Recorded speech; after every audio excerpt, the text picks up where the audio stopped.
Vyadik S. NERSESYANTS, DSC, a Moscow University graduate, is now head of the Sector of State, Law and Political Teachings of the Institute of State and Law of the USSR Academy of Sciences.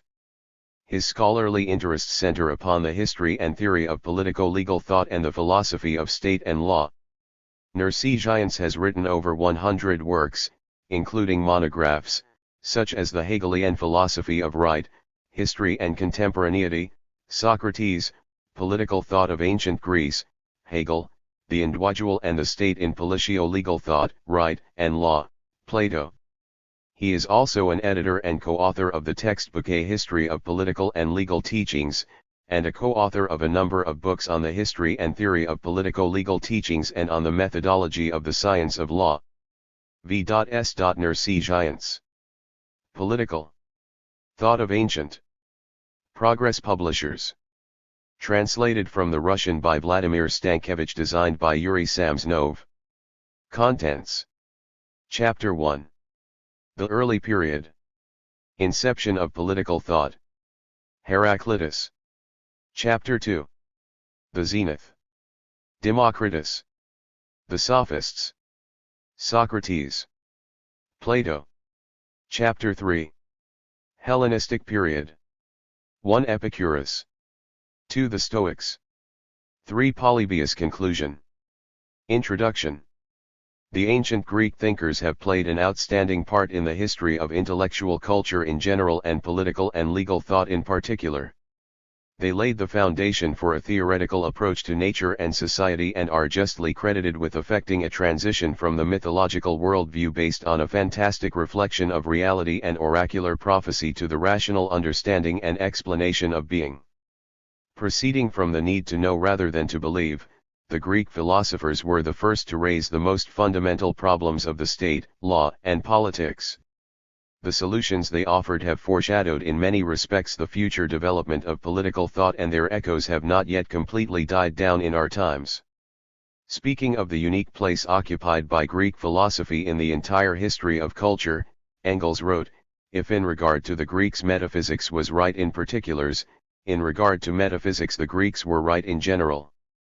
That is the first reason why we are compelled in philosophy as in so many other spheres to return again and again to the achievements of that small people whose universal talents and activity assured it a place in the history of human development that no other people can ever claim.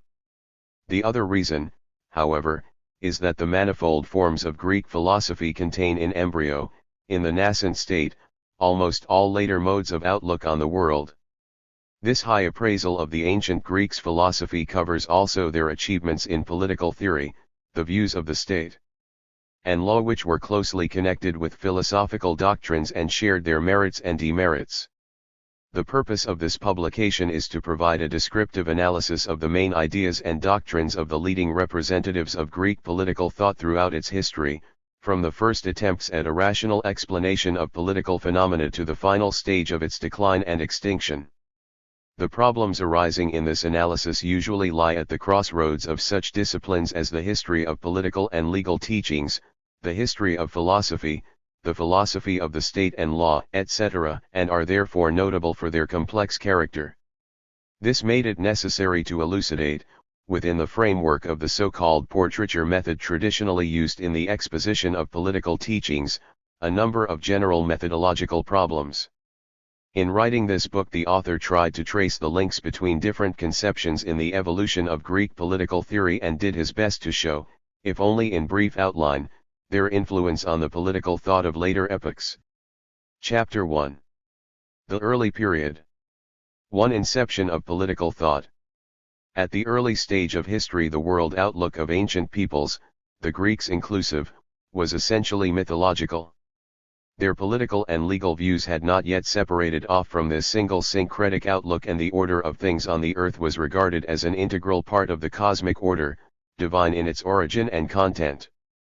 The earthly life of men, their social, political and legal institutions, relations with the gods and with one another were treated within the framework and on the basis of the mythological versions of the origin of the cosmos and the gods.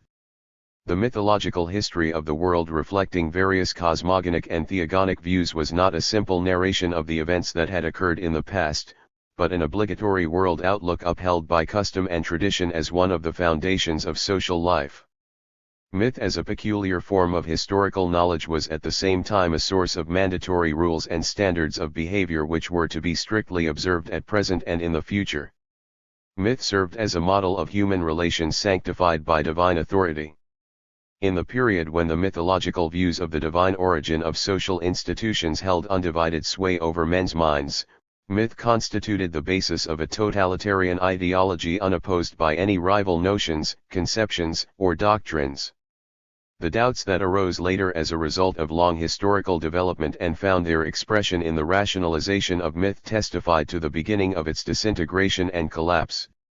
Strictly speaking, political and legal theories emerge only at a comparatively advanced stage of early class societies and states.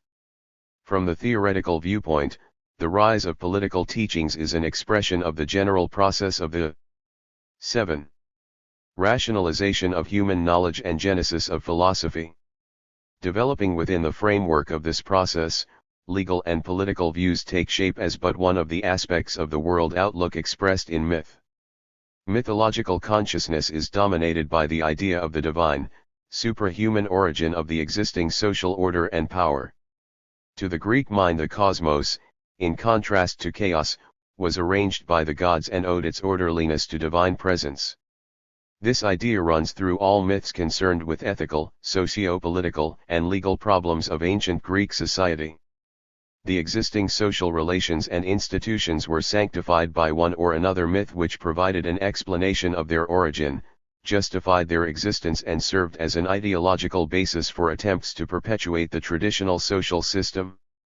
In short, in primitive societies, myth performed the legislative function, making and enforcing the norms of social conduct.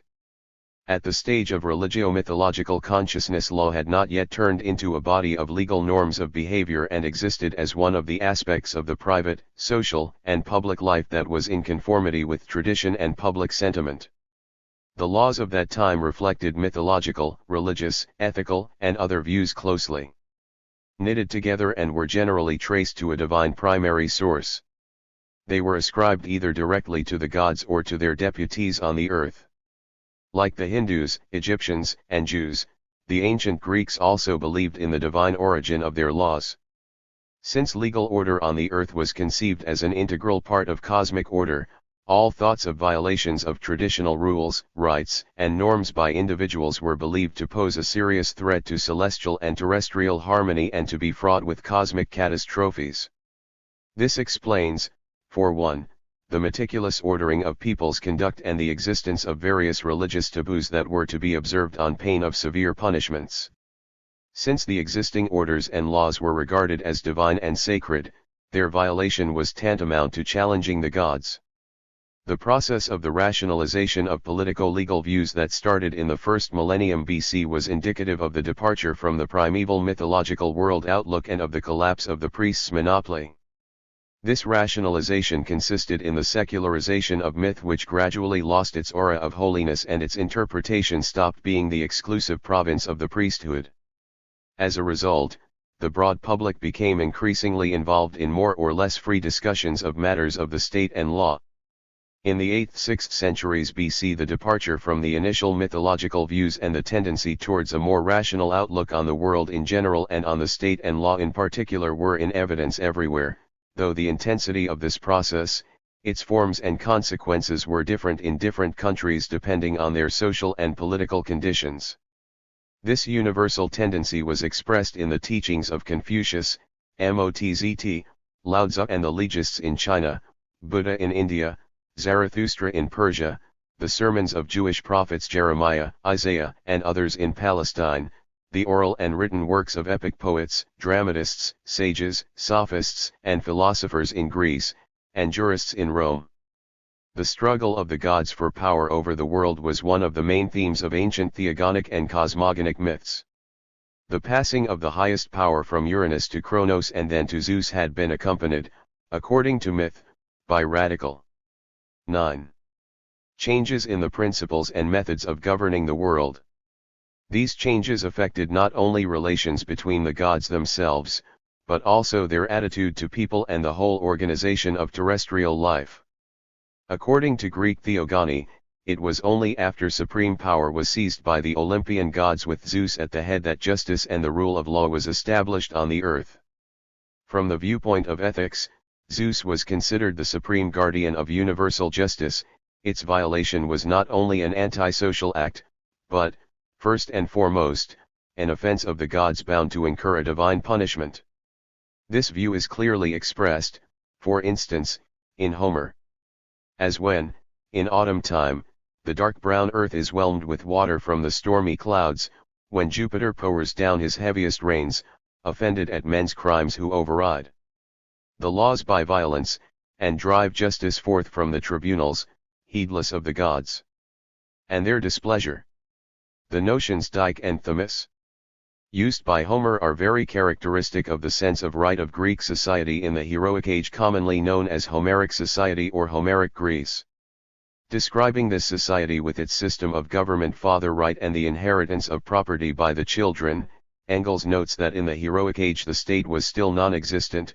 Only one thing was missing, an institution that would perpetuate, not only the newly rising class division of society, but also the right of the possessing class to exploit the non-possessing classes and the rule of the former over the latter.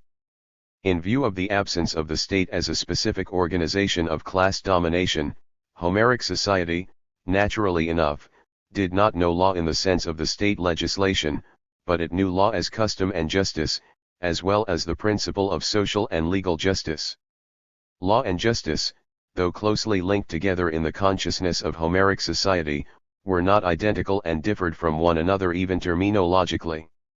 Justice was the foundation and principle of law as existing custom and tradition, whereas custom or common law was understood as kind of materialization of eternal justice, as its presence, manifestation, and observance in relations between people and the gods themselves. As distinct from thymus, standing for custom or common law based on justice, the honor due to every god or man by right and custom is called by Homer time. The meaning of this word is clearly revealed in Iliad in the passage where Poseidon claims his honor as the realm he received by lot. We are three brothers, Rhea brought us forth the sons of Saturn, Jupiter, and I. And Pluto, regent of the realm below. 3 parts were made of all existing things, and each of us resowed his heritage. The lots were shaken, and to me it fell to dwell forever in the hoary deep. And Pluto took the gloomy realm of night. And, lastly, Jupiter the ample heaven, and air and clouds. Yet doth the earth remain, with high Olympus, common to us all. Each god or hero has his own honor and, consequently, his rights. In point of fact, this is just what T7 means: the right to be in charge of a certain field of activity and relations, to possess one's own domain. For instance, Ares is in charge of war and bloody battles, Aphrodite's domain is love, Athena Pallas is preeminent as a civic goddess wise in the protection of city-states, etc. Heroes also have honors, and the honor of Achilles as a goddess's son is higher than that of mortal Hector. Both the gods and the heroes fight for their honor.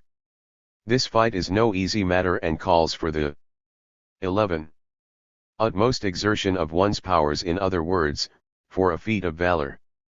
The legal significance of this fight for honor is obvious. In the heroic age described by Homer and notable for transition from primitive communal society to the state organization, honor was nothing else but an individual's claim corresponding to his merits and founded on the right of the stronger.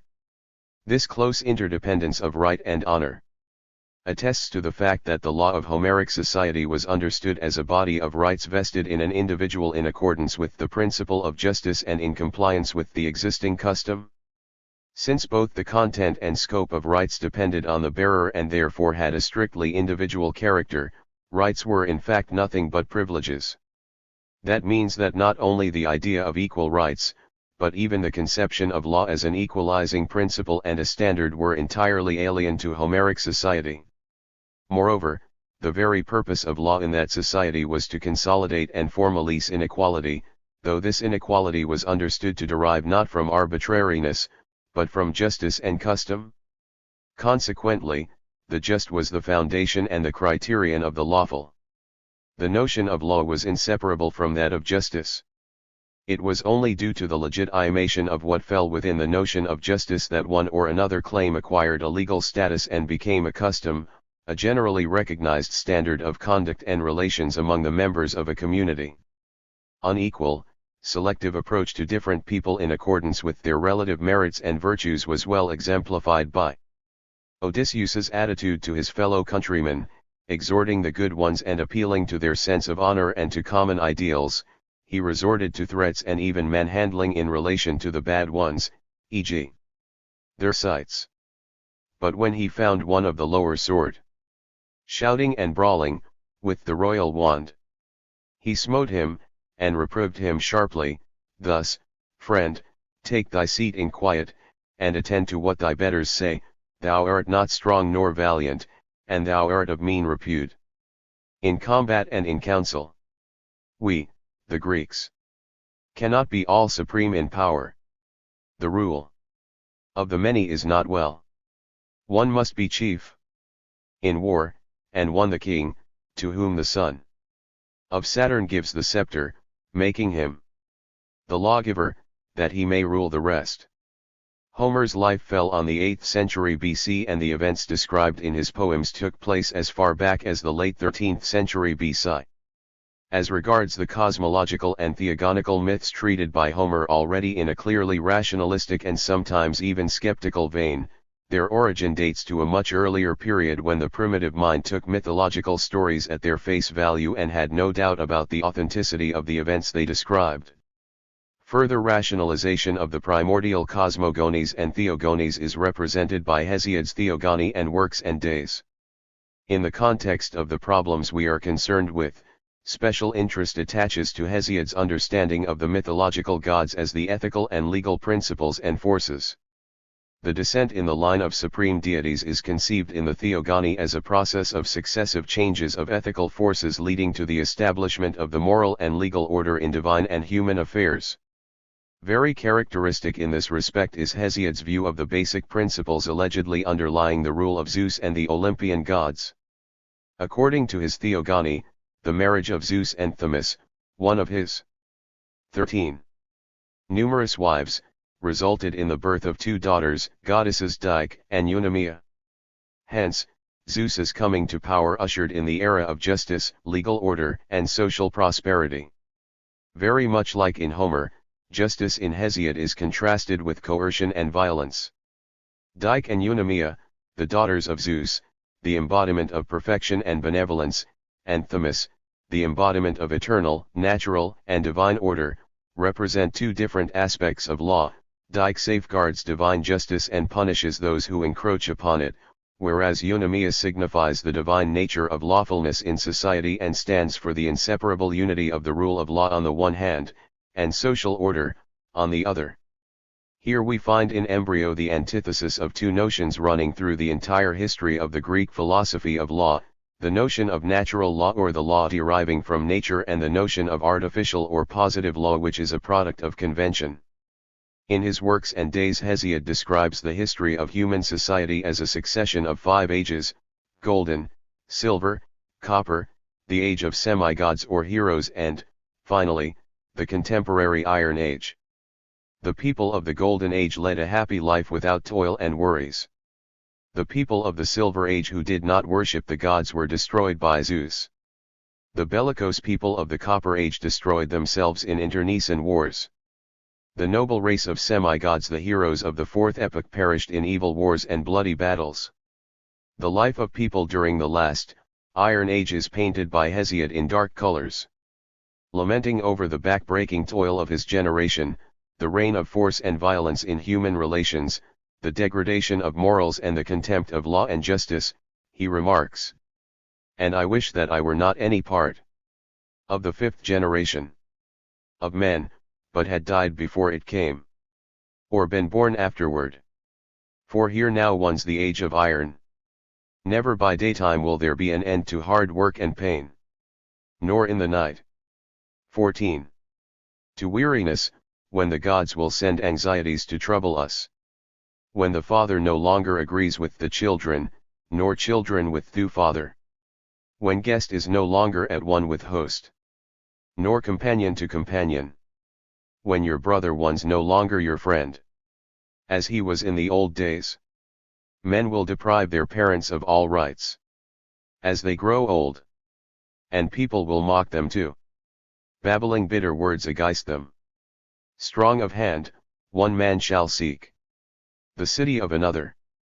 There will be no favor for the man who keeps his oath, for the righteous and the good man, rather men shall give their pratsy to violence. And the doer of evil, right will be in the arm. Shame will not be. The vile man will crowd his better out, and attack him with twisted accusations and swear an oath to his story. The poems of Homer and Hesiod had a powerful impact on the subsequent ethical and mythological notions of the ancient Greeks.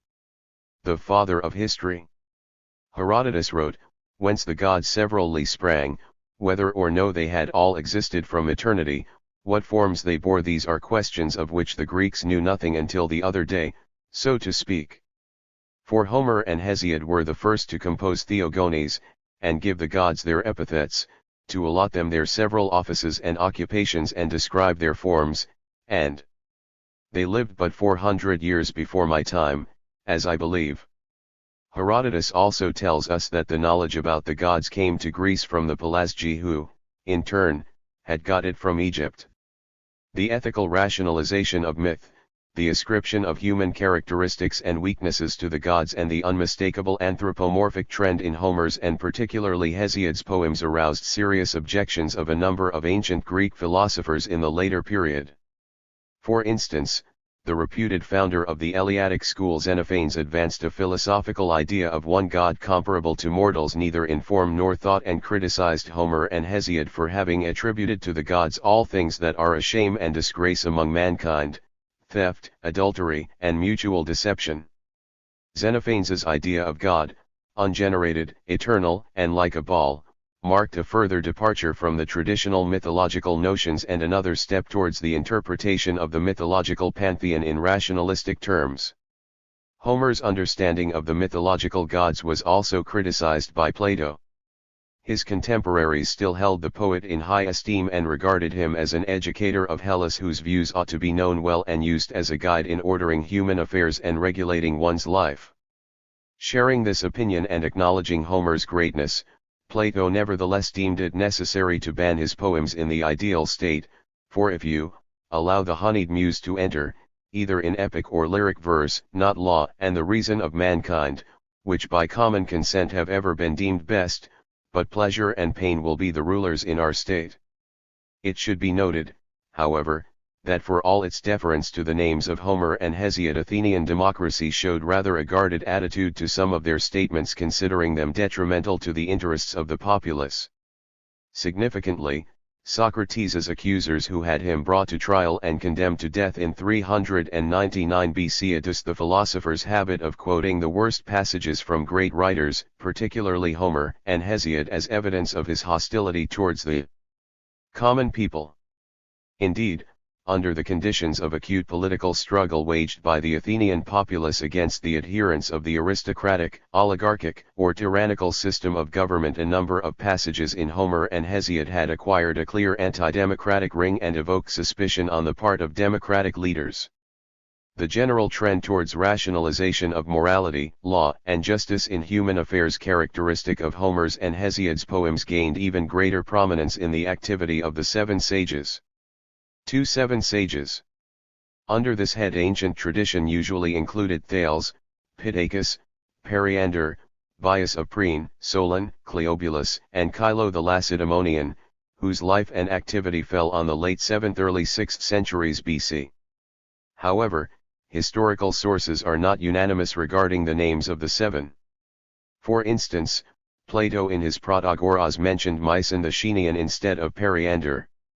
The apophthegms ascribed to these sages included various moral maxims and political precepts and represented folk wisdom notable for its rationalistic and secular character.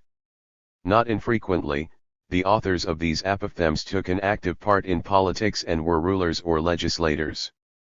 The inception of Greek natural philosophy is linked with the name of Thales of Miletus. He is known to have made extensive travels in the East and was believed to be initiated in the mysteries of the Babylonian, Egyptian, Phoenician and Persian magi and priests. Having but little faith in mythological stories and seeking to account for the universe in naturalistic terms, Thales advanced a materialistic idea of water as the primary cause of everything. The depth of his scientific knowledge was attested to by his accurate prediction of a full solar eclipse that occurred, according to modern data, on May 25, 585 BC. Though Thales came from a noble family, his socio-political views were moderate and he opposed the extremes of both wealth and poverty. This idea of moderateness, the golden mean in law, politics, and property relations was also characteristic of the other sages whose lives were contemporaneous with the period of aggravating struggle of the broad masses against the old aristocracy on the one hand, and the rising class of the nouveau. 17.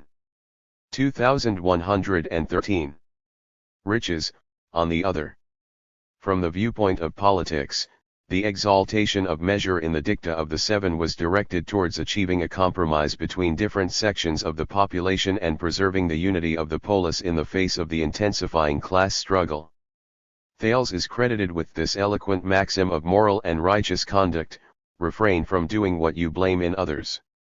As regards his actual participation in politics, we have the evidence of Herodotus to the effect that Thales urged the Ionian cities to form a confederation against the impending Persian invasion. He counseled them to establish a single seat of government, and pointed out Teos as the fittest place for it, for that, he said, was the center of Ionia. Their other cities might still continue to enjoy their own laws, just as if they were independent states. Thales's advice, however, was not followed. After the Ionian polises had been subjugated by the Persians, a similar idea of alliance was put forward by Bias of Priene, also one of the Seven.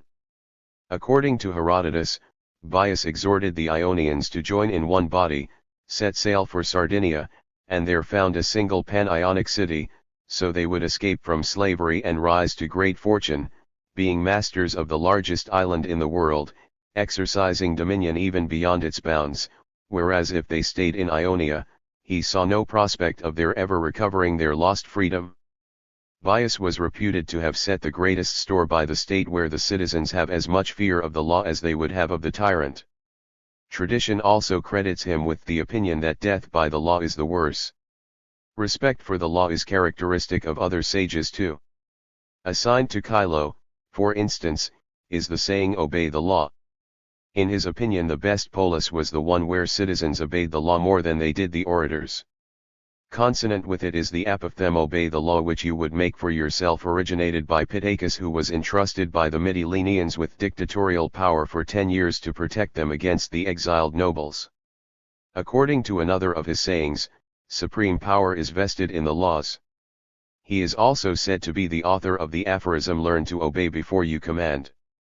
On the evidence of Diogenes Laertius, he made a law whereby for any offense committed in a state of intoxication the penalty should be doubled. Its very modern ring shows that the legal 18. consciousness of that period was anything but archaic. No less concordant with our times appears to be Periander's concern with crime prevention. Diogenes Laertius assigns to him this precept: correct not only the offenders but also those who are on the point of offending. Preferring democracy to tyranny, Periander maintained, however, that a good democracy should approximate to aristocracy.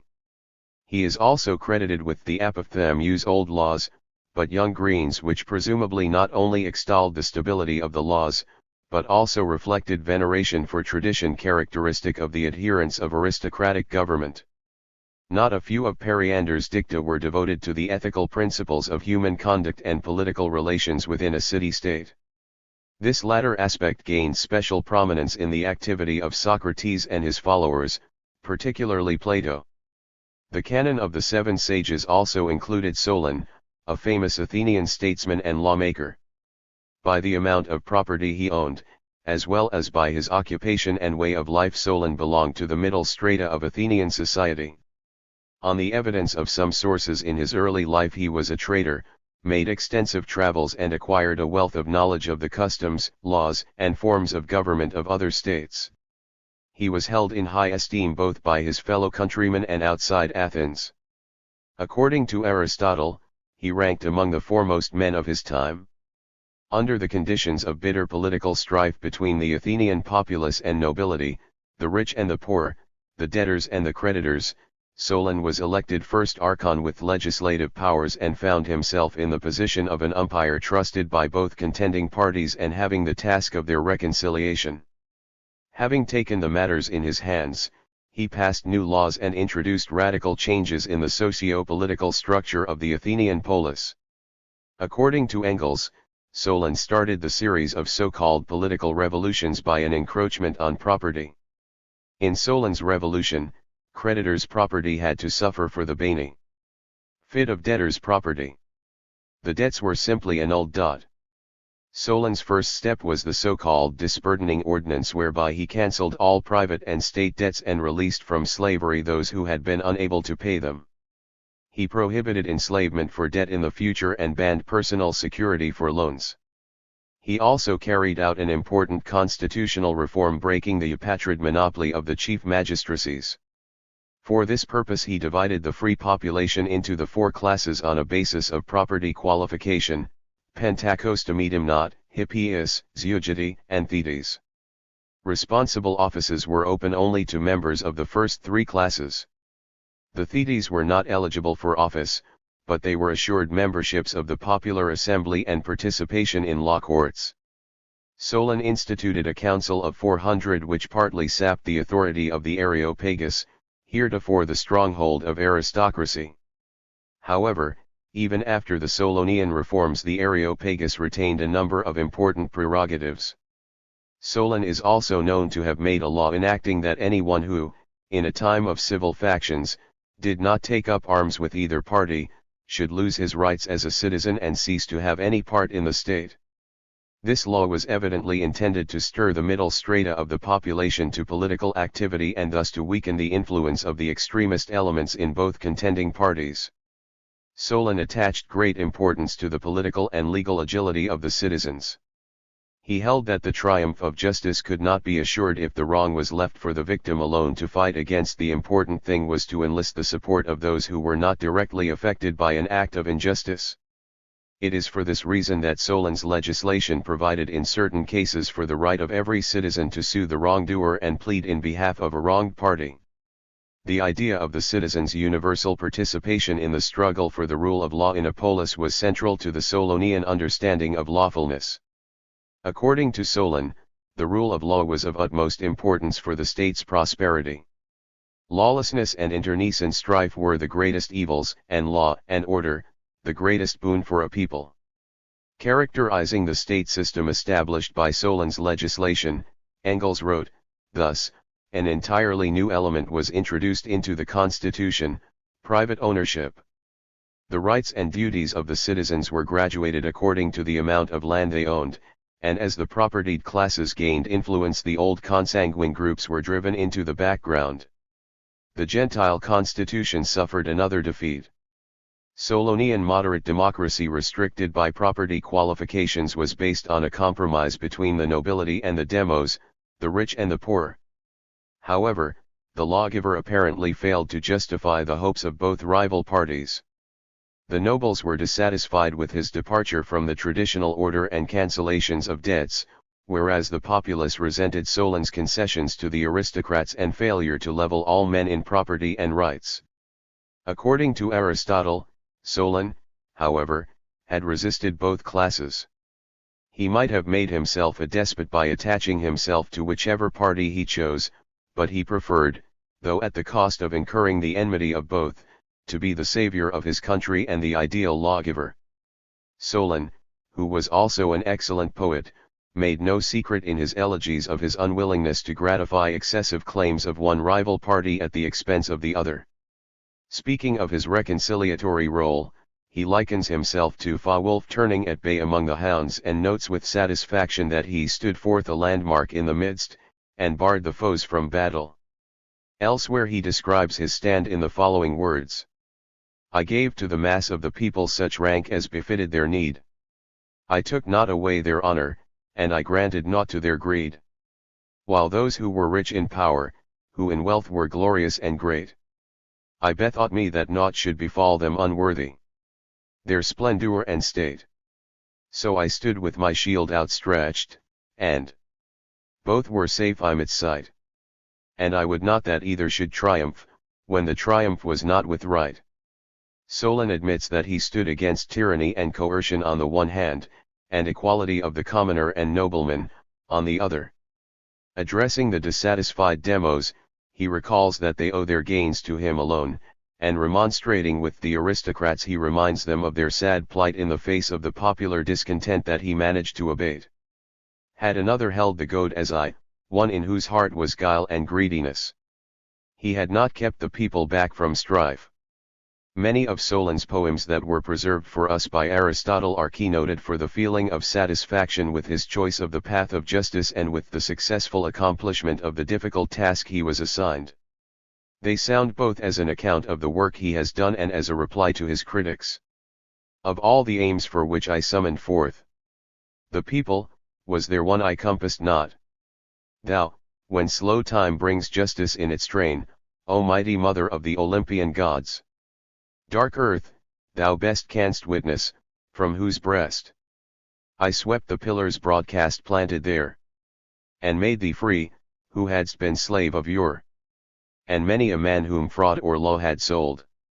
For from his God-built land, an outcast slave, I brought again to Athens, yea, and some exiles from home through debt's oppressive load, speaking no more the dear Athenian tongue.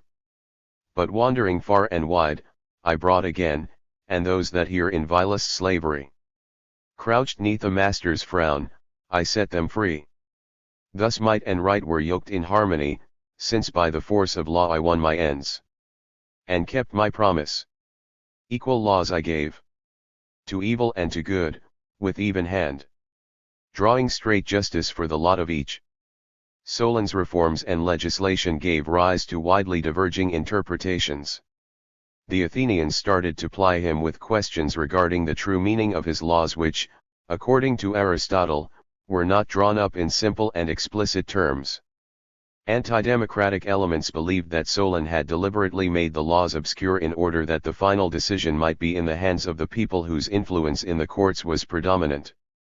Aristotle rejected this idea, explaining the indefiniteness of Solon's laws as follows: it is impossible to attain ideal perfection when framing a law in general terms.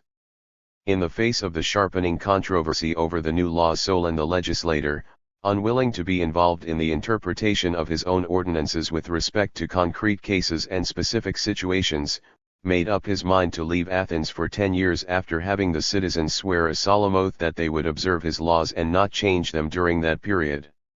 Solon believed that his presence at Athens and personal intervention in the interpretation and enforcement of the new laws would be detrimental to their stability and to the firmness of legal order.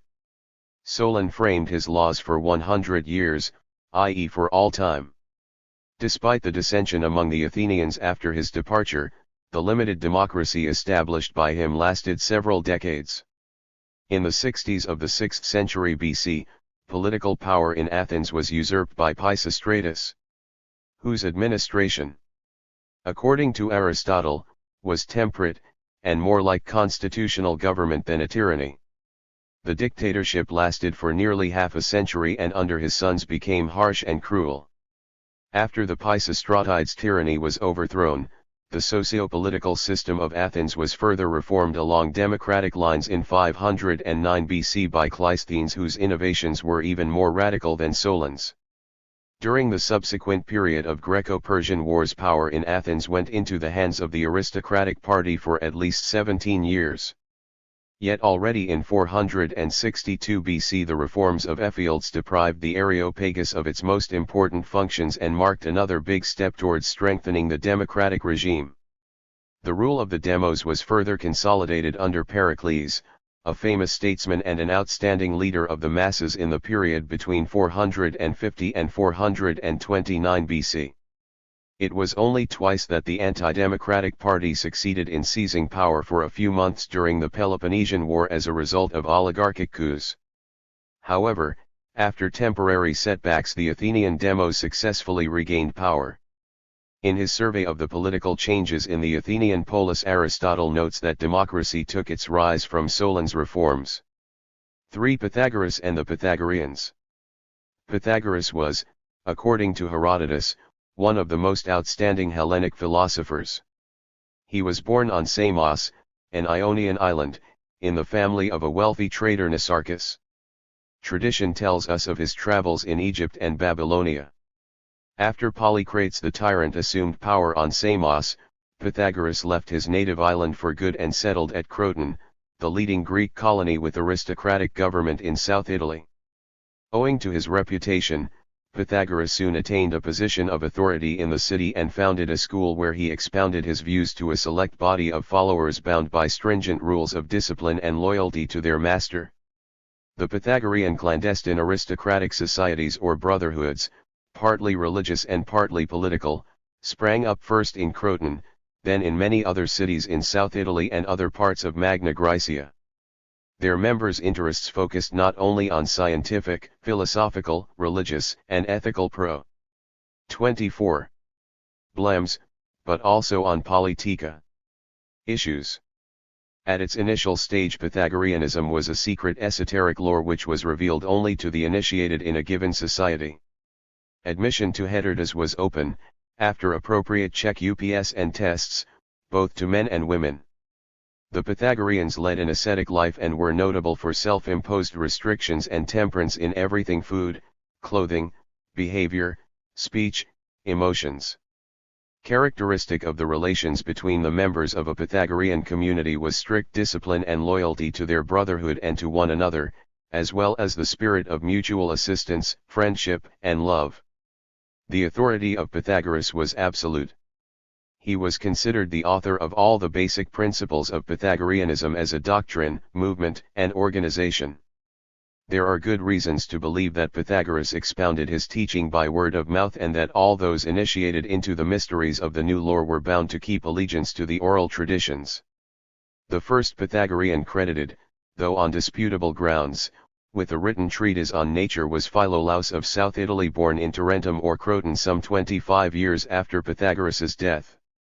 At the end of the 6th century BC, an outburst of popular discontent swept off Pythagorean societies in the cities of South Italy and a number of their leading members were killed.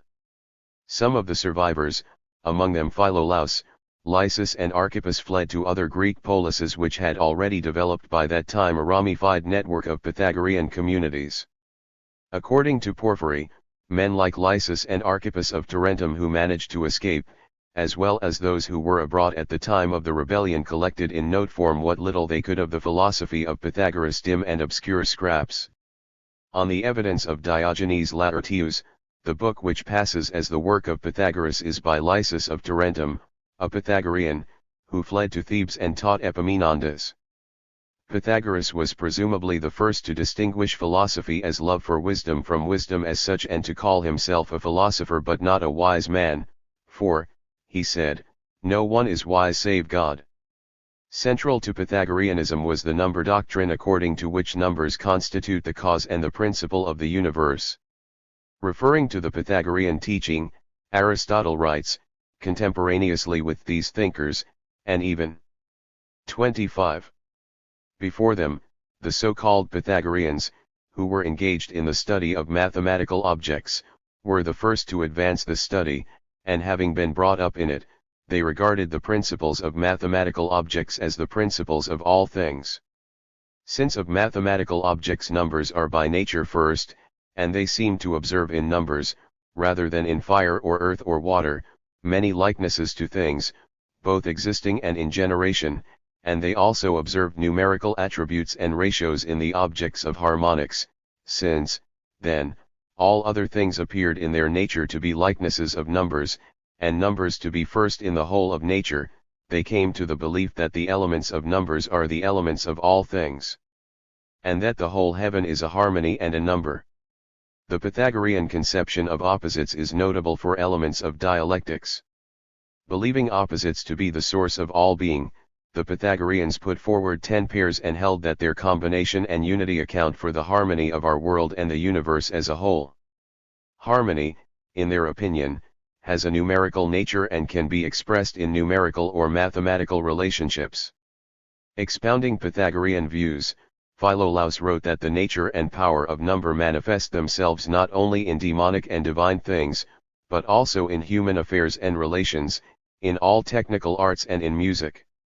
The nature of number and harmony are averse to falsehood, which is their antithesis. Conversely, truth is akin to number and linked to it from the very beginning. As regards ethics, the Pythagoreans held that justice is expressed in number 4 as being the first square, that is the first number multiplied by itself, and the essence of justice is requital or reciprocity. Referring to such views, Aristotle wrote, Pythagoras was the first to treat of virtue, but erroneously, in reducing the virtues to numbers he made his researches irrelevant to their subject, for justice is not a square number. Leaving aside the Pythagorean addiction to number symbolism and attempts to identify ethical and other relations with one or another number, one ought to admit that their definition of justice as requital of like for like was a philosophical abstraction of the ancient principle of retaliation. Its distinguishing feature, besides the notably abstract character, consists in a particularized conception of justice understood as reciprocity ad hoc, for a given particular case, and not as equality in the sense of one and the same measure with respect to different phenomena and relations. In other words, equality for the Pythagoreans was a variable measure different in different situations, and not a single standard or model of behavior. To be sure, the category of measure and commensurability was of special importance for the genesis of the notion of abstract equality and, consequently, for the conception of law as the application of equal measure to relations of inequality. Indeed, the Pythagorean doctrine was an important advance on the views of the seven sages.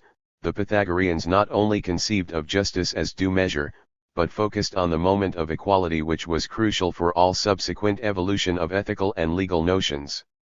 The depth and novelty of the Pythagorean conception consisted in that they construed the familiar notion of due measure in terms of numerical proportion or equality.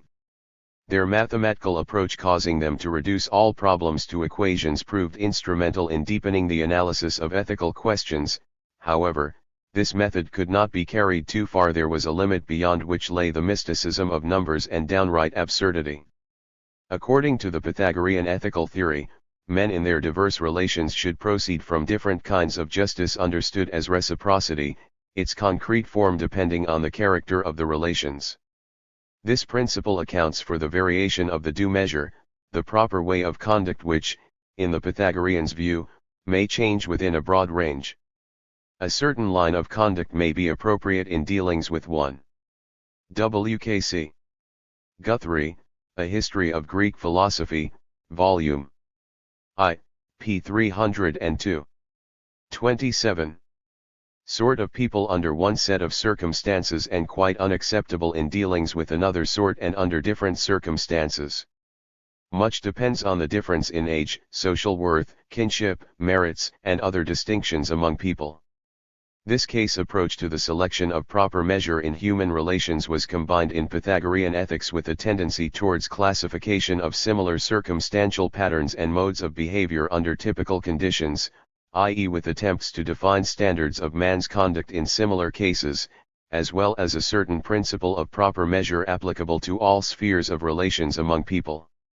This proper measure presumably lends itself to quantitative analysis, the methods of which could be studied like a special art, yet, according to the Pythagoreans, its essence is elusive and it cannot be grasped by rational thought and become the object of science dealing with the general nature of things. However, the proper measure is always attended by what men call beauty and harmony. It is akin to the cause which is the soul of everything, be it science, experience, birth, or a house, a state, an army, etc., but is hard to perceive and comprehend.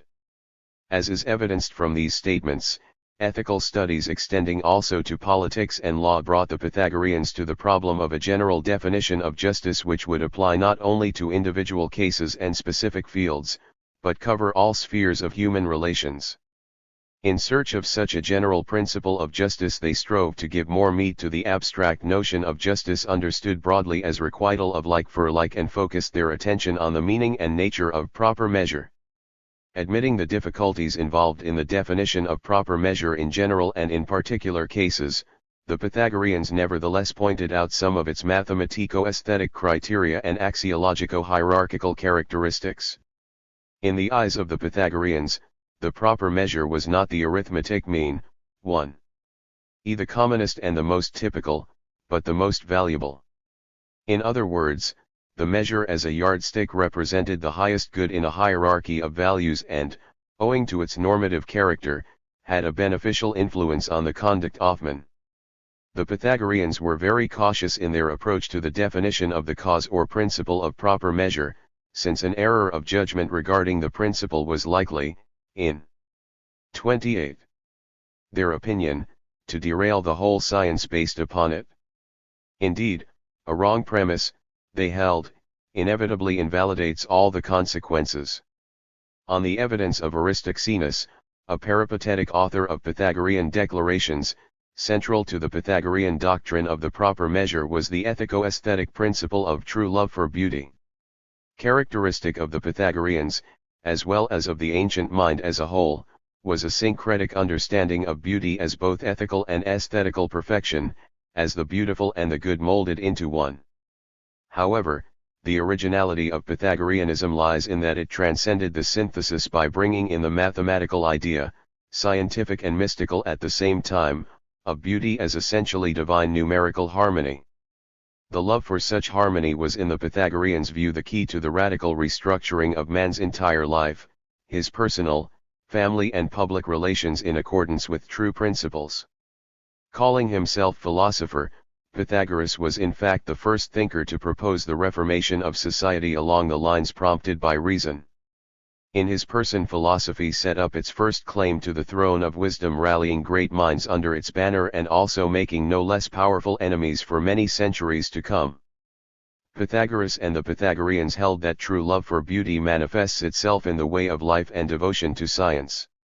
Indeed, true love, particularly intellectual by nature, opens the way to high morals and virtuous life, whereas theoretical and practical studies concerned with harmony and perfection reveal hidden beauty in the structure of the universe. This true love for beauty was cultivated with special zeal in Pythagorean communities, which devoted great attention to the purification and salvation of the soul and believed mathematical and musical studies to be the most instrumental in promoting the soul's harmony. Owing much of their philosophy to the Orphic religious tradition with its notions of the soul's immortality and transmigration after the death of the body, the Pythagoreans were engaged in secret rites whereby they sought to achieve purgation and assimilate to the divine. According to the Orphico-Pythagorean beliefs, what men call life is in fact the death of the immortal soul, which is condemned to the body as a tomb. By reason of its bodily contamination, the soul passes through an indefinite cycle of births, assuming different forms in accordance 29. with its way of life on the earth. Man's aim in life therefore is redemption from the will of transmigration, that is from the body with its sensations and desires, by elevating the divine element of his soul and subduing the earthly so as to unite with the gods in the region of the blessed. This ethical doctrine prohibited suicide on the grounds that the soul is yoked to the body as a punishment and man is condemned to endure the trial by the will of the gods. Characterizing the Orphico-Pythagorean views on the subject, Plato wrote, "There is a doctrine whispered in secret that man is a prisoner who has no right to open the door and run away." For the Pythagoreans, conformity with the divine was the ultimate purpose of man's life and the chief aim of all their prescriptions. Their whole life was ordered with a view to assimilating to God. Pythagoras taught that justice could best be ensured by the power of God, and the idea of supreme deity as a guardian of mankind was the governing principle of his views of the state and law. Next to the gods and demons in authority came the parents and the laws, which were to be obeyed willingly and without any resentment. In the eyes of the Pythagoreans, obedience to the law ranked high in the scale of virtues, and good laws were considered a great asset. Castigating the legislators' bias towards newfangled ideas, the Pythagoreans demanded adherence to the traditional customs and laws, even if they were not perfect, maintaining, on the evidence of Jamlicius, that it did not befit a man to reject the existing laws in favor of dubious innovations. The greatest evil for the Pythagoreans was anarchy. Criticizing it, they pointed out that man by nature cannot do without guidance and leadership. They described man's nature as complex and unstable, dominated by different feelings, emotions, moods, and passions, since man is endowed with both the senses and reason, the mortal body and the immortal soul. Owing to such a heterogeneous composition, man cannot do without leadership, which must mold his nature into due shape and bring order into his life. In support of their views, the Pythagoreans adduced the example of a willful, unruly beast that has to be subdued for its own good. However, their argument for the need of guidance and control of man's conduct was not confined to this rather crude analogy, and in order to substantiate their theory, the Pythagoreans underscored the specific character of rule in human society. In his discourse upon the rulers and their subjects, Pythagoras pointed out that the former must be not only competent, but also humane, and the latter not only docile, but also willing to accept the guidance of their superiors. According to the Pythagoreans, an important task of the rulers was to cater to the interests of all age groups of the country's population. In respect of the young, it meant, first and foremost, proper education of children and youth in the spirit of the existing customs and laws with a view to making them good citizens.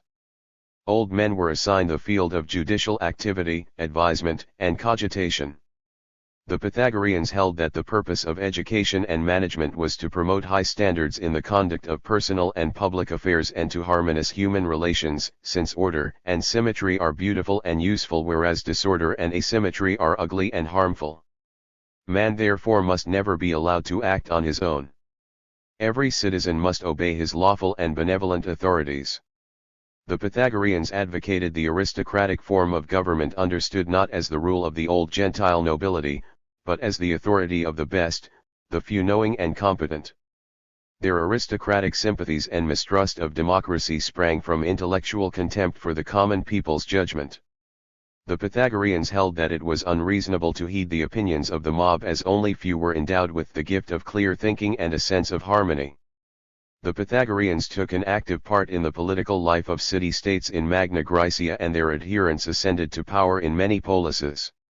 After the democratic revolution of 510 BC at the neighboring city of Sybaris, Croton's rival, Pytha. 31. Goraz persuaded the Crotonian assembly to grant asylum to the Sybaritine refugees, and in the war that followed, Sybaris was destroyed. In 500 BC, the Demos rebelled at Croton itself, and its influential Pythagorean society was smashed. Later, in the time of Philolaus, the rebellion spread throughout the country and the leading members of the Pythagorean Brotherhood perished. Only few managed to escape from Magna Graecia to other Greek polises. However, even in the 4th century BC, the Pythagoreans still held important offices in Italian cities. For instance, Plato's close friend Pythagorean Archytas of Tarentum was several times elected strategos and gained numerous victories over the enemies of his native city. Besides politics, Archytas made notable contributions to mathematics, mechanics, philosophy and, according to Diogenes Laertius, was generally admired for his excellence in all fields. On the same evidence, it was none other than Archytas who warned Plato of the intention of Dionysius the Younger, the tyrant of Syracuse, to put him to death, and in this way saved his friend's life. In the work on Mathematis, Archytas, treating of purely mathematical problems, expounds simultaneously the typically Pythagorean idea of numbers as the criterion and instrument for ordering human relations. In his opinion, the art of calculation is instrumental in ending strife and promoting concord among people. It has made it possible to prevent men from cheating one another and allowed equality FO set in. Indeed, all deals are based on account, whereby the poor people get their due from the rich, and the rich reckon with the poor, both believing in the exchange of equal possessions. Again, count keeps the ill-intentioned from deceit, as they know well that their tricks can be easily exposed. The beneficial influence of calculation extends even to those who cannot count, as they are careful not to persist in their erroneous judgments so as not to discredit themselves. Archytas is said to have spoken of law court with great reverence as the seat of justice. On the evidence of Aristotle, he equated the judge with the altar, since a wronged man turns for protection to both. Timaeus of Locri was another Pythagorean who played a prominent part in the public affairs of Magna Graecia. A contemporary of Socrates, Anaxagoras, and Philo. 32. Laus, he was described by Plato in his dialogue Timaeus as one of those men who were equally capable of philosophical studies and statecraft owing to their natural intelligence and education. The ethical and political conceptions and ideals of the Pythagoreans by far outlived their original societies, violently trampled out all over Magna Graecia in the middle of the 5th century BC. Pythagoreanism left an indelible mark on the history of ancient culture, and many outstanding thinkers of later times, among them Socrates and Plato, were strongly influenced by its political and legal concepts, not to speak of the philosophical doctrines. Pythagorean influence is traceable in a number of utopian projects of a perfect society and state system that made their appearance in the 5th century BC. The authors of those projects were evidently inspired not only by the ideas of equality, justice, and harmony expressed in philosophical and mathematical terms and conceived as the foundation of a perfect social order, but also by the practical example of the Pythagorean societies, their common meals, common studies, and the remarkable spirit of friendship, collectivity and mutual assistance. The Pythagorean teaching of purification, whereby society can be reformed and harmony substituted for dissension and anarchy, had a unique emotional and intellectual appeal to numerous expounders of the ideal social order. One of such ancient utopias is ascribed to Thales of Chalcedon. According to Aristotle, Thales started from a conviction that the pivotal question of all revolutions was the regulation of property, and accordingly proposed that the citizens of a state ought to have equal possessions in land.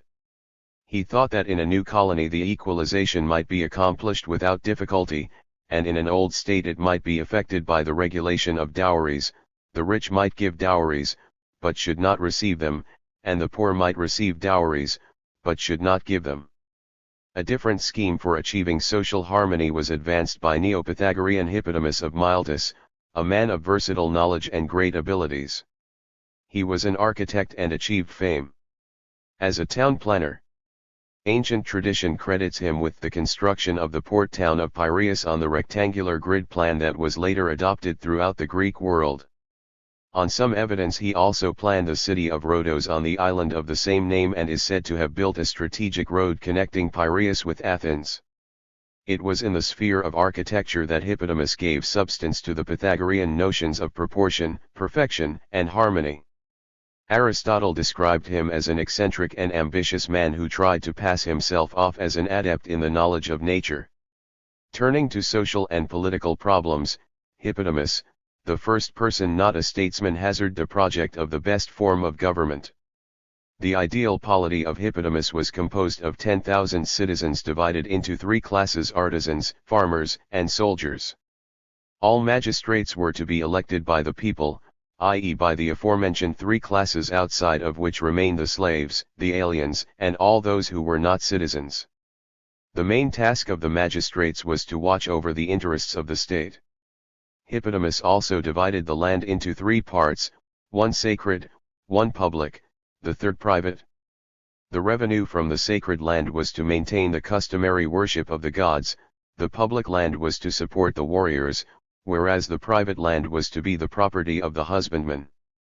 Hippodamus also divided laws into 3 classes on the grounds that there are 3 subjects of lawsuits: insult, injury, and homicide. More concrete were Hippodamus's plans regarding judiciary.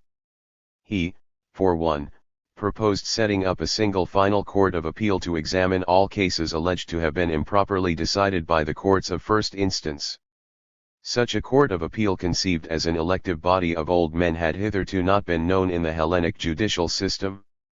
Hippodamus further proposed to reform the court proceedings which, in his opinion, were deficient in that the existing rules committed the judges to perjury, as they had to choose only between sustaining the charges in full and passing a verdict of guilty or acquitting the defendant. In other words, the judges were deprived of any initiative and limited to the alternative offered by the parties, even if the truth was known to lie halfway between or elsewhere. Hippodamus therefore proposed that court decisions ought not to be given by the use of a voting pebble, but that everyone should have a tablet on which he might not only write a simple condemnation, or leave the tablet blank for a simple acquittal, but, if he partly acquitted and partly condemned, he was to distinguish accordingly. As is evidenced from the above, the main idea of the reform proposed by Hippodamus in the sphere of the judicature boiled down to the enhancement of the court's role, extension of its prerogatives and strengthening of its autonomy and independence from the litigant's claims. Hippodamus also deemed it necessary to adopt a special law for honoring those who discovered anything for the good of the state.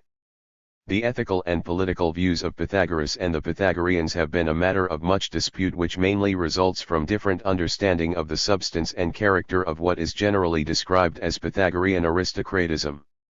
Indeed, the historians are apparently unanimous in defining the Pythagorean social teaching as aristocratic, but differ in whether it should be regarded as expressing the ideology of old hereditary aristocracy nostalgic for its former sway, or as eulogizing the new aristocracy of spirit and advocating the rule of the moral and intellectual elite.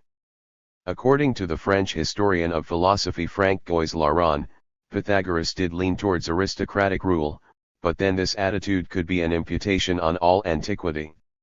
The ancients, in Laurent's opinion, did not know true equality, they practiced it only within a certain caste. The philosophers yielding to this universal trend constructed their perfect polity along the same lines. Like Plato, Pythagoras may have been inspired by the Doric political organization which realized equality, unity, and solidarity at least in the metropolis.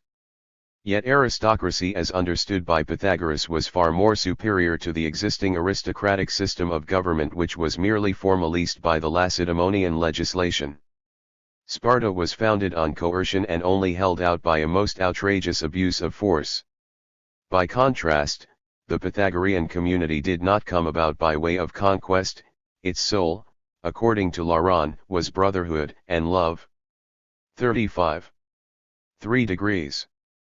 In this explicit account of Pythagorean aristocratism, the author rightfully underscores the limited character of the ancient notion of equality and aptly points out the difference between the Pythagorean and Spartan elitist approach, yet his interpretation of the aristocratic tendency of Pythagoreanism as a mere expression of the ancients' peculiar understanding of equality in the teeth of the Pythagorean patent hostility towards democracy can hardly be accepted as tenable.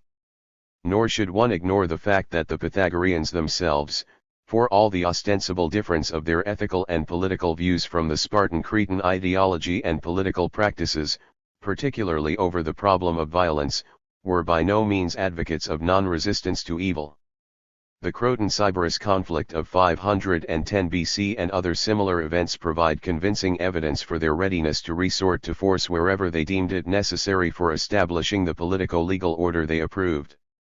Theoretically, too, their understanding of justice as requital of like for like implied reciprocity and, consequently, justified the use of force in principle.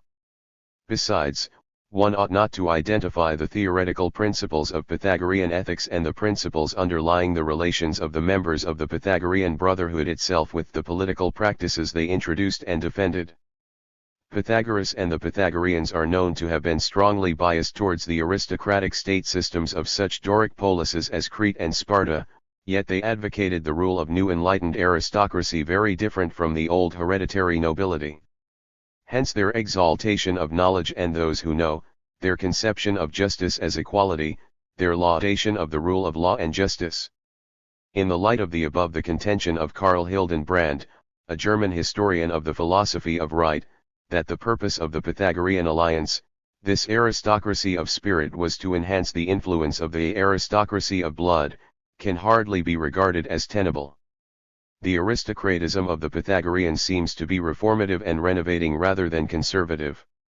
Leading in contemporary science and philosophy, the Pythagoreans championed scientific progress, stood for the development of production, trade, and monetary relations, and rejected old aristocratic narrow-mindedness and stagnation. The Pythagorean moderate philosophical doctrine of the harmony of opposites does not automatically lead to an ideology of political conservatism, nor the Heraclitean radical dialectical doctrine of the struggle of opposites to a progressive social stand. The antithesis of the philosophical doctrines of the Pythagoreans and Heraclitus need not necessarily imply a similar antithesis of their socio-political platforms. On the contrary, for all the distinctions between the philosophical conceptions of the Pythagoreans and Heraclitus, they both espoused the side of genuine aristocracy, the aristocracy of knowledge. The difference between them surfaced in the answer to the question, what is true knowledge? Unlike the Pythagoreans, who were actively engaged in public affairs, Heraclitus shunned all political activity as something below his dignity. The Pythagoreans showed far greater interest in the problems of society and the state than Heraclitus. For one thing, the very formation of societies playing an active part in the political life of Greek cities provides conclusive evidence for the greater social vigor of the Pythagoreans. Their spirit of collectivism, even inspired as it was by aristocratic ideals, was alien to the individualist-minded Ephesian aristocrat who held the majority of mankind in great contempt and viewed any collective as a hateful, unreasonable mob.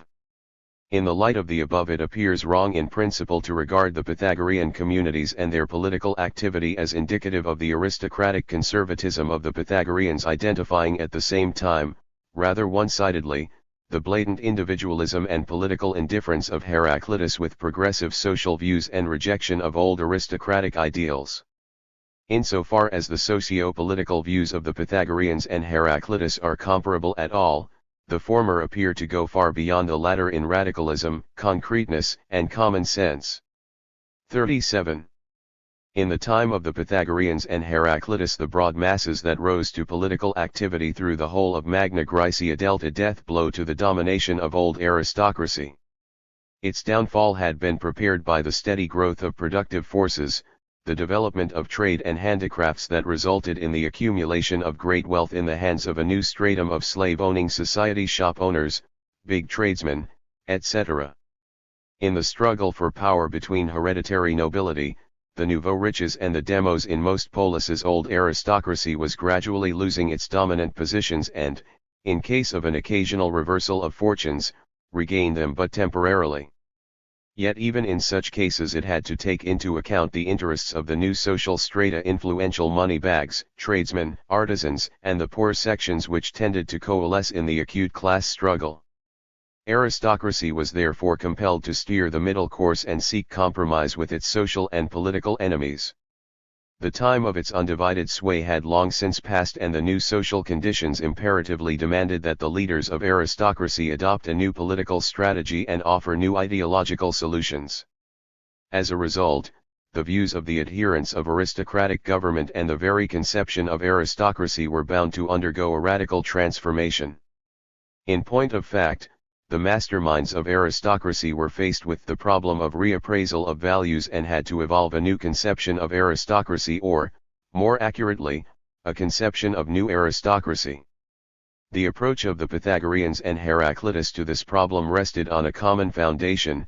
They both selected an intellectual criterion for ranking a man as best, noble, virtuous, regarded in their time as synonymous with aristocratic. This transition from the conception of hereditary aristocracy to that of aristocracy of spirit was highly significant, if only for the fact that aristocracy was no longer regarded as an exclusive caste and became, as it were, an open class. The access to it was not a natural privilege, a gift of nature, but a result of merits and personal endeavor. This renovation and extension of the conception of aristocracy was patently at variance with old aristocratic ideology and ran counter to the convictions of its orthodox expounders. 38. Very indicative in this respect is the contrast between the Pythagorean and Heraclitan conception of the best as aristocrats of spirit on the one hand and the attitude of Theonis, the poet of Megara, on the other.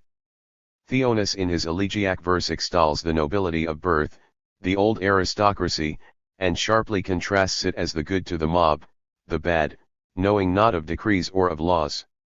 The noble character and the exalted qualities, according to Theonis, are here dictable, and it holds true both of men and animals. The poet laments over the fate of a state where aristocracy has been overthrown and compares it to a non-steerable ship caught in the midst of a storm. He is ready to shed the blood of the bad in order to restore the rule of the noble so dear to him, and calls on his supporters to quell the demos without any mercy. In the light of Theonas's uncompromising stand, which can be taken for a model of loyalty to the old aristocratic traditions, the new approach championed by the Pythagoreans and Heraclitus acquires special significance for all the difference of their neo-aristocratic ideals. Indeed, grieving over the past and commenting with sarcasm on the new order of things, Heraclitus is not blinded by his aristocratic descent and sympathies to the inevitability of social change, and is keenly aware of the need to repraise values and adopt new ideals.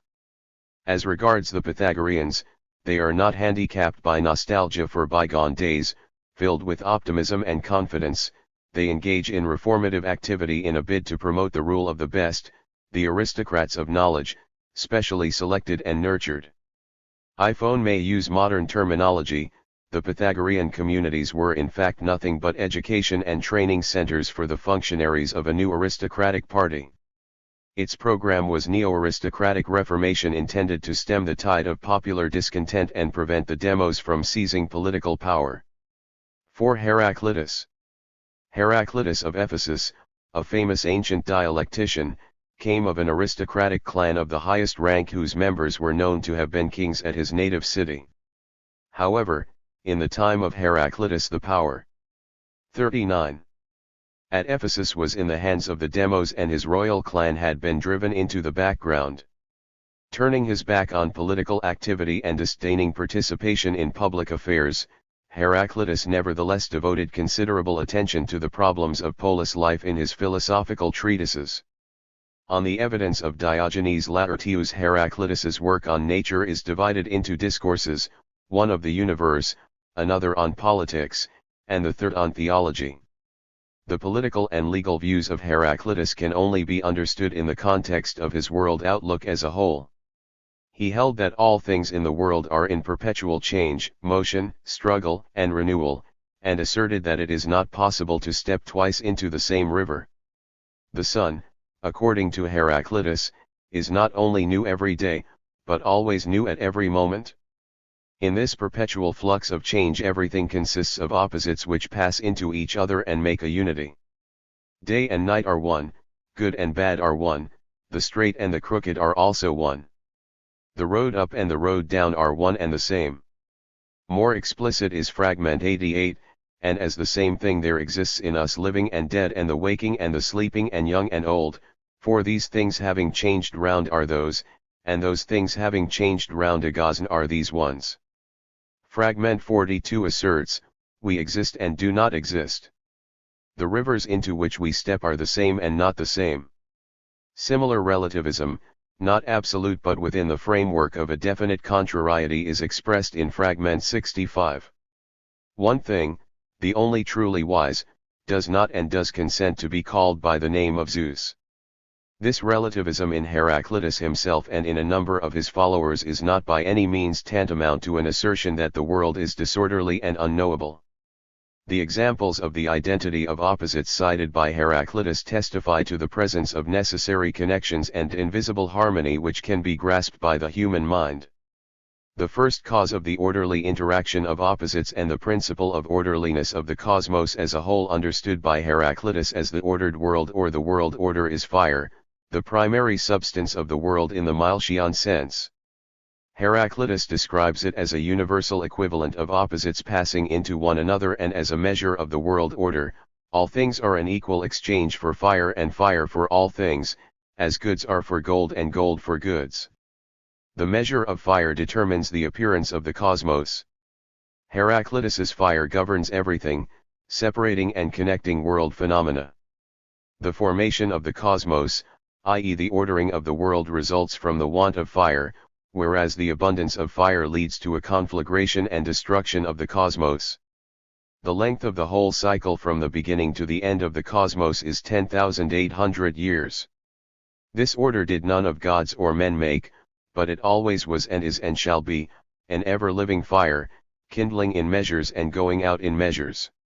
Lenin described this pronouncement as a very good exposition of the principles of dialectical materialism. This changing measure of fire swaying the destinies of the cosmos is, according to Heraclitus, the universal law, the eternal Logos which orders all things and determines the course of all that comes to pass.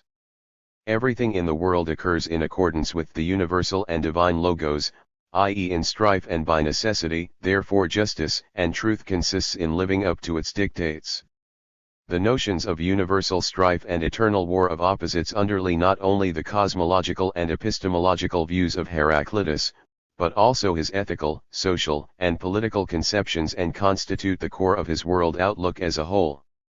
One must know that war is common and right is strife, and that all things are happening by strife and necessity. The philosophical proposition of law and necessity as the governing principle of the world constitutes the basis of Heraclitus's ethical theory. The very idea of a single ordering principle that reigns supreme in the world implies, when extended to the sphere of human affairs and relations, a moral obligation to observe it. Therefore it is necessary to follow the common, but although the Logos is common, the many live as though they had a private understanding. From this philosophico-epistemological tenet of Heraclitus ensues the conception of the different worth of people, their inequality. The faculty of reason is a great asset common to all men, yet most of them prove unable to grasp the meaning of the obvious, each claiming a wisdom peculiar to himself. Wisdom, according to Heraclitus, is only accessible to few.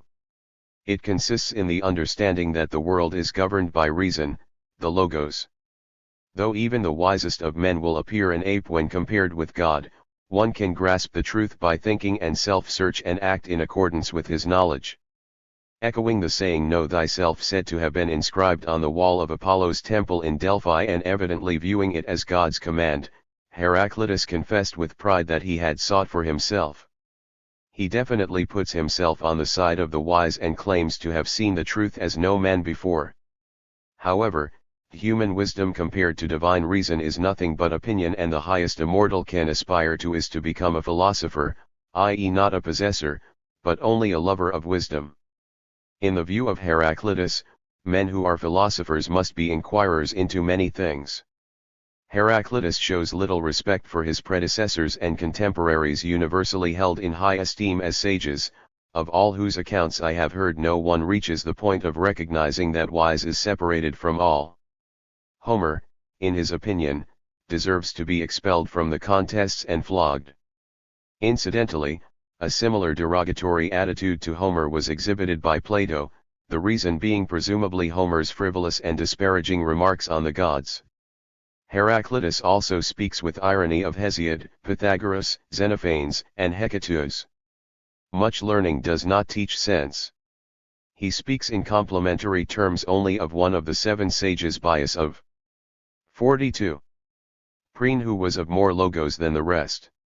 Heraclitus must have been favorably impressed by Bias's insistence on the obedience to law in polis life, and particularly by his conviction that the highest good is reason capable of grasping justice and truth.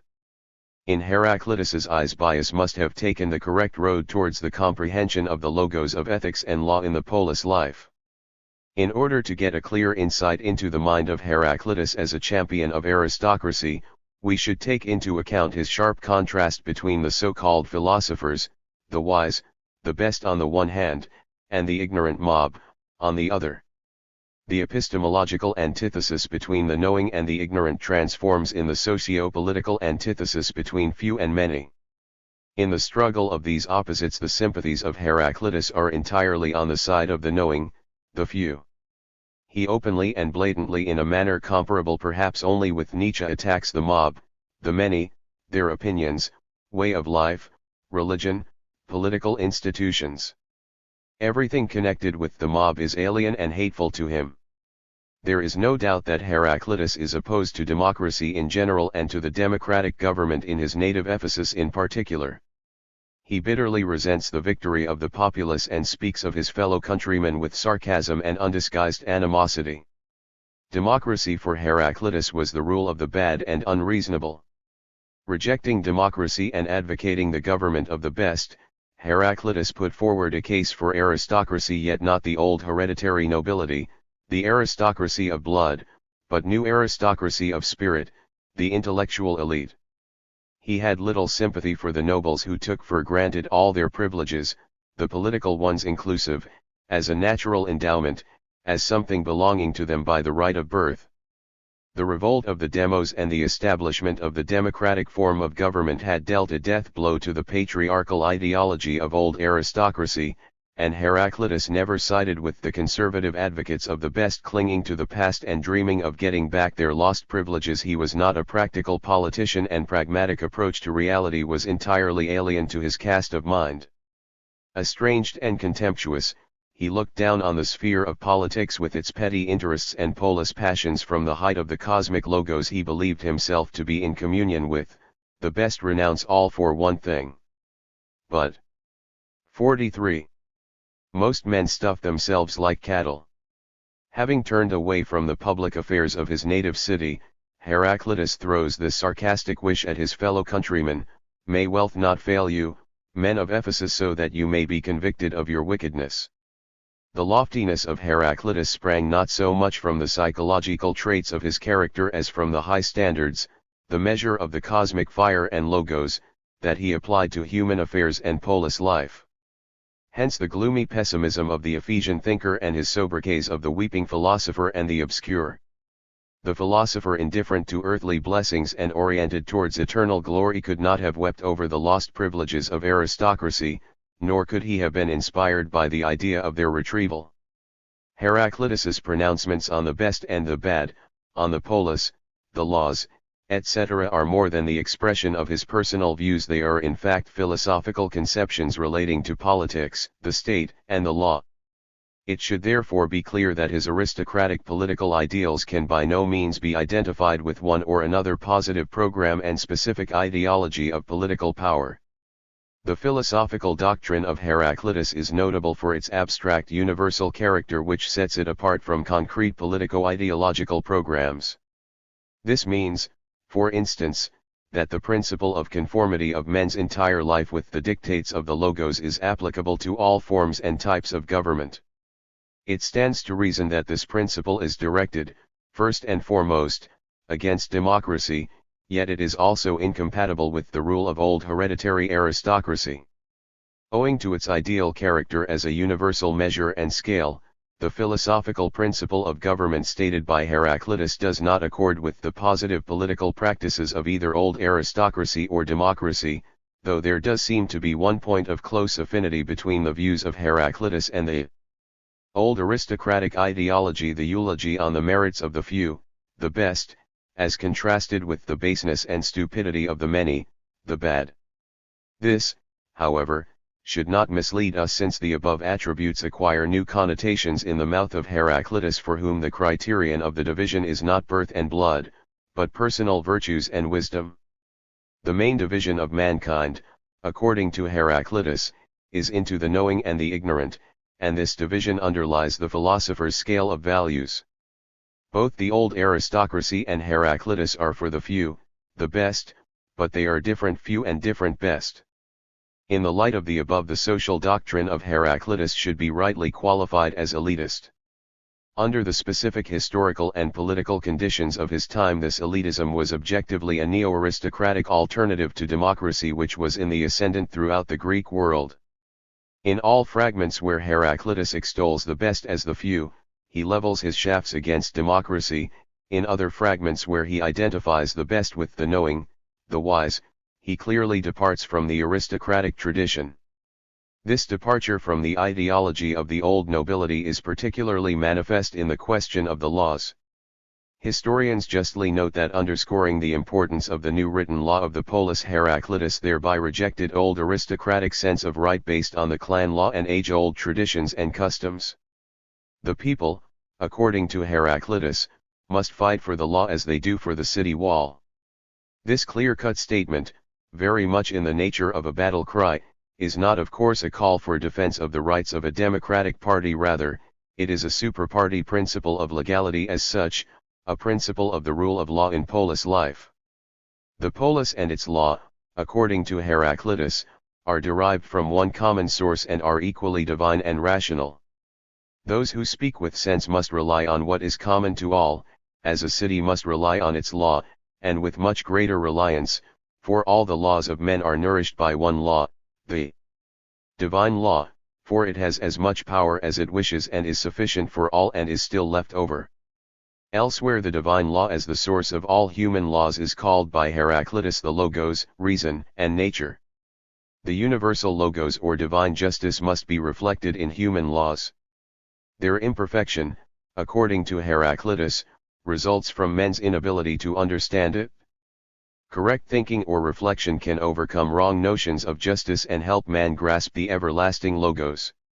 Significantly, the Heraclitan doctrine of divine justice identified by him with the universal logos was later elaborated by Socrates and Plato in their sharp polemics with the sophists who adduced the plurality of notions of justice as an argument for ethical relativity and individualism. Heraclitus holds that the divine cosmic processes and the cosmos as a whole representing the measure of eternal fire provide the scale and measure for human affairs and relations, the laws inclusive. Without such a divine fiery scale men would not have the very notion of justice. Heraclitus thus does not confine himself to an assertion of the divine origin of human laws, the traditional theological approach is too shallow for him. In his eyes, Zeus is no more than just another name for the world logos. Heraclitus modifies the old conception of Zeus as the ruler of all things and speaks instead of the logos and everlasting fire. Zeus, logos, and fire for Heraclitus are synonyms. On the theological side, the human law is derived from divine justice and truth, on the epistemological side, from the universal logos, and on the ontological side, from eternal fire. In this triad the leading role belongs to the ontological principle providing the measure and scale for everything else. Indeed, the measure of fire is accountable for the orderliness of the cosmos itself. It will be recalled that already the seven sages in their ethico-political maxims showed great interest in the notion of measure which they generally understood as the golden mean between two extremes. The Pythagoreans elaborated this notion and made an important advance on their predecessors. Due measure in their teachings is no longer the arithmetic mean and the typical, it is the world's most valuable harmony which is essentially numerical. The essence of measure is thus derived by the Pythagoreans from the numerical essence of the cosmic order and harmony, but not from empirical phenomena as their mean.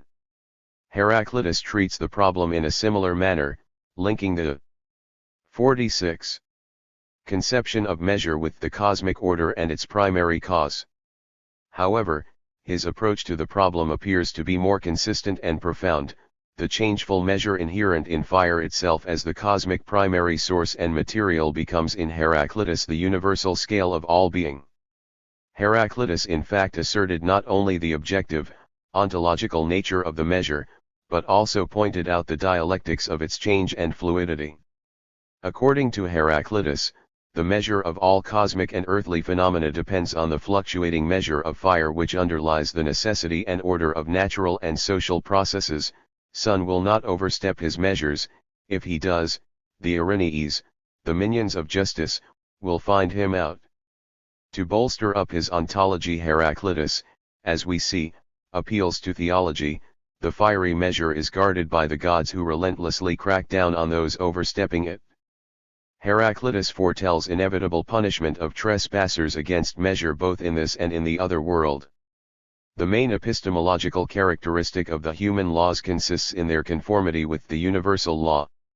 This implies correct understanding of the cosmic and divine nature of the law, that is its ontological and theological characteristics. Such an understanding can only be attained by the knowing, the best few. Here we again come to Heraclitan elitism. Indeed, the essence of the law being its conformity with the universal logos, the formal procedure of its adoption by the city's assembly becomes immaterial. Again, the insight into the logos and, consequently, the correct assessment of the law is only the blessing of the few. It is not surprising therefore that Heraclitus unequivocally prefers the legal judgments of the few over the opinions of the ignorant demos. Moreover, his mistrust of popular wisdom extends to all spheres of political life and he takes no pains to disguise his hostility towards democracy. One man is to me 10,000, if he be the best. For all his neo-aristocratic elitism and philosophical indifference to political practices, Heraclitus's views exhibit a clear idea of solidarity of the free members of the polis. Despite their internal discord, They have one common enemy, the slaves. War, according to Heraclitus, is the father of all and king of all, and some he shows as gods, others as men, some he makes slaves and 47. Others free. The freeman-slaves antithesis is thus the general ideological and socio-political background for Heraclitus, and it must never be lost sight of in the assessment of his statements about the contrast between the good and the bad, the few and the mob. Generally speaking, the basic propositions underlying the worldview of Heraclitus do not rule out the possibility of social harmony, something in the nature of Plato's ideal city given the recognition of the universal logos by all its free members. Though the doctrine of Heraclitus lacks the political enthusiasm and optimistic faith needed to actualize this possibility, it does not reject it in principle, since the way to the logos and, consequently, to the polis elite is open to everyone. It should be noted that this potentiality of the philosophical credo professed by Heraclitus was hardly recognized by the philosopher himself. Political reformism and the idea of a perfect political system were entirely alien to him. The nearest he came to this idea was his statement about the common interests of the free members of the polis as reflected in the polis itself and in its laws. Hence his appeal to all the free citizens of the polis to quell insolence more promptly than a conflagration and to observe the common law of the polis. The political and legal views of Heraclitus remain firmly in the polis ideological tradition. Speaking of the polis and its laws, he is primarily concerned with his native Ephesus, considered to be the city of Artemis, like Athens was believed to be under the patronage of Athena. His famous pronouncement that a right-minded people should defend the law as they would their city's walls was in fact an appeal to the citizens to stand up for the divine statute of their polis. The law in Heraclitus is not an ordinance of the city's assembly or some other legislative body, but a divine principle of the polis constitution, the rational foundation of its existence. The polis and its law are derived from divine justice and must not deviate from it in order not to incur the wrath of the gods. Urging his fellow citizens to follow the dictates of the everlasting logos, Heraclitus deposits the manuscript of his work in the temple of Artemis, leaving it in the custody of the city's divine protectress. The teaching of Heraclitus was far famed in Hellas and exerted a profound influence on the subsequent philosophical, political, and legal thought. Thus Socrates and Plato, advocating respectively the government of the knowing and the rule of the philosophers, were obviously under no small debt to the Heraclitan idea of the rule of the best, capable of understanding the universal logos. Very fruitful proved also Heraclitus's conceptions of reason as the objective foundation of changeful human notions of justice and truth, and of the universal logos as the foundation of nomos. These conceptions inspired many ancient thinkers who elaborated on them and carried further the Heraclitan train of thought. One can safely say in this connection that Heraclitus's conceptions established a paradigm for all natural right doctrines of antiquity and modern times, in which natural right is identified with some rational principle that has to be expressed in the positive law.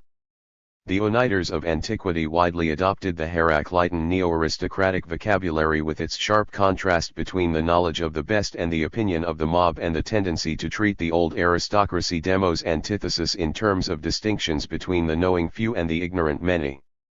All post-Heraclitan ideological attacks against democracy and the advocacy of elitist conceptions revealed, as a rule, a clear trace of intellectual mistrust of the politico-legal judgments of the populace, so characteristic of Heraclitus.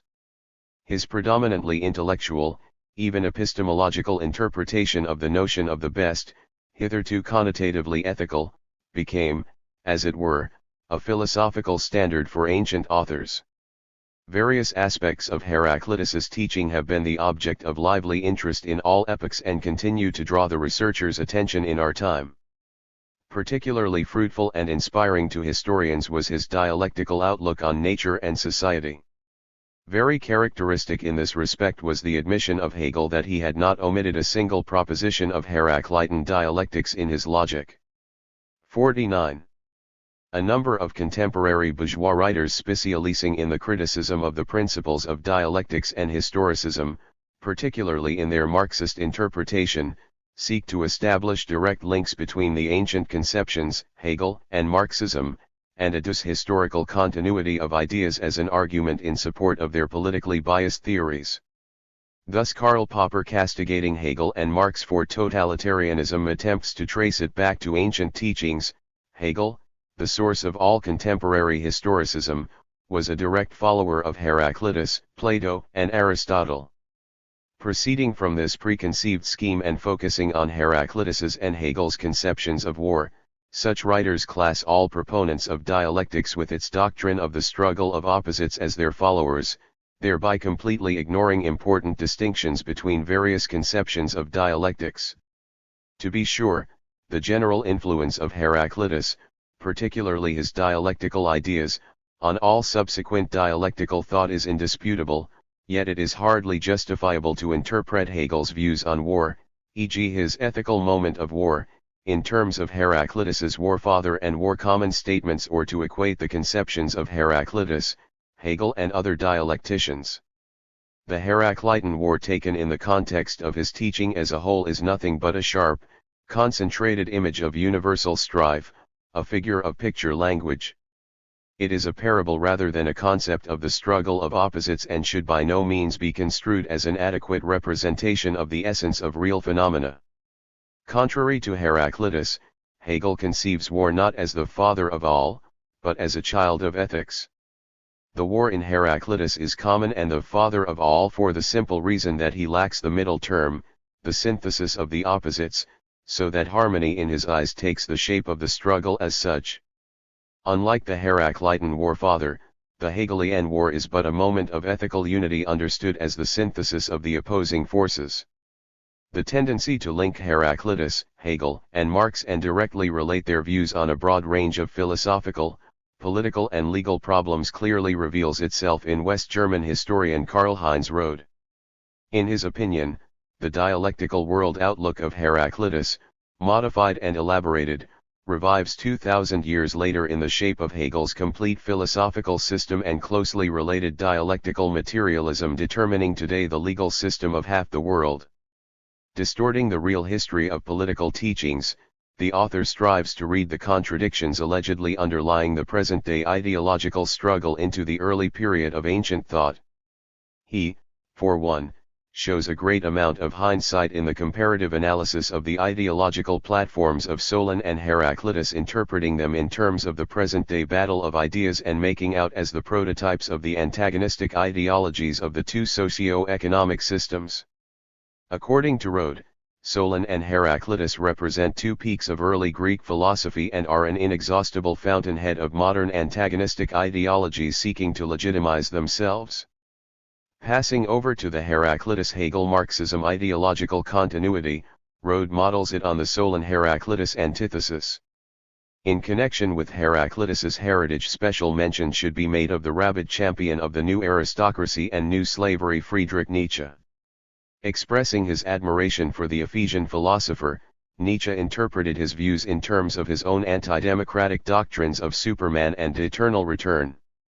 Nietzsche's interpretation of Heraclitan philosophy as tragic world outlook was later adopted by many adherents of existentialism.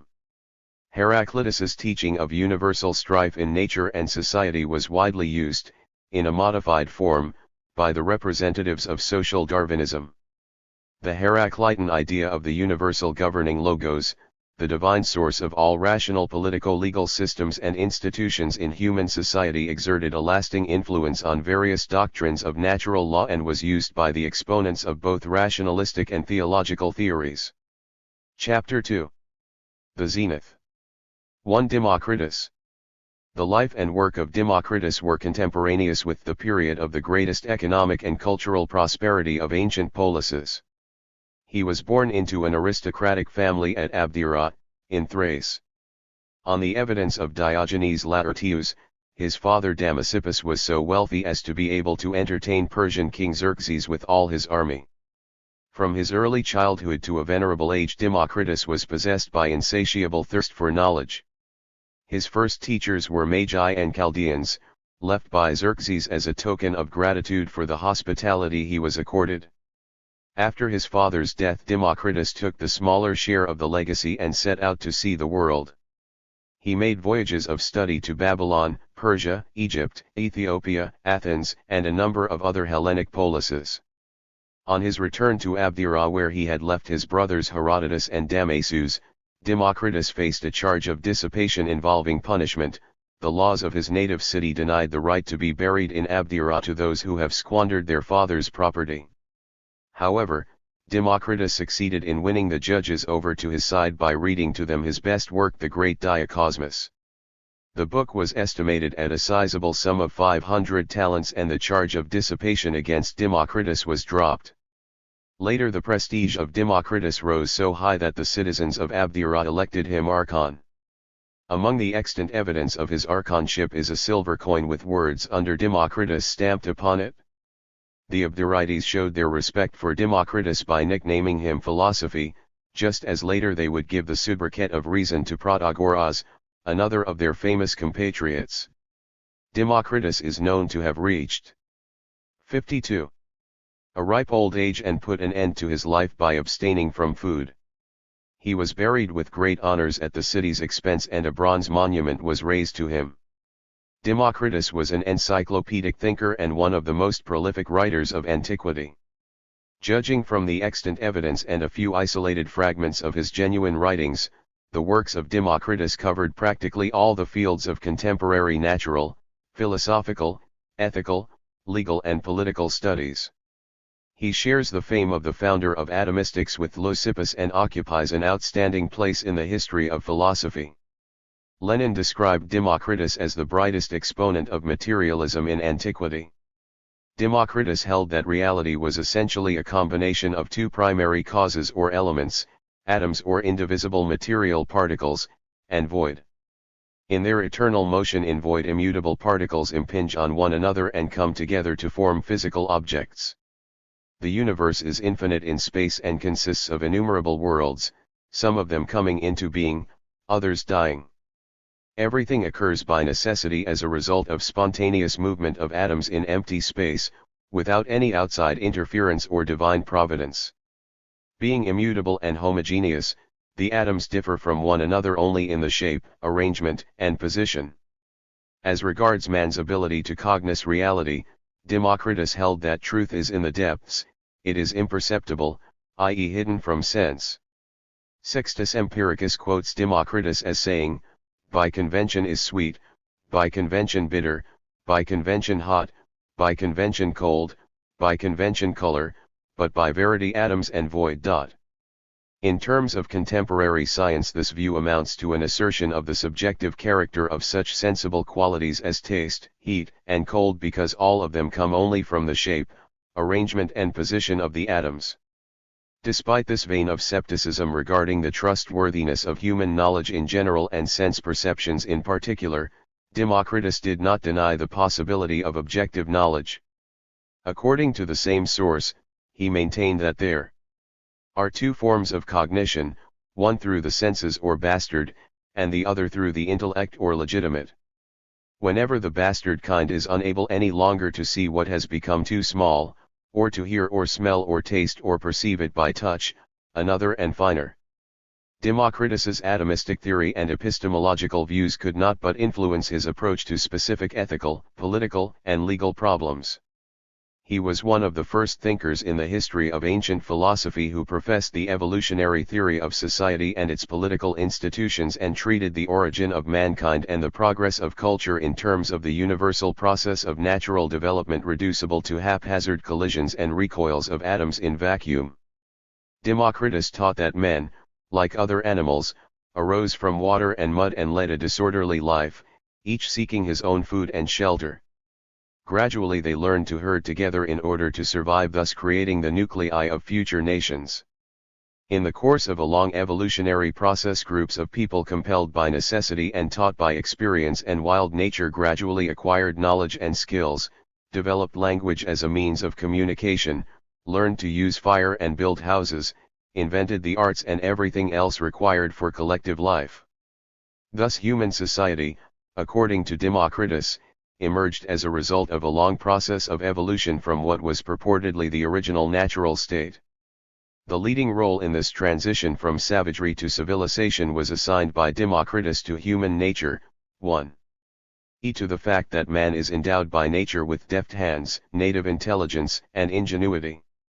Owing to these gifts, as well as to his innate gregariousness, the primitive man managed to survive in the struggle for existence and adjusted himself to the unfavorable external conditions. According to the evolutionary view of society held by Democritus, the gods played no part in man's ascent to civilization.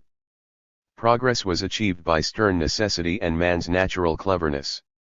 The notions of the gods were born of ignorance and lack of understanding of celestial phenomena that inspired the primitive man with awe.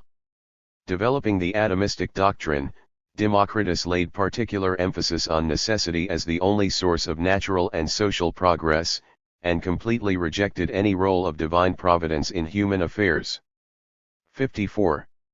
Although society and its laws are a product of spontaneous development, they do not emerge as ready-made institutions, but are shaped by men in the process of their evolution to higher forms of civilization.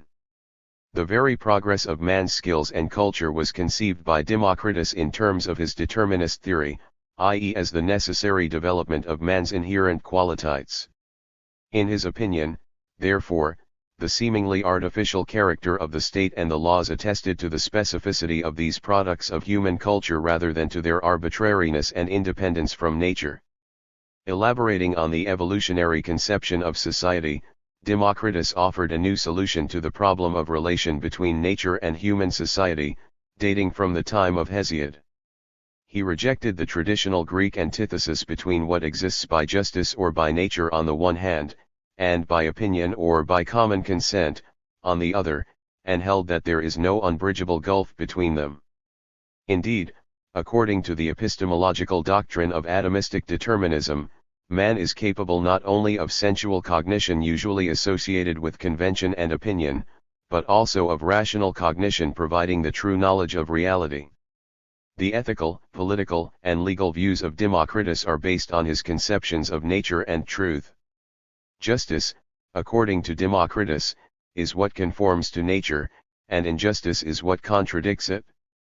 The real thrust of this statement, reflecting the essence of the natura law doctrine, is not against justice as such, but only against erroneous notions of justice, i.e. against what is considered just by bastard knowledge and ill-informed common opinion, wherefore the critical attitude of Democritus to the existing laws and state systems conforming with common opinion but running counter to the dictates of nature and true justice. On the evidence of Diogenes Laertius, Democritus maintained that the laws exist only by convention, whereas in nature there is nothing but atoms and void space. Proceeding from the same nature-law antithesis, Democritus taught that the laws are a wicked contrivance and a wise man should not obey them but lie free. Freedom, in his opinion, is independence from convention and its artificial restrictions. The relationship between the natural and the artificial plays a very important part in the philosophy and ethics of Democritus. 55. His views on various social, political, legal and moral problems derive from a conviction that the artificial need not be necessarily at variance with the natural and should be brought in harmony with real justice and truth. His criticism of the artificial stems from positive ideals and has nothing in common with the notorious nihilism of the later sophists who used to counterpose nature and art. The ethical theory of Democritus, resting on the premise that man is capable of attaining objective knowledge of reality given appropriate conditions, aims at bridging the gulf between the artificial and the natural and at improving men's moral qualities and the existing socio-political institutions. On the whole, Democritus advocates reconciliation between what exists by nature and by convention, giving priority to the natural principle of truth over opinion and, contrary to some sophistic theories, seeks to prevent enmity and war between them. Believing in the evolutionary progress of society as a result of the extension and deepening of human knowledge, improvement of morals, etc., Democritus professed the golden mean theory, criticizing the extremes, castigating vices, pilloring injustice, arbitrariness, intolerance, and recommended observing due measure in everything. Since fortune is fickle and life is short and burdensome, man, according to Democritus, should aspire to the sublime and eternal, disregarding everything base and transitory. Tradition credits Democritus with a statement that he would rather discover one cause than gain the kingdom of Persia. He sharply attacked avidity and acquisitiveness and held that a wise man should be very moderate in acquiring property and should not take more care over it than it is absolutely necessary. Coming out against the dangerous extremes of wealth and property, Democritus sought in every way to play down the real significance of their opposition and contended that they are nothing but synonyms of want and abundance, thereby shifting the problem from the socio-political to the moral-psychological plane. He who contents himself with little has but few wants and is therefore not poor. Hence, moderation in desires is equivalent to 56. Abundance, or, using Democritus's own words, few wants equate poverty with wealth. Such utterances praising moderation and temperance were mainly addressed to the lower classes. As regards the rich sections, Democritus exhorted them to curb their vices and to show goodwill, justice, and kindness to other citizens. In one of the extant passages he says that when the wealthy are ready to lend money to the poor and be helpful and kind to them, the ensuing compassion, solidarity, comradeship, mutual assistance, and conformity of opinions are of incalculable benefit. Moderation, temperance, and observance of measure are, according to Democritus, indispensable conditions not only for well-organized social life, but also for the attainment of personal happiness and what is ultimate goal of living, cheerfulness or contentment, understood by Democritus as a state in which the soul continues calm and strong, undisturbed by any fear or superstition or any other emotion. Contentment, according to Democritus, is a reward of wisdom and virtuous life and can only be achieved by the exercise of man's intellectual and moral faculties. Without knowledge and intellect neither wealth nor power can make a man just or happy. Setting great store by proper upbringing and education, Democritus gave priority to training over natural disposition and adduced ignorance as the cause of wrongdoing.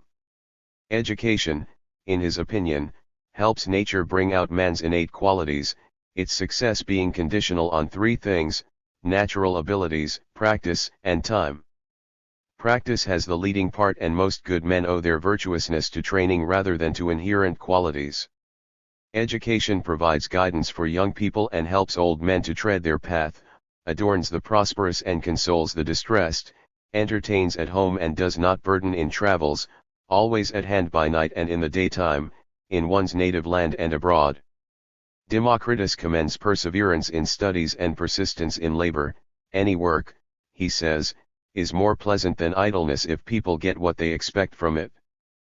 Proper education and training lay the foundation of wisdom with its three abilities which apply to all human affairs: to think well, to speak well and to act well. Democritus repeatedly stressed that it is nothing else than reason that underlies the unity of word and deed, intention and action. A trustworthy man, he says, is distinguished and recognized not only by what he does, but also by what he wishes. Goodness, according to Democritus, consists not only in the abstention from doing wrong, but also in not wishing to do wrong. A virtuous man acts rightly from intelligence, the sense of duty and revulsion against wrongdoing as such, and not from fear of punishment. A man's duty is primarily an obligation to himself, therefore self-respect and shame before one's own conscience should prevent one from doing wrong even if no one else learns about it. Justice, according to Democritus, consists in fulfilling one's duty, whereas injustice is failure to meet one's obligations, evasion of one's duties. In Democritus's opinion, it is better to be wrong than to do wrong. Duty obligates a man to prevent acts of injustice and stand up for the wronged and the offended. If it proves impossible for some reason or other, a virtuous man should at least refrain from participation in wrongdoing. No support for exultant injustice such is the minimum prescribed by the Democritean ethics of duty. As regards the maximum, it consists both in courage and right-mindedness. The ethical views of Democritus, for all his exhortations to temperance and moderation, have nothing in common with asceticism. The philosopher believes it unwise to suppress natural desires, since a life without holidays, as he aptly puts it, is a tiresome journey without halts, and only dull people deny themselves pleasure congenial to human nature and do not strive to enjoy life. By exercising his moral and intellectual powers, a man, according to Democritus, learns to enjoy excellence for its own sake. He who has achieved contentment respects himself as he simultaneously shares in the beautiful and contemplates it. This self-respect and love of one's own self accompanying euthymia are something very different from selfishness or egocentricity. Democritus extols friendship, mutual assistance, and compassion. However, contrary to the Pythagoreans who held that friends should have all things in common, Democritus was against the community of property even among members of the same family and friends. Common property, in his view, is never properly cared for and is apt to be squandered. Friendship goes hand in hand with conformity of opinion or consensus, which is highly valued by Democritus on ethical and political grounds. Consensus unites the citizens of a polis in a sin. 38. Gle body of friends and tends to enhance the strength of the state. Without a consensus, according to Democritus, it is not possible to perform feats of valor or wage wars. In the view of Democritus, conformity of opinion is synonymous with moral, spiritual, and socio-political solidarity, which allows of noble emulation, but rules out hegemonistic tendencies among the citizens. A contest of the noble-spirited, Democritus explains, is beneficial to all contestants, whereas aspiration for supremacy may involve harm to the opponent and make the aspirant forget his own interests, wherefore it is not sensible. Besides, the striving for domination gives rise to envy and leads to discord detrimental both to the contestants and to the solidarity of the free citizens of the polis as a whole.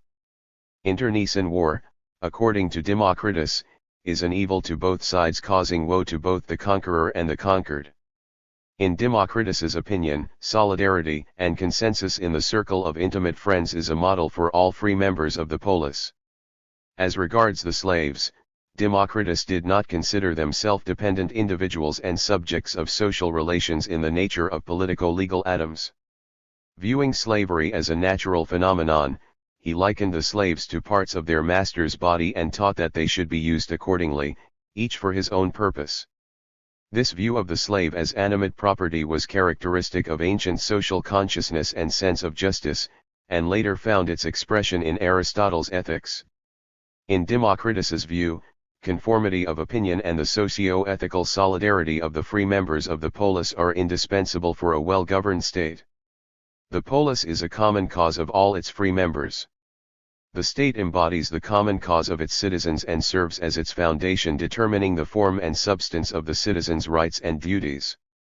Democritus underscored that the affairs of the state should be given priority over all other affairs, and that every citizen should look after the prosperity of the state without striving to get more honors than are due him and without seizing more power than is necessary for the common good. A well-run state, he affirmed, is the greatest protection, and contains all in itself. When this is safe, all is safe; when this is destroyed, all is destroyed. This aphoristic statement by Democritus is one of the earliest and, perhaps, most unequivocal and outspoken eulogies of the polis as a form of common cause which are characteristic of 59. All ancient political thought. Even Plato, a staunch adherent of the idea of statehood that he was, appears to be more prudent in his glorification of the state's omnipotence. It should be noted, however, and this is borne out by the context of Democritus's panegyric, that he speaks of a well-run polis, that is, of an ideal state. Besides, the state as conceived by Democritus is a community of free men united by common interest rather than by an external alien force dominating over them. Viewed in its most general form, the conception of Democritus implies that the power in such a community is vested in its free members who coalesce in the polis as their commonwealth. The state as such, created by a community of free men but not identical with it, escaped Democritus's attention. He is not concerned with the problem of how to protect the members of a community from the state, but rather seeks the methods for turning a community into a well-run polis and inducing the citizens to follow its laws, i.e. to lead a political life. The ancient polis in the time of Democritus was not only a city-state, but also a community state, and all public life in it was centered upon public rather than private affairs involving the all polis interests or public concern. Its sphere was very broad and included family life, upbringing of children, education, etc. Very characteristic in this respect was the general politicization of ancient thought that clearly manifested itself in a tendency to treat various philosophical, religious, ethical, social, and other problems as matters of public concern pertaining to all polis tasks and ideals, i.e. in a political interpretation of essentially non-political issues. Using the notions of a later period, one could say that civil society in the epoch of ancient polis had not yet separated off from the political state, and had not turned into an independent sphere of private interests existing side by side with the public or political interests. In this indeterminate whole the political interests, affairs, and notions clearly dominated over all particular and private interests, claims and sentiments. Among the Greeks civil society was the slave of political society. Characteristically, Democritus expresses the primacy of the interests of the state, the common cause, over the interests of its citizens, not in legal, but in ethical terms, considering it a moral duty rather than a legal obligation of each member of the polis to care for public welfare. From his viewpoint the links between the citizens and the polis are rooted not in legal, but in ethical principles, and represent a moral, and not a legal relationship. Moreover, in Democritus's eyes the polis itself is a moral rather than a legal institution. Such an ethical approach to the problem of relationship between the citizen and the state is notably one-sided as compared with the legal approach. Indeed, a legal relationship between two subjects, e.g. the citizen and the state, connotes reciprocity and requital in virtue of the very principle of equality and correspondence of rights and obligations inherent in the concept of law.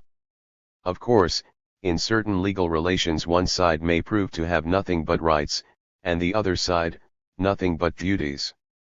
Such exceptions, however, do not disprove the general principle of legal relations, which are impossible without the equality of their subjects and the reciprocity of their rights and duties. By contrast, ethical relations, including those between the citizen and the state, presuppose essential inequality of their subjects and are based on principles other than mutuality and requital.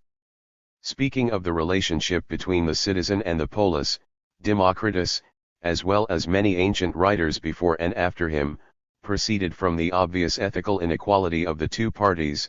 The state as the general and the whole was considered incomparably more valuable than individual citizens with their particular interests. The subordination of the lower subject to the higher one was the absolute moral duty arising from a source other than equality and directed towards a goal other than the expectation of reciprocity.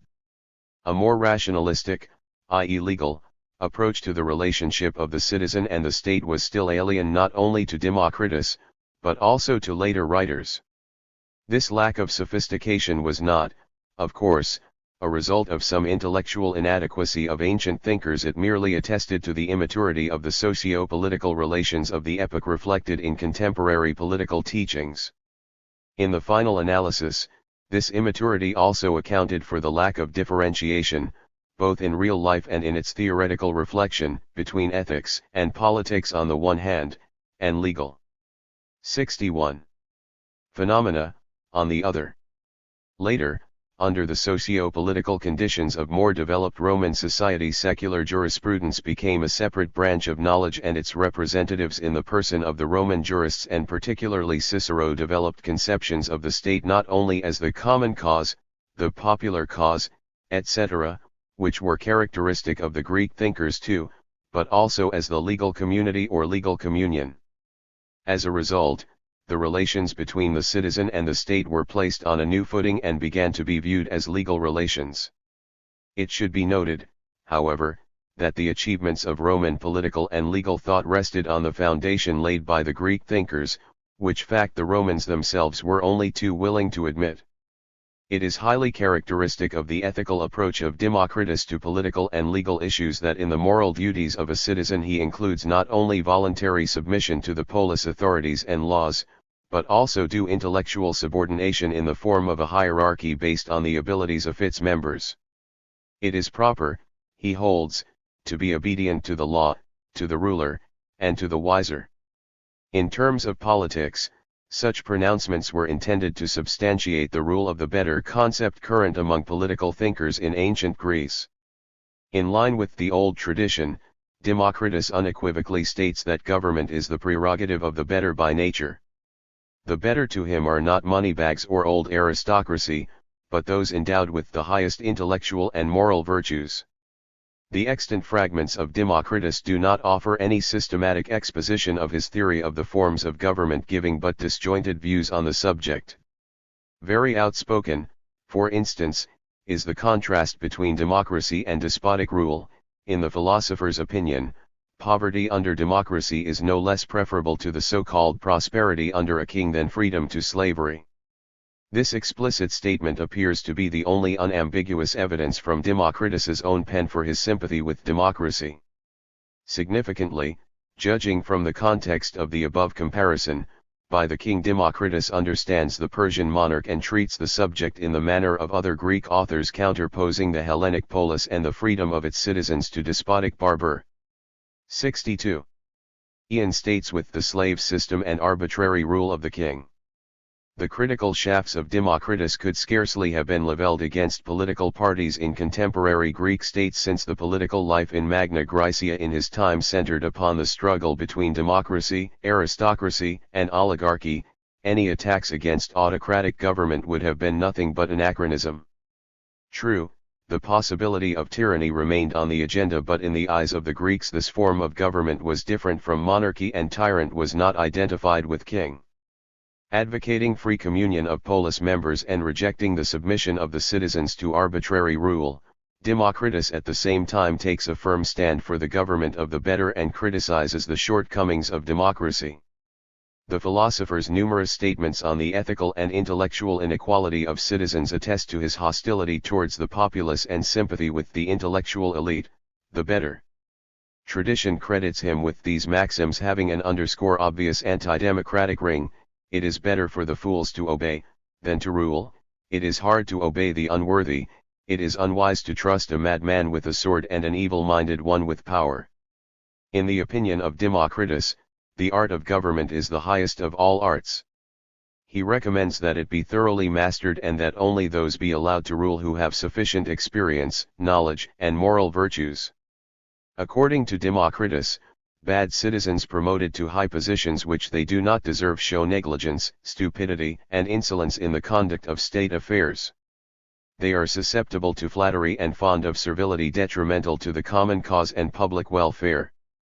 In contrast with such bad citizens, a true statesman holds the community's opinion of himself in high esteem and, accepting the honors he justly deserved, avoids flatterers and does not strive to curry favor with the populace. Among the extant fragments of Democritus are some in which he gives advice to the statesman. Before starting to rule others, a statesman, according to Democritus, ought to learn how to rule himself. He must be just, courageous and dauntless in his deeds and thoughts. He must know well the interests of the people, take account of the public sentiment and be able to appraise correctly both the general state of polis affairs and the current situation.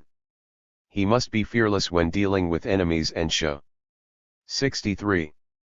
Kindness to his subordinates. The highest virtue and justice of a political leader consists, according to Democritus, in the ability to distribute honors among citizens strictly in accordance with their merits. This concept of political justice, notable for a certain anti-democratic strain, was later elaborated in great detail by Plato and Aristotle. Besides the accessibility of public office to all free citizens characteristic of democratic government, Democritus also censures the accountability of state officials to the demos. In his opinion, it does not befit a ruler to be answerable to anyone but himself, nor is it proper for the one who rules over others to find himself in a year or so under their rule.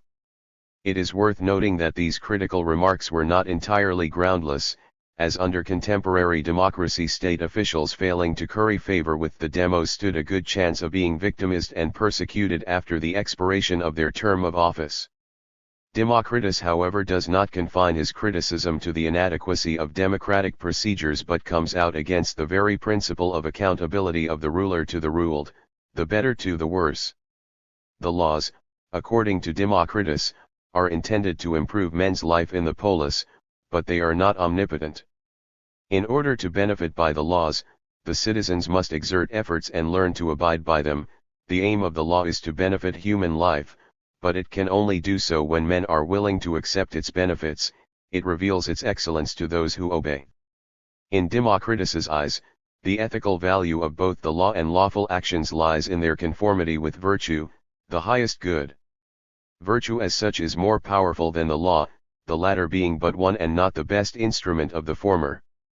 By encouragement and persuasive words one will prove a more powerful advocate of virtue than by law and compulsion, for he who is kept from wrong by law is likely to sin in secret, but he who is brought to duty by conviction is unlikely to err either in secret or openly. This passage provides a clue to Democritus's assertions that the law is a bad contrivance, that a wise man should not obey the laws but live free, and that the whole world is open to the sage as it is the fatherland of lofty spirit. The freedom of the sage from any particular polis and its laws exalted by Democritus derives from the high degree of the sage's virtuousness which elevates him above ordinary men needing the moral custody of the 64. State. The laws are in fact made for rank and file citizens in order to put a curb on their envies, malice, and natural tendency towards dissension. They are not needed by the sage who is guided by reason towards contentment and virtuous living under any form of government and under any laws. Treating the problems of the state and law from the viewpoint of the sage, Democritus exhibits a good deal of skepticism towards traditional polis patriotism and respect for the laws. Remaining true to his principle of well-being or contentment as the goal of life, he recommends avoiding the extremes excessive zeal for public affairs on the one hand and neglect of one's duties to the state, on the other. To good men, it is not advantageous that they should neglect their own affairs for other things, for their private affairs suffer. But if a man neglects public affairs, he is ill spoken of, even if he steals nothing and does no wrong. The general trend of Democritus's moral precepts was against vanity in both public and private life. His maxims in fact boiled down to the advice to attend to one's own business, i.e. to do what conforms with nature and is really necessary, as becomes a wise man. In his pursuit of contentment or well-being, Democritus goes as far as rejecting marriage and childbearing as things treacherous and troublesome. In his opinion, it is best to have no children at all, but if one feels a need for them, he should adopt a friend's rather than beget his own. Democritus's views on punishment occupy an important place in his political theory. In his opinion, discord and enmity among men spring from envy congenial with them. Only the few sages, the best, are free from this vice, wherefore their right to be a law unto themselves. As regards all others, i.e. the majority of mankind, the polis law is absolutely indispensable as a means of holding in leash their deleterious willfulness. The laws, according to Democritus, would exercise no restraint on individual freedom if men did not strive to injure one another.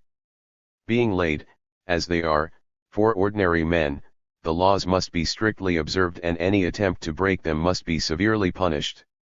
All those who trample on justice and injure others are to be killed without compunction.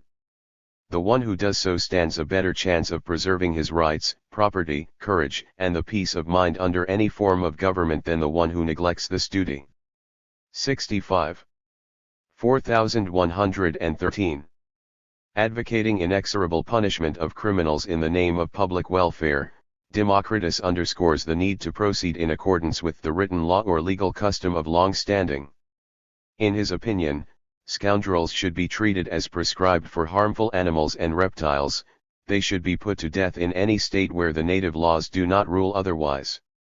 The exception, he adds, is to be made only in two cases, when the criminal takes refuge in a sanctuary or when his life is protected by an oath or a treaty. Referring, in fact, to the conditions of necessary self-defense, Democritus maintains that the one who kills a robber or a pirate, or orders others to do so, should be exempted from punishment. On the other hand, the release of a criminal from really deserved punishment should be qualified, in his opinion, as injustice and culpable negligence. On the whole, the views of Democritus on crime and punishment are based on his conception of law as a means of restraint and compulsion of the interior majority of mankind incapable of virtuous conduct and heedless of persuasive words due to the inherent moral and intellectual deficiencies of their nature.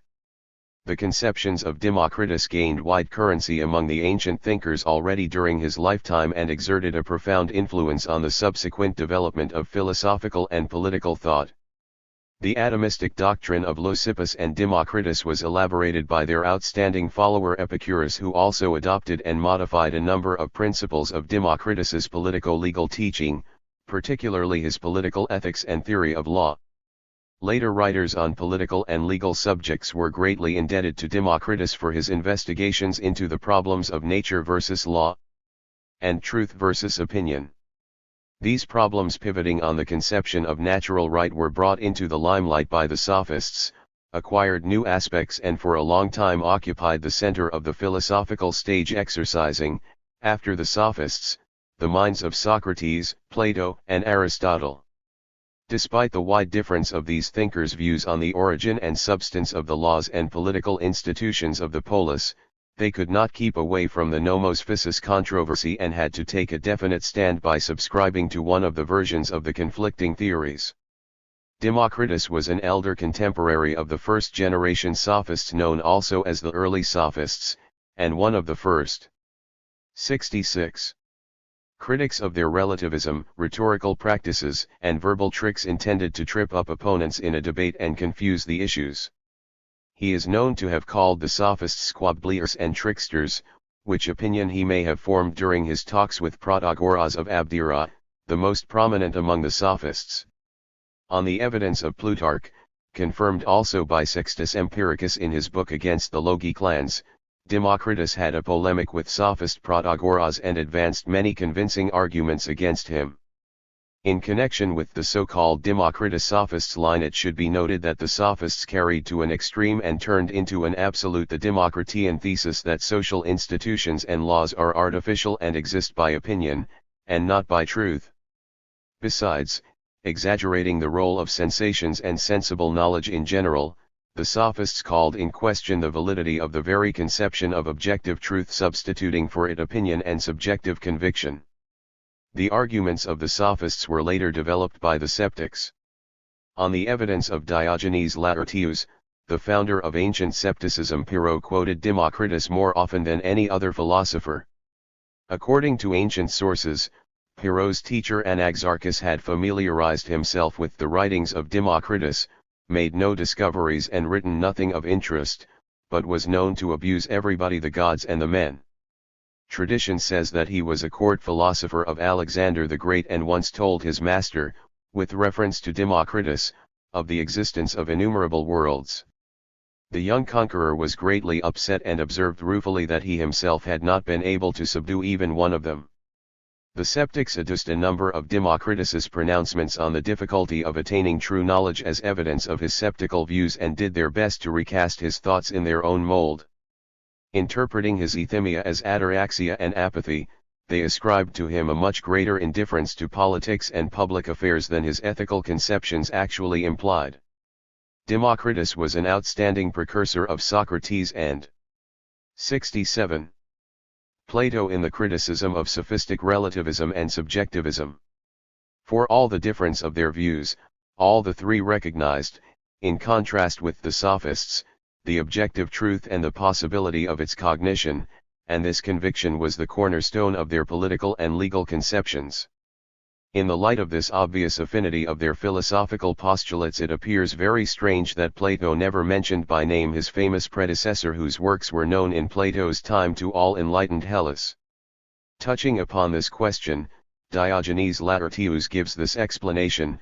Aristoxenus in his historical notes affirms that Plato wished to burn all the writings of Democritus that he could collect, but that Amyclas and Clinias the Pythagoreans prevented him, saying that there was no advantage in doing so, for already the books were widely circulated. However that may be, Plato's silence can hardly be regarded as accidental. Most likely, he had ideological reasons of his own that are not known to us. His omission did not detract from the fame of Democritus, just as, for instance, the renown of Socrates did not suffer because of the refusal of Democritus to recognize his wisdom. Democritus, it will be recalled, was averse to vainglory and preached modesty and avoidance of public notice. Let us assume, then, that the deplorable loss of his works anticipating Aristotle's in encyclopedic scope and versatility, and the glaring gap in Plato's dialogues were but tricks of the Greek willful goddess of fortune who turned the tables on the philosopher himself. To the Sophists. The rise of general interest in political and legal subjects in ancient Greece is connected with the Sophists who came to the foreground in the intellectual life of Greek society in the second half of the 5th century, a period of sweeping democratic changes that followed the magnificent victory of the Hellenes over their formidable enemy the Persian Empire. The name sophist was originally applied to a man proficient in various fields of human endeavor. Later, after Protagoras, it 68. Came to mean man of wisdom who trained his pupils for fees in the art of clear thinking and rhetoric needed for a successful business or political career. According to Protagoras, the first sophists, among whom he included Orpheus, Musaeus, Homer, Hesiod, Simonides and other masters of the arts, did not call themselves by that name only because they feared jealousies, enmities, and conspiracies.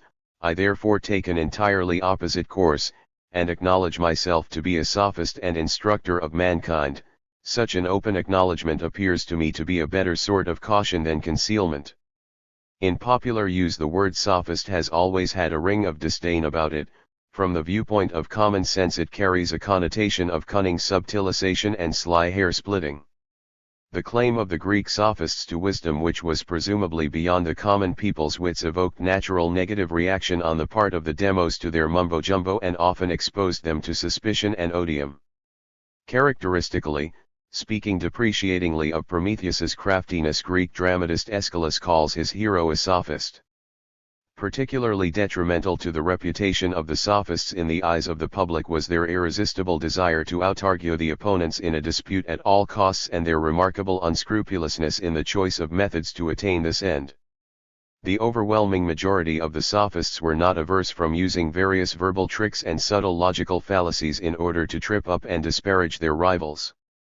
Sophistic rhetoric and heuristic were double-edged weapons. On the evidence of Diogenes Laertius, Protagoras contended that there are two opposite, but equally tenable arguments on every subject, and a characteristic feature of sophistic orators was their readiness to defend with equal zeal any of the two opposing views, seeking to make the weaker cause the stronger and vice versa. Not only the style and form, but also the content of the sophists' discourse, their essentially new world outlook, were a shock to the conservatives and a bold challenge to the age-old polis order, ancient customs and beliefs. 69. Not of the least importance was also the fact that the leading sophists had come to Athens, the center of the contemporary cultural life and, according to Pericles, the school of all Hellas, from other polises, and were naturally regarded by the conservative Athenians with certain suspicion as aliens. It was no wonder that in the eyes of most of the native citizens sophistic appeared a dubious, if not altogether disreputable, art. The Athenians clearly displayed their impatience with foreign charlatanry by ousting the visiting teachers of wisdom, natural philosopher Anaxagoras and sophist Protagoras, and by executing the home-bred sophist.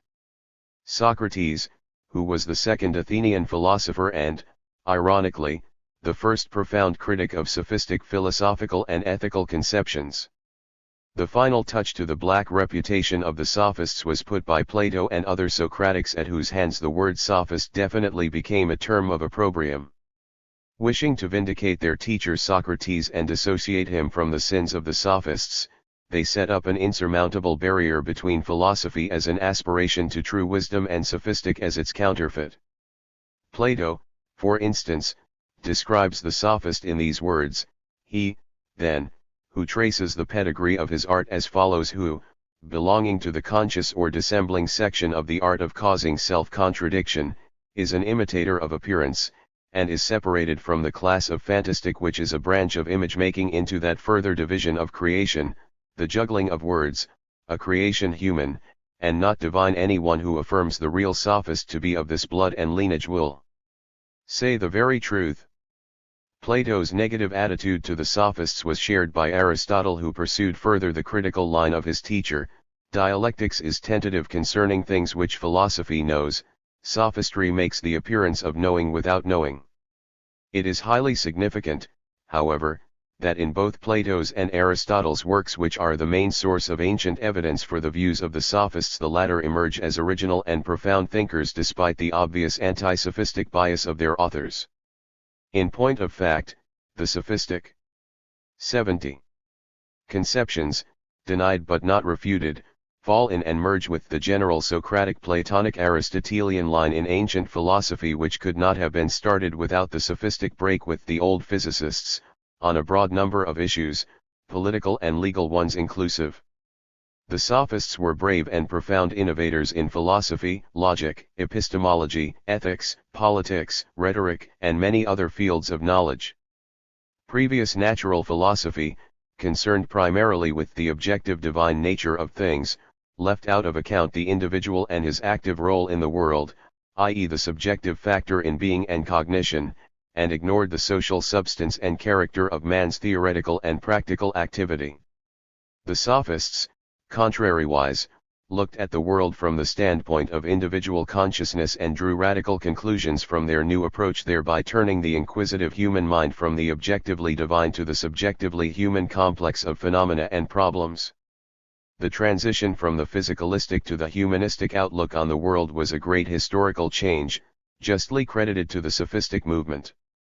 The Age of Enlightenment, ushered in by the Sophists, brought further rationalization of the notions of nature, society, state, politics, law, and ethics, and marked a new approach to the traditional problems of man-polis relationship and a new understanding of man's place in the world.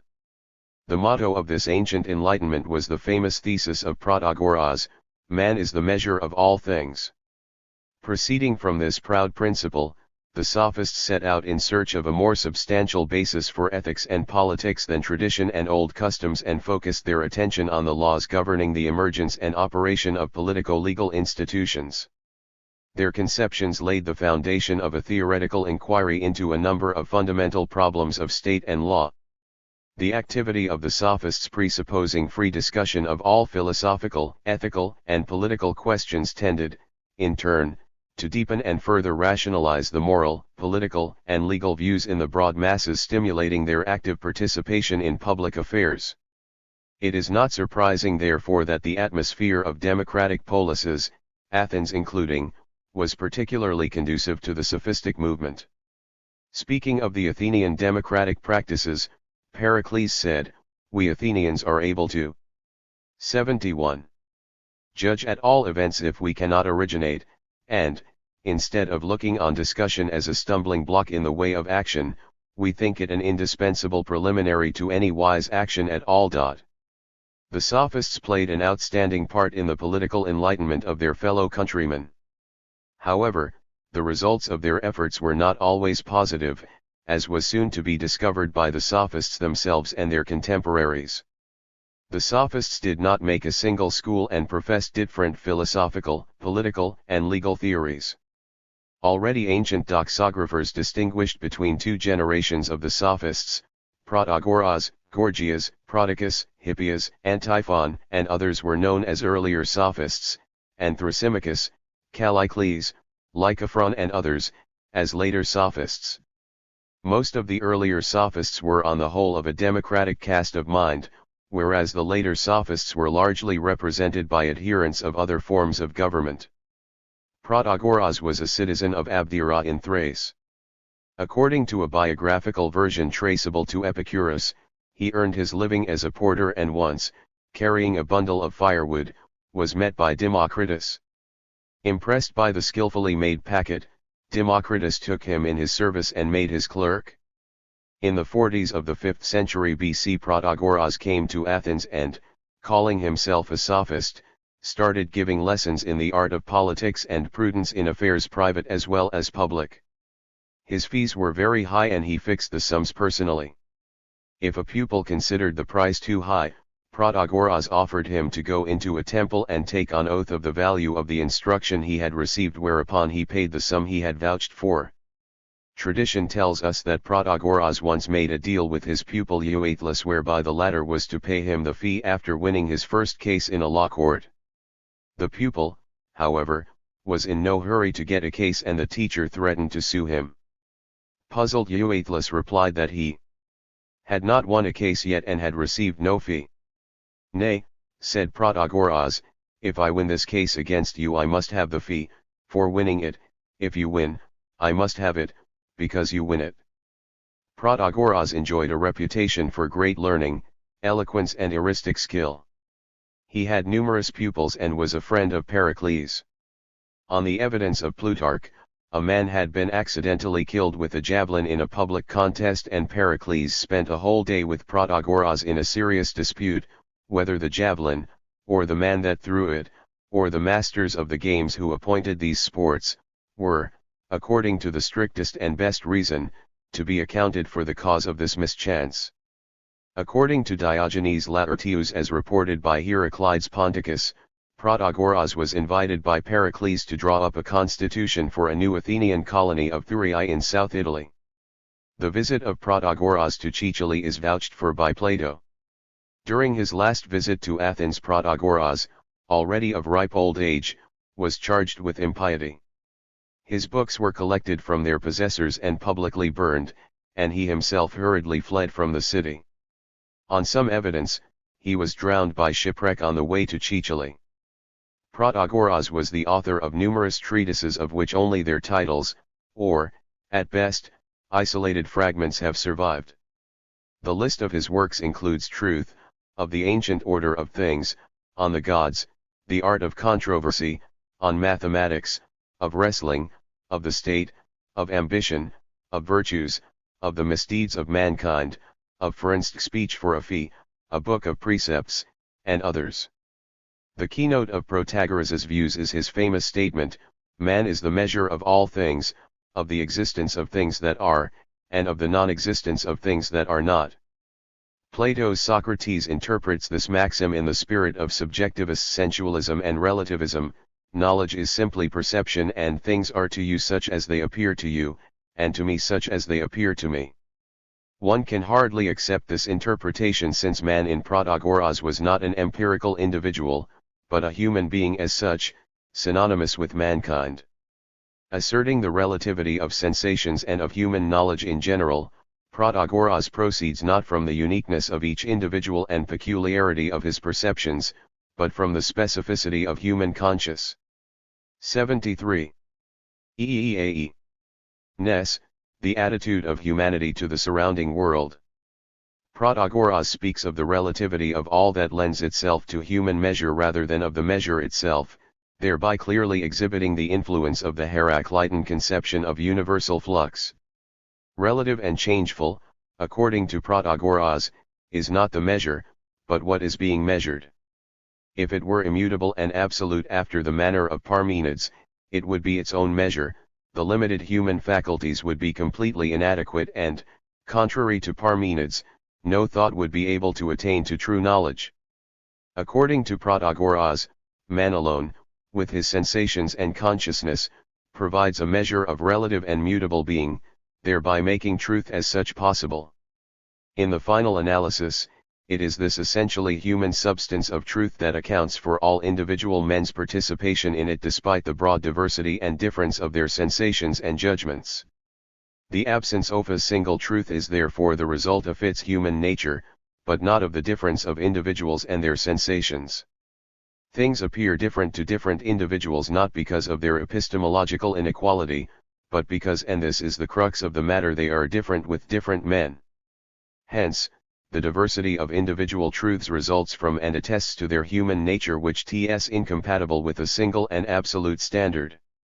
It is worth noting in this context that the man-measure doctrine does not consort with the elitist theories professed by some of the sophists. One cannot reasonably see the measure of all things in man and simultaneously deny the possession of this instrument of cognition to the many. Protagoras' congruence at this point is largely a result of his democratic views. Very characteristic in this respect is his account of the origin of human society, given in the form of a myth and reproduced by Plato in his dialogue Protagoras. According to Protagoras, the original gifts of Prometheus and the subsequent gifts of Zeus were made the common property of all men, wherefore all men share in wisdom and virtue and are in principle equal. These ethico-epistemological conceptions were in fact a reflection of Protagoras' democratic convictions. The men-measure doctrine of Protagoras glorifying man and placing him in the center of the universe ran counter to the traditional religious outlook, according to which the world measure was essentially divine, man's knowledge was the gift of the gods and he himself was completely at their mercy. Coming out against this doctrine, Plato writes in the Dialogue Laws, "Now God ought to be to us the measure of all things, and not man, as men commonly say." Skeptical attitude to the gods and religious traditions ensuing from Protagoras' basic epistemological tenets was an important aspect of his enlightening activity. In the treatise on the gods he wrote, "As to the gods, I have no means of knowing either that they exist or that they do not exist. For many are the obstacles that impede knowledge, both the obscurity of the question and the shortness of human life." One must not be misled regarding Protagoras' religious agnosticism by the mythological form he sometimes gave to his thought, as is the case with the above tale. The great sophist resorted to myth not only by way of adornment likely to give more pleasure to his listeners and capture their imagination, but also as a convenient method for conveying his message along traditional lines the audience was used to.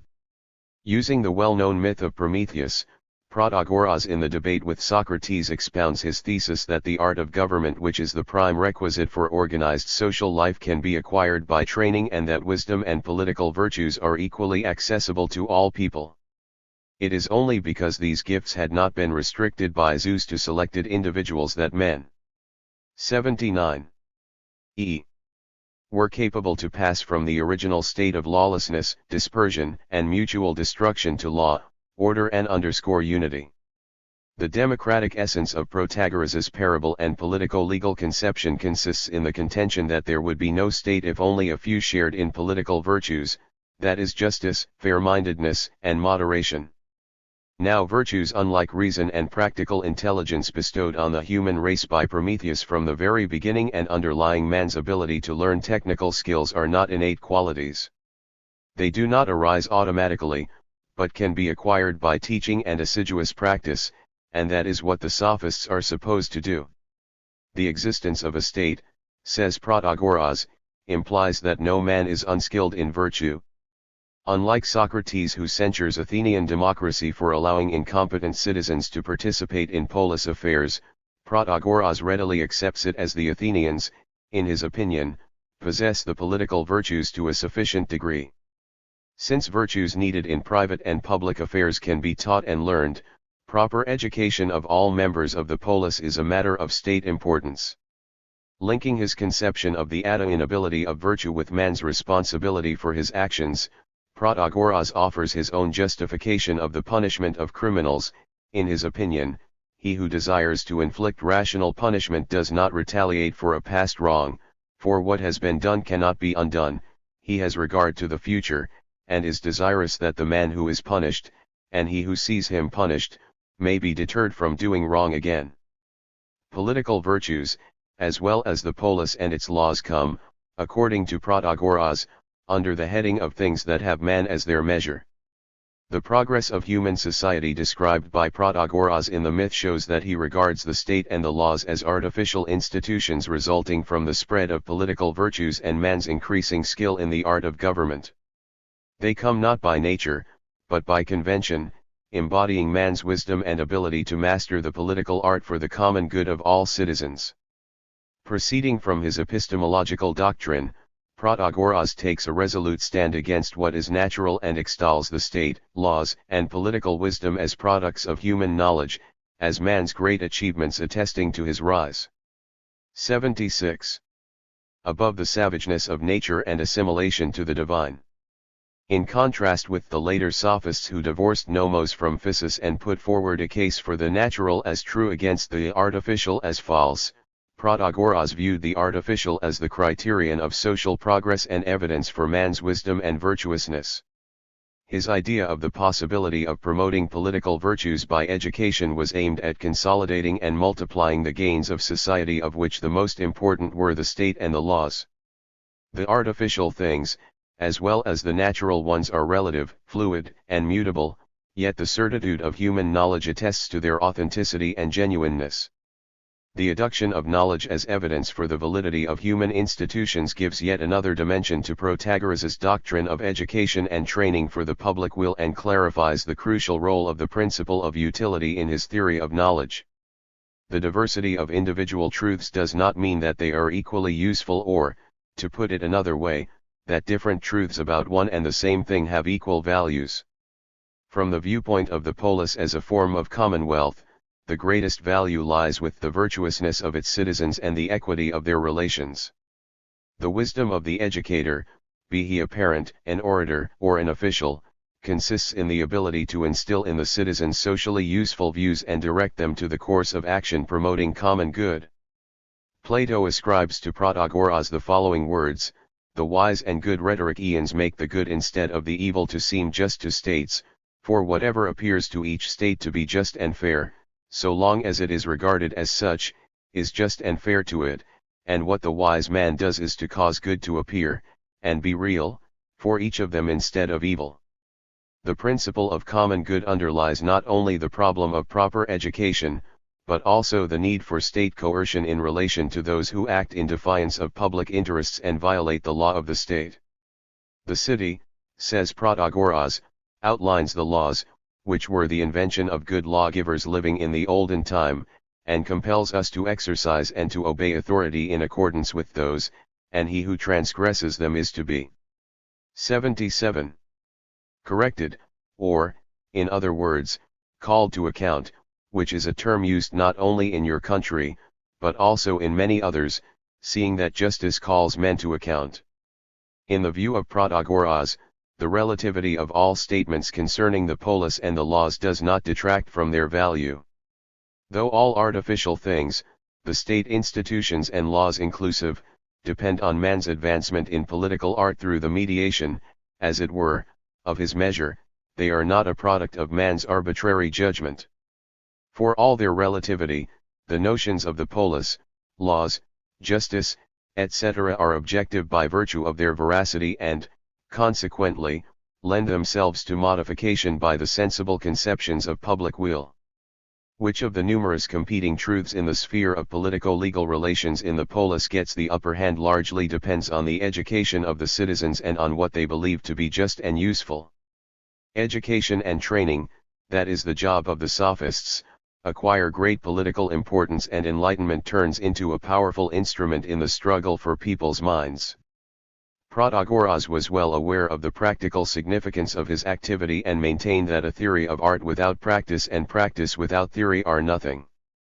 Protagoras went down in the history of Greek political thought as a champion of the principles of justice, law, and order, believing them to be objective values. The democratic form of the realization of these principles was in full accord with his own conception of truth and utility. His activity as an educator and enlightener was aimed at promoting the political art and disseminating democratic ideas and values. Gorgias was another prominent sophist who came from Leontini, a small town in Sicily. He is said to have taken lessons in philosophy from Empedocles, and in rhetoric, from Theseus of Syracuse who, after his teacher Corax, described rhetoric as the demiurge of conviction. Philostratus writes that the art of the sophists carries back to him as though he were its father. Gorgias made a reputation for oratory in his native town. In 427 BC he went to Athens on an embassy to plead the cause of Leontini against Syracuse and asked the council for military aid. 78. His oratory amazed the Athenians and won them over to his view. Moving from one Hellenic polis to another, Gorgias gave lessons and public exhibitions of his skill for high fees. On the invitation of tyrant Jason he went to rich Thessaly where he spent most of his life. However, according to his pupil Isocrates, Gorgias had no fixed abode in any city, incurred no public expenses and was exempt from all taxes. Besides, he was not married and had no children, being thus free from this most enduring and onerous of all social duties. Gorgias lived a long life and preserved his spirits and lucidity of mind till the very end. When asked about the cause of his longevity, he said that he had never done anything for pleasure. His memory was perpetuated by a statue of gold erected for him in the Delphian temple, presumably on the enormous means he had saved during his lifetime. Gorgias attached extreme importance to rhetoric and regarded it as the queen of sciences opening the way to supreme power. His views, which exerted a considerable influence on the sophistic movement, were based on definite philosophical principles and reflected a definite world outlook. Underscoring the need for philosophical studies, Gorgias once wittily observed that those who ignored philosophy in their pursuit of special arts reminded him of the suitors of Penelope fornicating with her maids. Gorgias's own philosophical studies led him to ontological nihilism and agnosticism. For his theoretical creed we have this evidence of Sextus Empiricus, Gorgias of Leontini, in his book entitled Concerning the Non-Existent or Concerning Nature, tries to establish successively three main points: firstly, that nothing exists; secondly, that even if anything exists it is inapprehensible by man; thirdly, that even if anything is apprehensible, yet of a surety it is inexpressible and incommunicable to one's neighbor. It was in the spirit of this utter agnosticism, denying any objective criterion of truth and truth itself, that Gorgias developed his views on the role of rhetoric, as an art of persuasion by eloquence. Asserting that we all live in the world of opinion and the truth is whatever each of us is persuaded to believe, he in fact substitutes rhetoric, verisimilitude, and general consent for the philosophical demonstration of truth. 79. In contrast with Protagoras and other sophists who professed to be teachers of virtue, Gorgias claimed only the intention of making clever speakers, since true knowledge of any object or phenomenon was not accessible to either the teacher or the pupil. According to Plato, he held that the art of persuasion far surpassed every other. This, as he says, is by far the best of them all, for to it all things submit, not by compulsion, but of their own free will. One should not conclude from the above that Gorgias was against virtue and rejected all ethical notions. We have sufficient grounds to believe that his nihilistic attitude was confined to a single universal virtue, the same for all, and did not prevent him from asserting the existence of individual virtues. In one of Plato's dialogues, Gorgias's pupil Meno, speaking with Socrates, gives this account of his teacher's views: every age, every condition of life, young or old, male or female, bond or free, has a different virtue. There are virtues numberless, and consequently there is no difficulty about definitions, for there is a virtue relative to the actions and ages of each of us in all that we do. And I take it the same may be said of vice, Socrates. Plato's evidence for a differentiated approach of Gorgias to ethical categories is borne out by Aristotle's laudatory comment: far better than such definitions is their mode of speaking, who, like Gorgias, enumerate the virtues. All classes must be deemed to have their special attributes. The pluralization of ethical standards was an obvious departure from collectivist morality towards individualism, which could not but erode the foundation of polis life and the traditional unity of citizens regarding ethical, political, and moral problems. In rhetoric, Gorgias's interest seems to have centered upon forensic speeches, in which he usually described arguments for the defense against one or another accusatory thesis having a deep-rooted tradition behind it. The chief aim of his oratory addressed to the court of the people was to induce the judges, by word of reason, to change their minds and to win them over to the side of the defense, overcoming their prejudice and denseness. Public speeches of this kind, invalidating obsolete religious, 80. Aesthetic, ethic and legal views were bound to have a strong political resonance even if they were not directly concerned with polis affairs. In the conditions of the broad participation of free citizens in the discussion of common problems, Gorgias's public rhetoric was an essential component of the political art and could be used as an effective instrument in struggle for power. Public word in polis life turned into public force. The rhetoric of Gorgias can be exemplified by his encomium of Helen, where the master of the art of persuasion comes out against the age-old tradition, blaming Helen for the woes of the Trojan War. On the evidence of Gorgias himself he sought to disprove the opinion shared by all ancient poets, to vindicate Helen's memory by disclosing the truth, and to reduce ignorance to silence. Gorgias argues the innocence of Helen by attributing her flight into Troy to the operation of the forces beyond her control. Helen's action, he contends, was either the result of the god's will so that she was driven by fate of necessity, or abduction by force, or seduction by persuasive words, or captivation by love.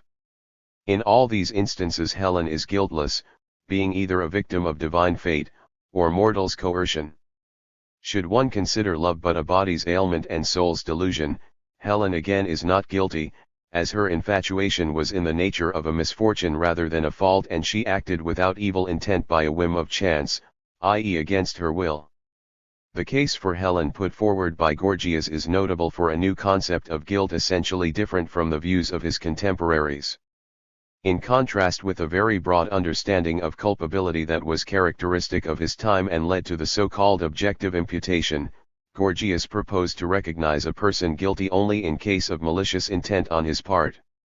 Adducing force majeure or chance as arguments against culpability, he in fact denied all other forms of guilt. His theory whereby a man can only be guilty of intentional wrongdoing was firmly within the sophistic tradition of enlightened rationalism and individualism. It is very characteristic of Gorgias that both in Encomium on Helen and Defense of Palamedes he takes a firm stand for truth and justice, underscoring their social value.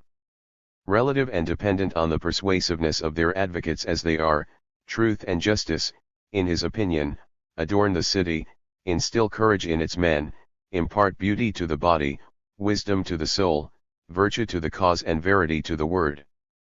The opposite, he says, is discord and confusion. The art of eloquence, according to Gorgias, must be equal to its high mission. The word is a mighty despot and wields great power of persuasion, molding the soul at its will. Warning against the perils that come from the abuse of the power of word, Gorgias qualifies persuasion by false reasoning as compulsion and is perhaps the first thinker to have clearly equated them in terms of legal responsibility. Gorgias sharply attacked false reasoning and, ironically, foreshadowed in this point Plato's criticism of sophistic. As evidence that artful persuasion can make false opinions appear true ones, Gorgias adduced verbal contests in popular assemblies where a skillful but deceitful speech not infrequently won the support of the demos. The guiding principle of his own rhetorical art was the exaltation of aesthetic, ethic and political virtues. Gorgias gives a high appraisal of the achievements of human culture, including the written laws, these guardians of justice. A written law is man's contrivance, i.e. something artificial, different from unwritten justice which, according to Gorgias, is the substance of human affairs, the divine and universal law. Yet the distinction between them in Gorgias does not turn into their opposition. Advocating the written laws, Gorgias nevertheless rates justice as a higher value. In his essay on death, glorifying the Athenians who had fallen in battle, Gorgias draws a line of demarcation between mild justice and rigid law, and brings in the notion of right time or opportunity, i.e. expediency. Eulogizing the departed, Gorgias recalls their noble deeds and points out that they often display genuine sense of right and place the truth of the substance above the letter of the law, thus recognizing that truly divine and universal law consists in saying and doing the right thing at the right time. Gorgias further links justice with equality and points out that the deceased were just to their compatriots by virtue of their inherent feeling for equality. Gorgias held in great esteem the blessings of peace which, in his opinion, brought everything beautiful and good to mankind. In his Olympian oration delivered in approximately 408 BC during the inter-Hellenic Peloponnesian War, Gorgias called all Hellenes to unity and peace, exhorting them to end their fratricidal strife and join forces against the barbarians. The same idea of unity and peace was advocated by him in the essay on death, the funeral oration delivered in Athens, one of the two chief rival states in the struggle for domination over the Hellenic world. Taking due care not to stroke the wrong way the bellicose and hegemonistically minded Athenians and praising them for their victories over the Medes, Gorgias at the same time cautiously rubbed in the idea that victories over barbarians call for hymns of praise, but victories over Greeks for dirges. Gorgias had many pupils, the most famous of whom were orator Isocrates, sophists Polus of Acragas and Alcidamas of Elea. Sophist Prodicus came from Ceos, a small island north of Crete. Often coming to Athens on official missions from Ceos, he acquired there a fame as a teacher of virtue and a great language specialist. He was particularly good at interpreting the meanings of words and drawing fine distinctions between synonyms. Socrates, who was among Prodicus's listeners, spoke of his art in complimentary terms and even spent 1 drachma to hear his lecture. In Plato's dialogue Protagoras, Socrates calls himself a disciple of Prodicus and even his friend, though not without an undertone of irony characteristic of him. In his Theaetetus, Plato ascribes to Socrates a rather ambiguous statement, obviously not very flattering to Prodicus, that he had sent many of his pupils barren of good ideas but otherwise bright and promising to Prodicus and other inspired sages, as they were not in need of his art of midwifery, i.e. dialectics. This and other statements frequent in Plato's dialogues may well have been the echoes of his polemic against the sophists. Prodicus held that the highest good in man's life is virtue and developed this idea in an allegorical form in his heroic fable Choice of Heracles. When Heracles was passing from childhood to adolescence and had to decide which path of life to take, he was accosted by 2 beautiful women representing virtue and vice. Striving to win him over, vice promised him a life of ease and pleasure, whereas virtue, exposing the falsity of her rival's arguments, promised nothing but a life of hard work and anxiety, insisting that everything good could only come by sweat and toil. She concluded her speech with these words: "If you would gain the favor of the deity, you must be at the pains of worshipping him; if you would be beloved by your friends, you must study to oblige them; if you would be honored by any city, you must be of service to it; and if you would be admired by all Greece, on account of your probity and valor, you must exert yourself to do her some eminent service. If you would render your fields fruitful, and fill your arms with corn, you must labor to cultivate the soil accordingly. Would you grow rich by your herds, a proper care must be taken of them; would you extend your dominions by arms, and be rendered capable of setting at liberty your captive friends, and bringing your enemies to subjection, you must not only learn of those that are experienced in the art of war, but exercise yourself also in the use of military affairs. And if you would excel in the strength of your body, you must keep your body in due subjection to your mind, and exercise it with labor and pains. Virtue, according to Prodicus, is the only right, though long and arduous, road to a happy and contented life, not only for an individual, but for all people, the whole human race. In his moral theory he assigns an important role to labor as an instrument of personal advancement and social progress. His doctrine is keynoted by the idea of man's responsibility for his own wel. 84. Fair and for the common good, which is in marked contrast with the traditional beliefs in providence and the will of the gods. The gods in Prodicus help only those who are themselves solicitous about their affairs and do not shun hard work. His high assessment of the role of labor was an obvious departure from the views of his contemporaries, scornful of all kinds of physical work. Prodicus also sets great store by labor in his theory of the origin of society and the state, in which he ascribes the emergence of the commonwealth and the general prosperity of its citizens to their purpose-oriented concerted efforts. It is not to the gods, but to hard toil and ingenuity that people owe their mastery over the blind forces of nature, suppression of baneful strife, and the benefits of the selfless and organized polis life. An important place in this cultural progress belongs to language, the necessary instrument of people's communion and mutual understanding. According to Prodicus, the progress of mankind brought about not only language and the state, but also religion, an important product of human efforts and one of man's greatest achievements. Taking a purely naturalistic and rational view of religion, Prodicus maintained that it had arisen from the tendency of primitive man to deify things useful to his life: the sun, various natural phenomena, bread, wine, etc. He therefore recognized religion only from the utilitarian, as it were, viewpoint, and criticized its unreasonable and irrational rites, such as wailing over the dead, etc. In his opinion, death does not concern itself with either the living, or the dead, because the former have nothing to do with death as they are alive, and the latter are indifferent to it as they are dead. Like Protagoras, he exalts human skills and regards all artificial products of human progress, including the state, law, religion, and virtue as beneficial to mankind. His views are still free from the scepticism and nihilism in relation to everything artificial that became a characteristic feature of many later sophists. Hippias of Elis was one of the most versatile men of his time, proficient in such widely diverse subjects as music, language, mathematics, astronomy, poetry, rhetoric, politics, etc. As a paid teacher of sophistic, he visited many Hellenic polises and enjoyed great success. Plato tells us that Hippias, being once in a boastful mood and praising his profession, 85. Highly lucrative and demanding wisdom, said to Socrates, "Socrates, you know nothing of the real charms of all this business. If you were told how much I have earned, you would be astounded. To take one case only, I went to Sicily once while Protagoras was living there. He had a great reputation and was a far older man than I, and yet in a short time I made more than 150 minas. Why, in one place alone, Inicus, a very small place, I took more than 20 minas. When I returned home with the money, I gave it to my father, reducing him and his fellow citizens to a condition of stupefied amazement.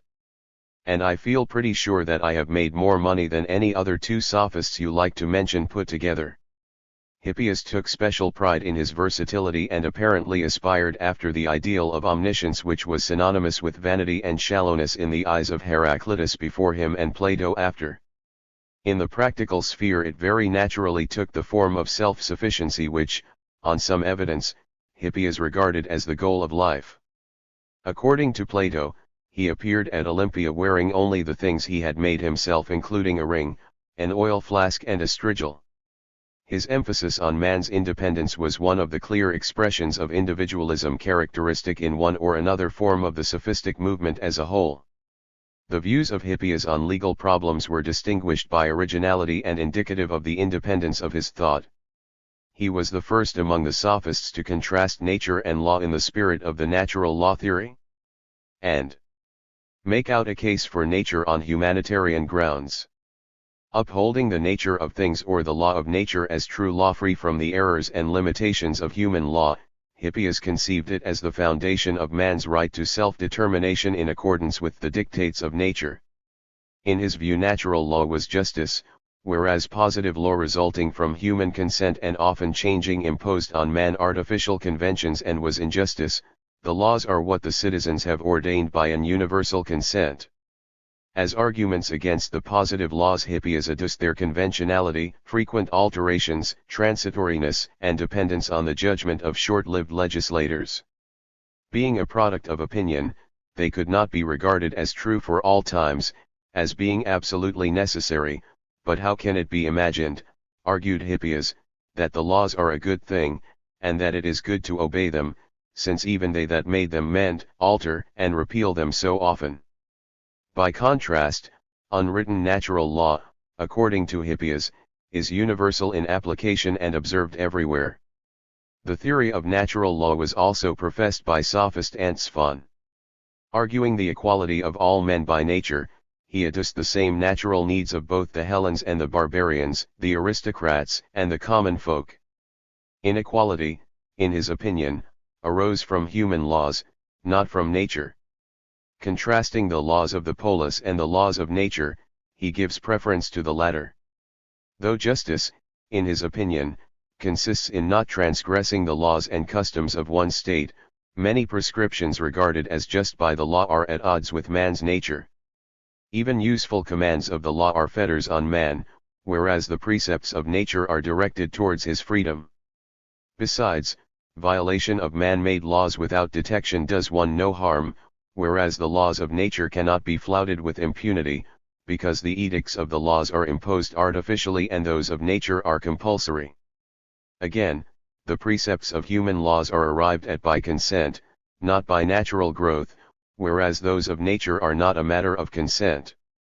In his work on Concord, Antiphon contrasts the hardships of the first men's isolated existence with the advantages of civilized life in communities and castigates selfish strife among people, advocating concord and unity, particularly in relation to the polis.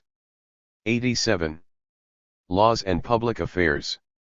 In this connection he underlines the importance of proper education which, in his opinion, should be based on natural law and aimed at suppressing the egoistic inclinations of the citizens.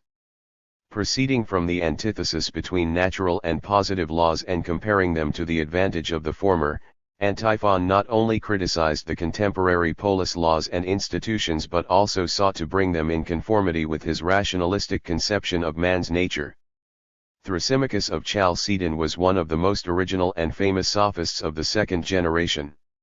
His approach to political problems was keynoted by realism and critical spirit, accountable for his impatience with religious and moral hypocrisy and for persistent attempts to uncover the naked truth and strip off all sorts of illusions. The views of Thrasymachus were notable for a good deal of skepticism and pessimism. The exact cause of his death is not known, but there are grounds to believe that he committed suicide. According to Thrasymachus, politics is the sphere of human interests, not the gods' concern. The gods, he says, do not see what goes on among men. If they did, they would not neglect the greatest of human goods, namely justice, yet we see man making no use of it. In Thrasymachus's view, what currently goes by the name of justice is nothing but fiction and actually stands for the interest of the stronger, those who are in power at a particular moment. All governments, he asserts, enact laws in their own interests and declare it justice. This reversal of moral values in the conception of Thrasymachus deprives politics of any ethical foundation and uncovers its real essence, the struggle of different social forces for power. The positive laws divested of all objective moral value turn into the embodiment of the ruler's interest. According to Thrasymachus, the interest of the stronger is the criterion of practical politics and the principle of government. In each state, he says, the laws are made by those who hold the reins, democracy frames democratic laws, tyranny tyrannical laws, etc. Having established such laws, the authorities call them just for their subjects and punish the transgressors as violators of justice. The subjects obey the laws in the ruler's interest and to 88. Their own disadvantage. For a ruler to seize power and keep subjects at bay is profitable, whereas to display pity and give way to compassion is perilous.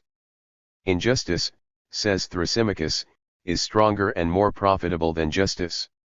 Ridiculing the naive, from his viewpoint, attempts of Socrates to apply ethical standards to practical politics, Thrasymachus says to him, so entirely astray are you in your ideas about the just and unjust as not even to know that justice and the just are in reality another's good, that is to say, the interest of the ruler and stronger, and the loss of the subject and servant, and injustice, the opposite, for the unjust is lord over the truly simple and just.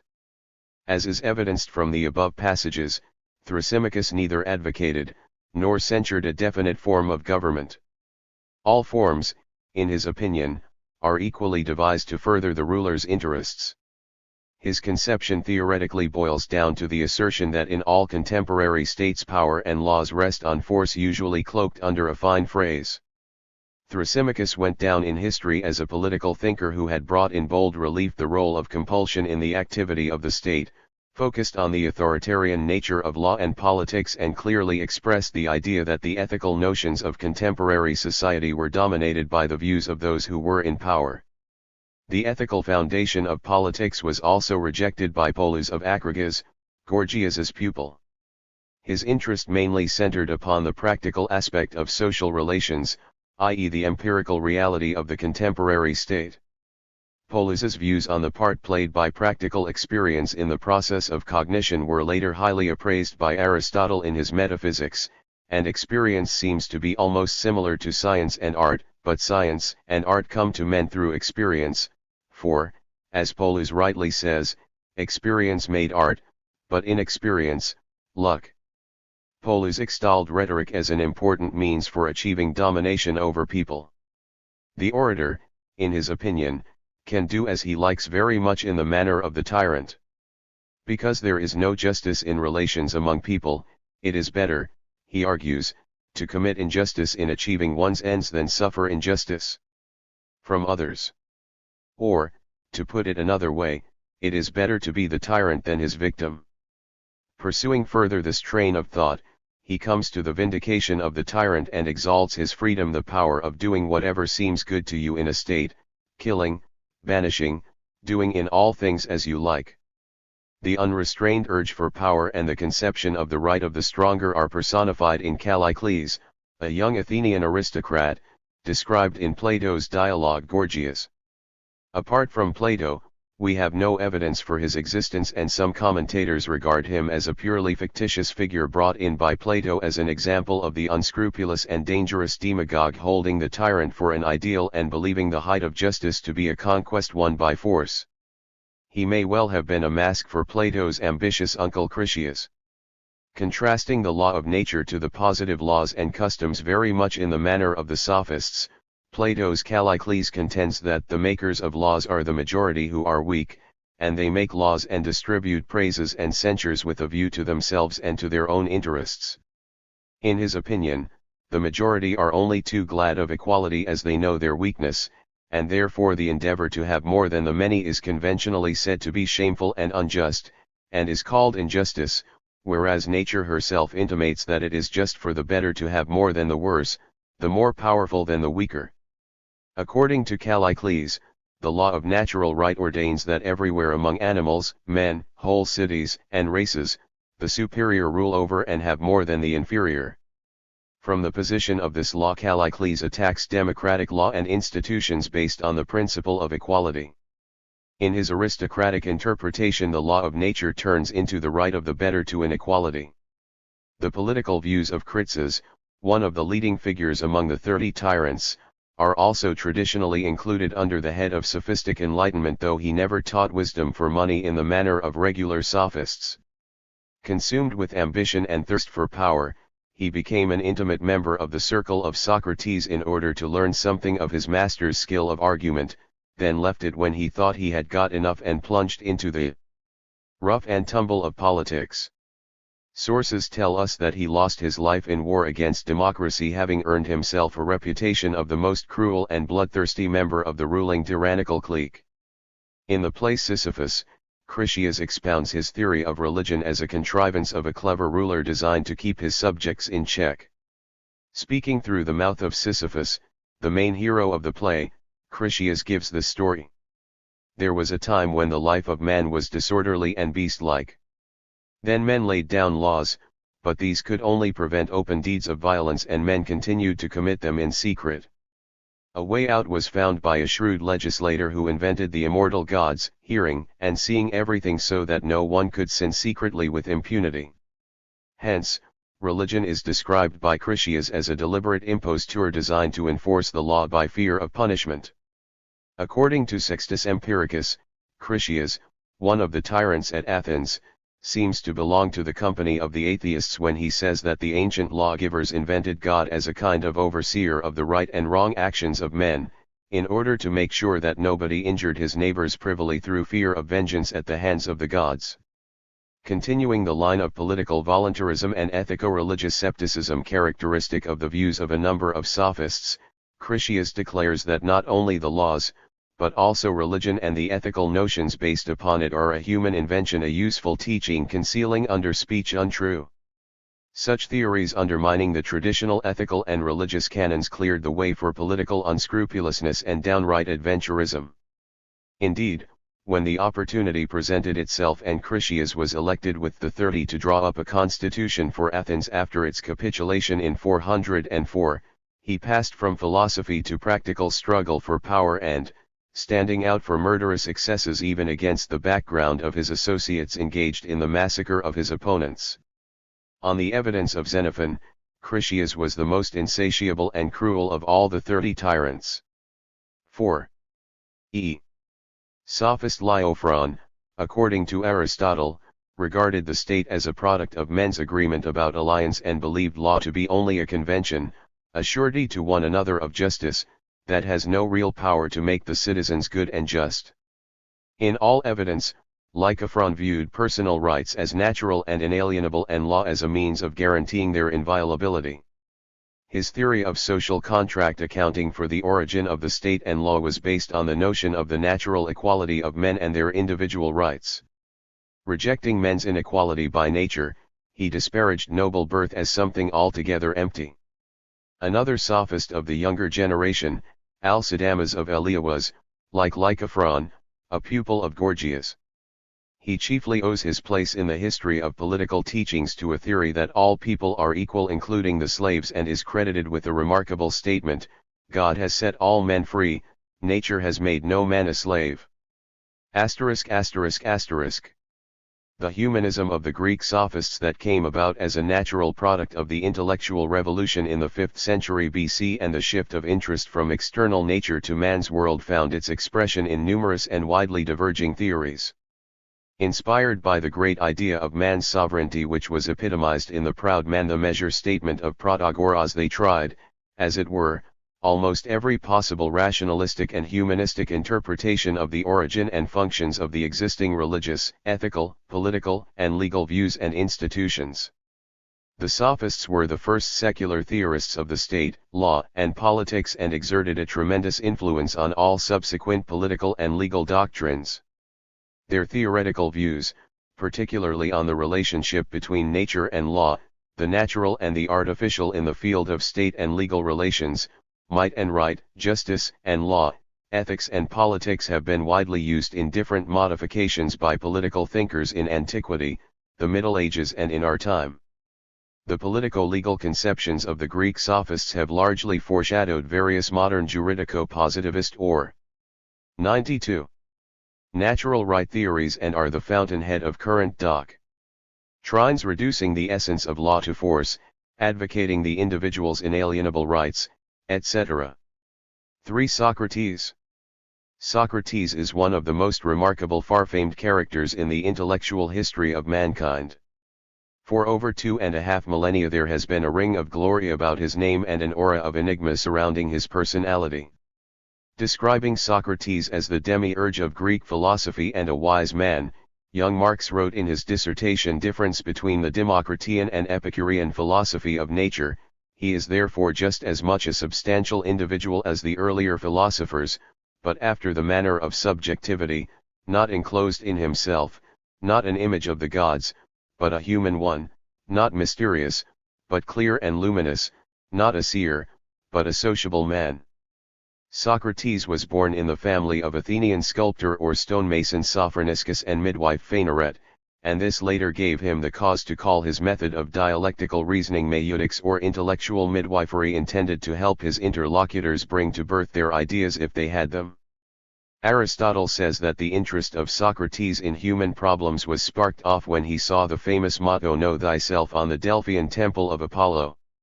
Its impression on Socrates was so great that he abandoned natural science for moral philosophy and later regarded this event as a turning point in his life. Socrates even came to view all his subsequent inquiries into the nature of man as service to Apollo, the more so as the Delphic oracle named him, according to a widespread legend, as the wisest of all men. From the scanty evidence of his external life we know that he took part as a hoplite in 3 large battles at Potidaea, Delium, and Amphipolis. In all these military campaigns he distinguished himself by his pluck and remarkable endurance. On the testimony of Socrates himself, his daimonion or inner voice prevented him from taking part in politics. That does not mean, however, that he was in any way indifferent to polis affairs or to his duties as a citizen. All his life was spent in the discussions of philosophical, moral, and political problems.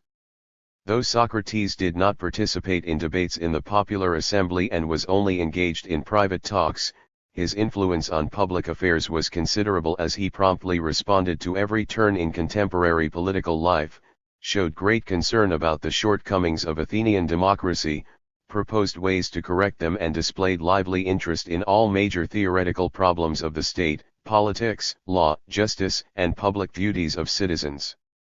When once the lot fell upon him to participate in the trial of Athenian generals in the council, he refused, in the face of popular clamor, to yield to threats and support the illegal decision of its members to try the defendants in a body instead of considering their cases separately. The generals were finally slain after being convicted indiscriminately by hand-raising in the assembly contrary to law. Socrates proved the only member of the council who defended legality to the end and remained true to his convictions.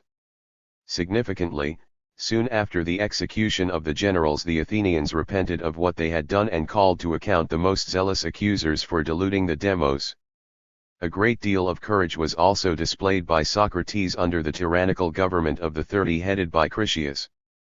The rulers banned his lessons and ordered him to participate in the arrest of the undesirable citizens in order to implicate him in their crimes. Socrates openly refused to obey the orders of the new rulers and was only saved from their revenge by the restoration of democracy. Socrates is known to have been resolutely opposed to the practice of taking fees introduced by the sophists. He maintained that by so doing they deprived themselves of the freedom to converse with those they liked, and even called their art prostitution on the ground that selling one's mind is no better than selling one's body. He always gave his lessons free, though his family's circumstances were extremely straitened, if not altogether beggarly. Seeking to nettle Socrates, Antiphon the sophist once told him with contempt that no slave would endure the miserable exist. 94. Ince he was dragging out. In 399 BC the leaders of democracy that had come back to power brought him to trial on charges on impiety and corruption of the youth. The indictment read, Socrates is guilty of refusing to recognize the gods recognized by the state, and of introducing other, new divinities. He is also guilty of corrupting the youth. The penalty demanded is death. The Athenian court, consisting of 501 judges, sentenced him to the death penalty by a majority of 80 votes. Keeping his allegiance to the laws of the polis and rejecting the principle of injustice for injustice, Socrates refused to accept his friend's plan to smuggle him out of the city, and at the appointed time drank a cup of poison. Socrates never put down his views in writing, expounding them in talks with his friends and opponents. These talks, described in detail by Plato, Xenophon, and Aristotle, contain the substance of his moral philosophy and provide a clue to his theory of the state, law and politics. Rejecting the ethical and epistemological relativism and subjectivism of the sophists together with their laudation of unrestrained brute force, Socrates affirms the objective character of moral standards, laws, and political principles, and seeks to give them a rational explanation in logical terms. Ethics in the view of Socrates is political and politics is ethical. The highest of all virtues is the political art or arete, which includes statecraft and makes men good politicians, public officials, house managers, etc., that is, useful citizens. This highest virtue, or royal art as Socrates called it, ensures success in both public and private affairs, as it implies the possession of the skill of management and is based on knowledge. The skill of a good housemaster is akin to the skill of a public official, and the former can easily switch over to the duties of the latter. Between the conduct of a family and that of a state the sole difference is that of a greater or lesser number, for as to all besides there is much conformity between them. Athens, reasons Socrates, consists of more than 10,000 houses, and one cannot propose to manage them if he does not know how to build one house. On the other hand, if one has the mastery of the necessary skill and knows how to manage people. 95. He will prove successful whatever he does, runs a house, commands an army, or rules a state. Emphasizing the affinity and inherent unity of apparently very different arts, Socrates does not disregard their specificity.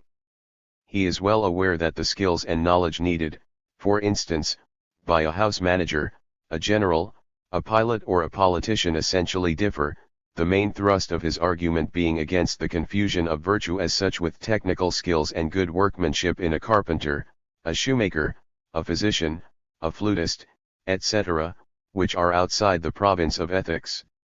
Socrates holds that the political virtue, like virtue in general, is knowledge.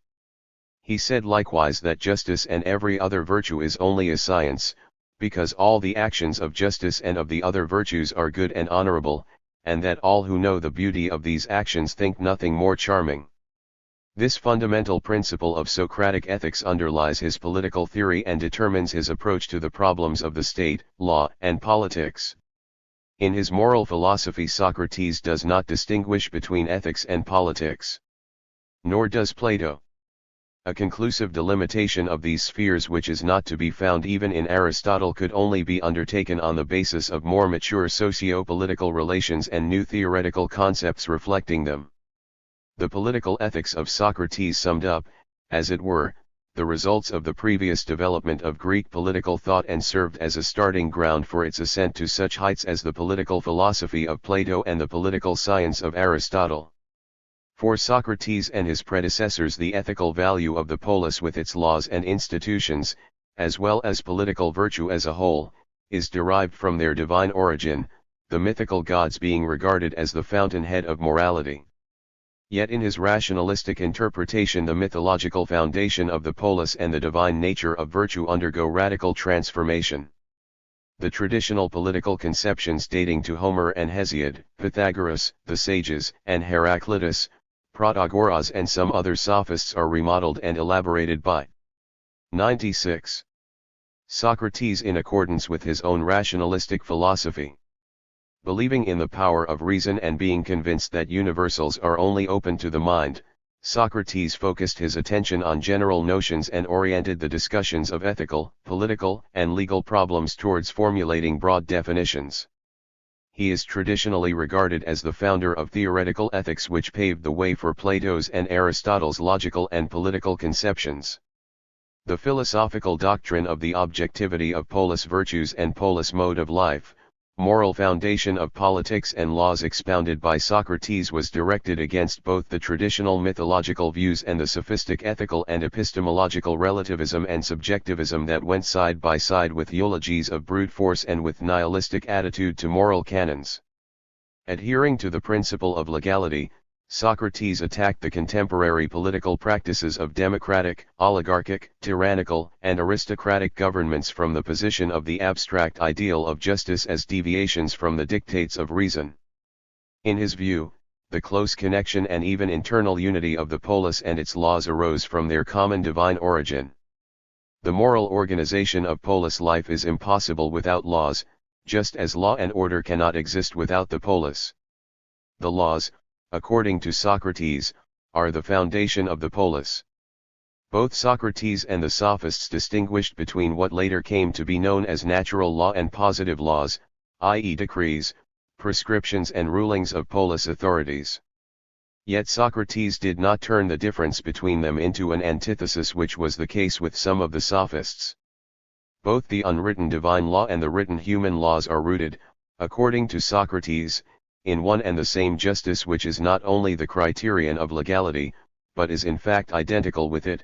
I should have thought, said Socrates, I had given at once a good definition, and a clear instance of justice, when I called it an aversion from doing injustice. But since you will not allow it to be so, see whether this will satisfy you. I say, then, that justice is nothing but the observance of the laws. This pithy statement serves as an epitome of the whole of Socratic political ethics, just as, for instance, the famous Hegelian thesis all that is real is rational, all that is rational is real represents the gist of the Hegelian philosophy of right. Signify. 97. 113. Cantly, both propositions are notable not only for external and formal likeness, but also for profound internal affinity, as they assert the rational and ethical substance of politico-legal phenomena. The mutability of human laws as such underlined by the sophists is not regarded by Socrates as attesting to their injustice, just as the transitory nature of war does not depreciate valor in the name of the native country. Socrates makes a firm stand for such an order in the polis which guarantees justice of the instituted laws.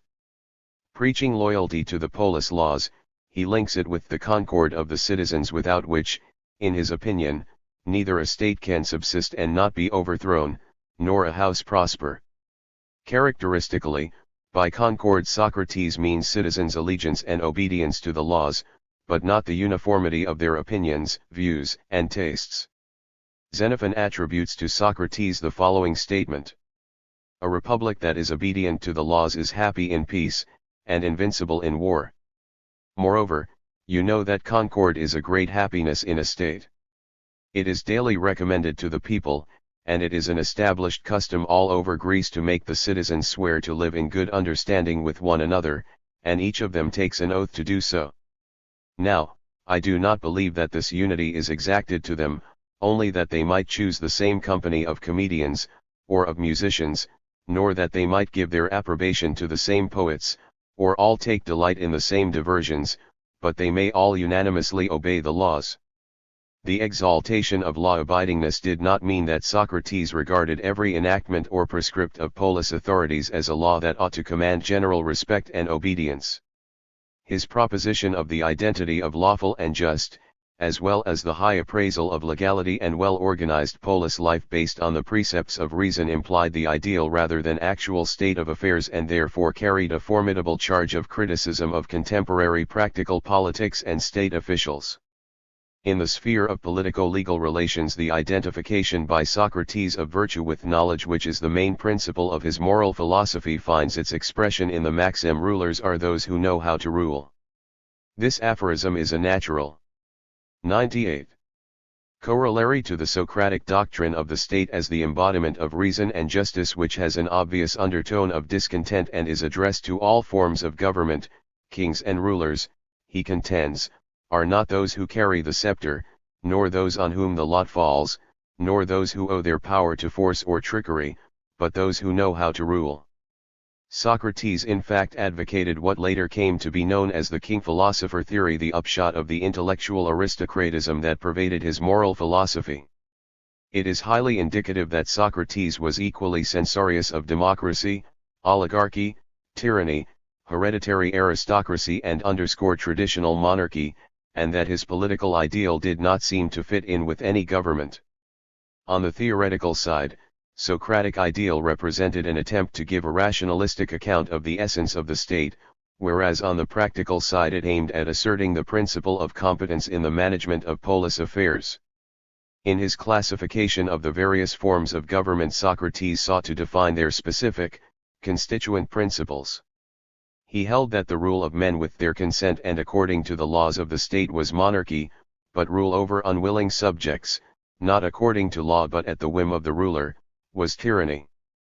A constitution in which the rulers were chosen from among those who fulfilled the requirements of the laws he called an aristocracy, when the qualification for office was property, a plutocracy, and when all the people were eligible, a democracy.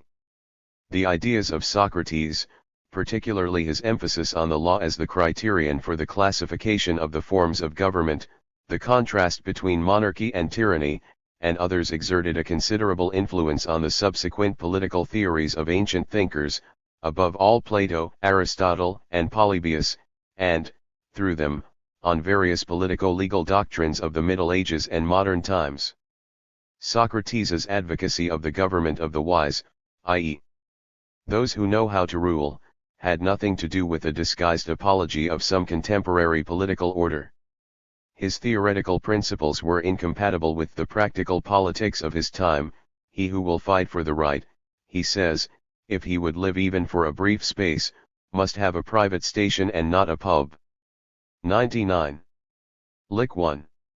For Socrates, the only acceptable rule was the rule of the law instituted with the citizens' consent. It is worth noting in this context that the opinion of some scholars ranking Socrates with reactionaries or regarding him as an advocate of a reactionary state system appears to us completely untenable.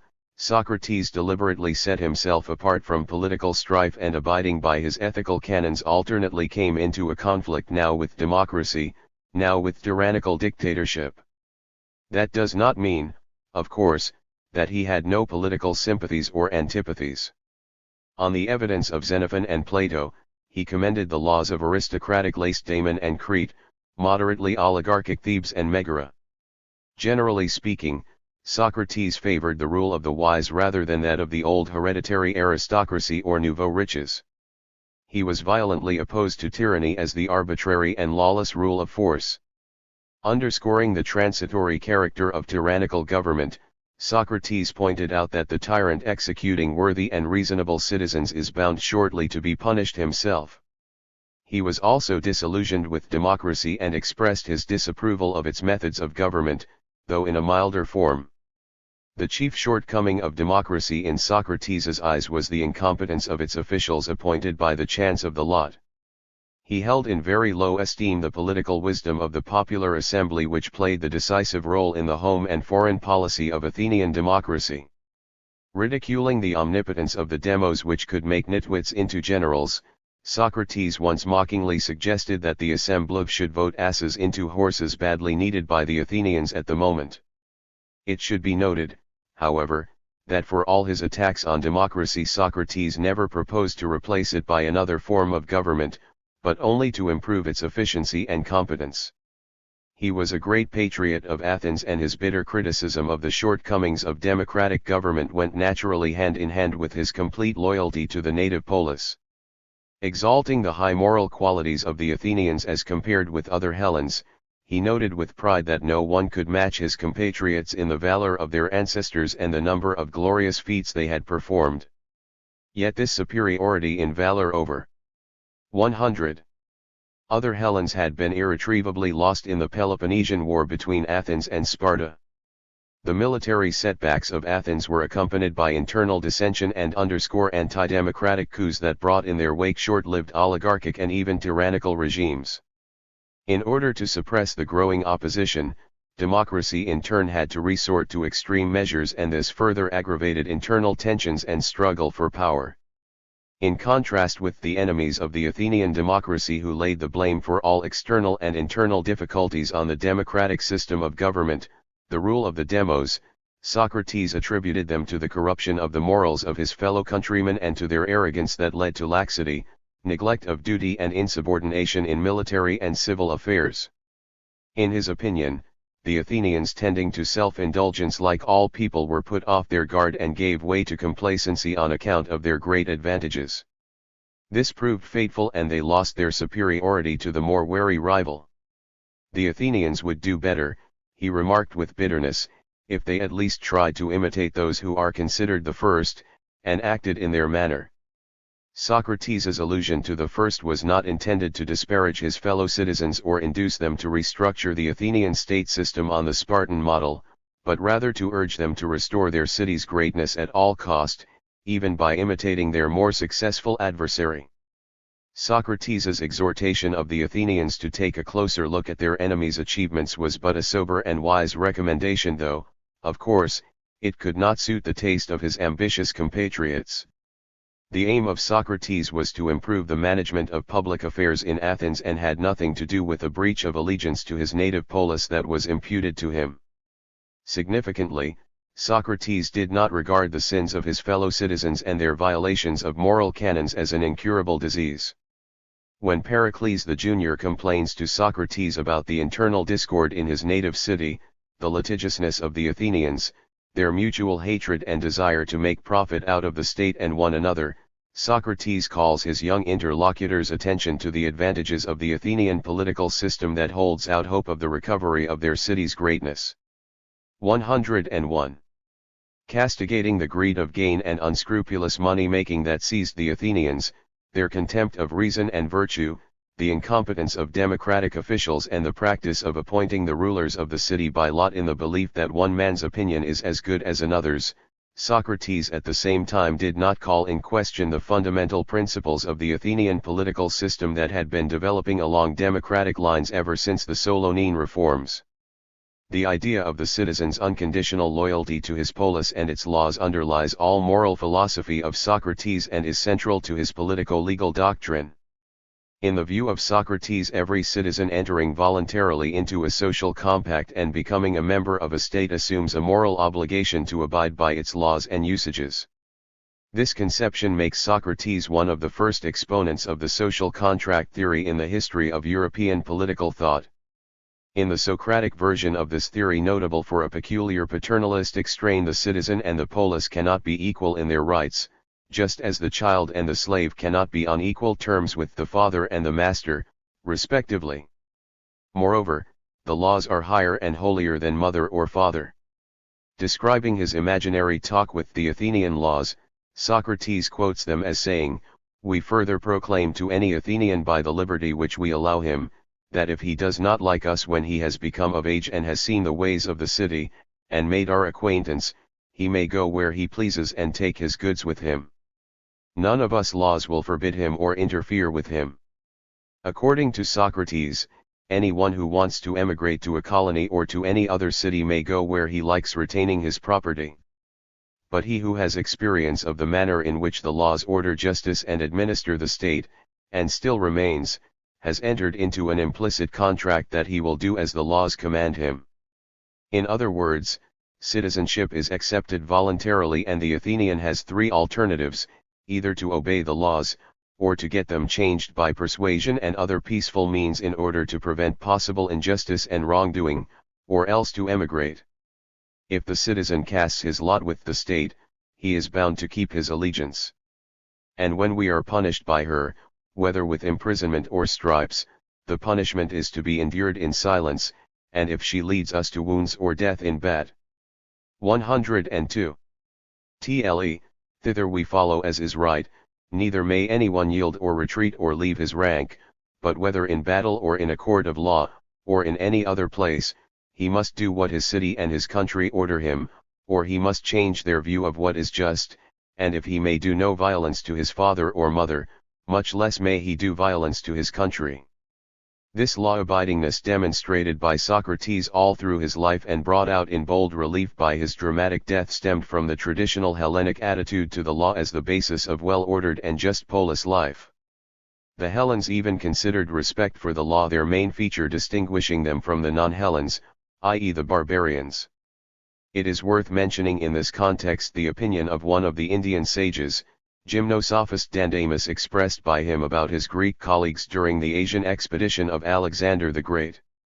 On the evidence of Plutarch, Dandamis received him with more civility, and hearing him discourse of Socrates, Pythagoras, and Diogenes, told him he thought them men of great parts and to have erred in nothing so much as in having too great respect for the laws and customs of their country.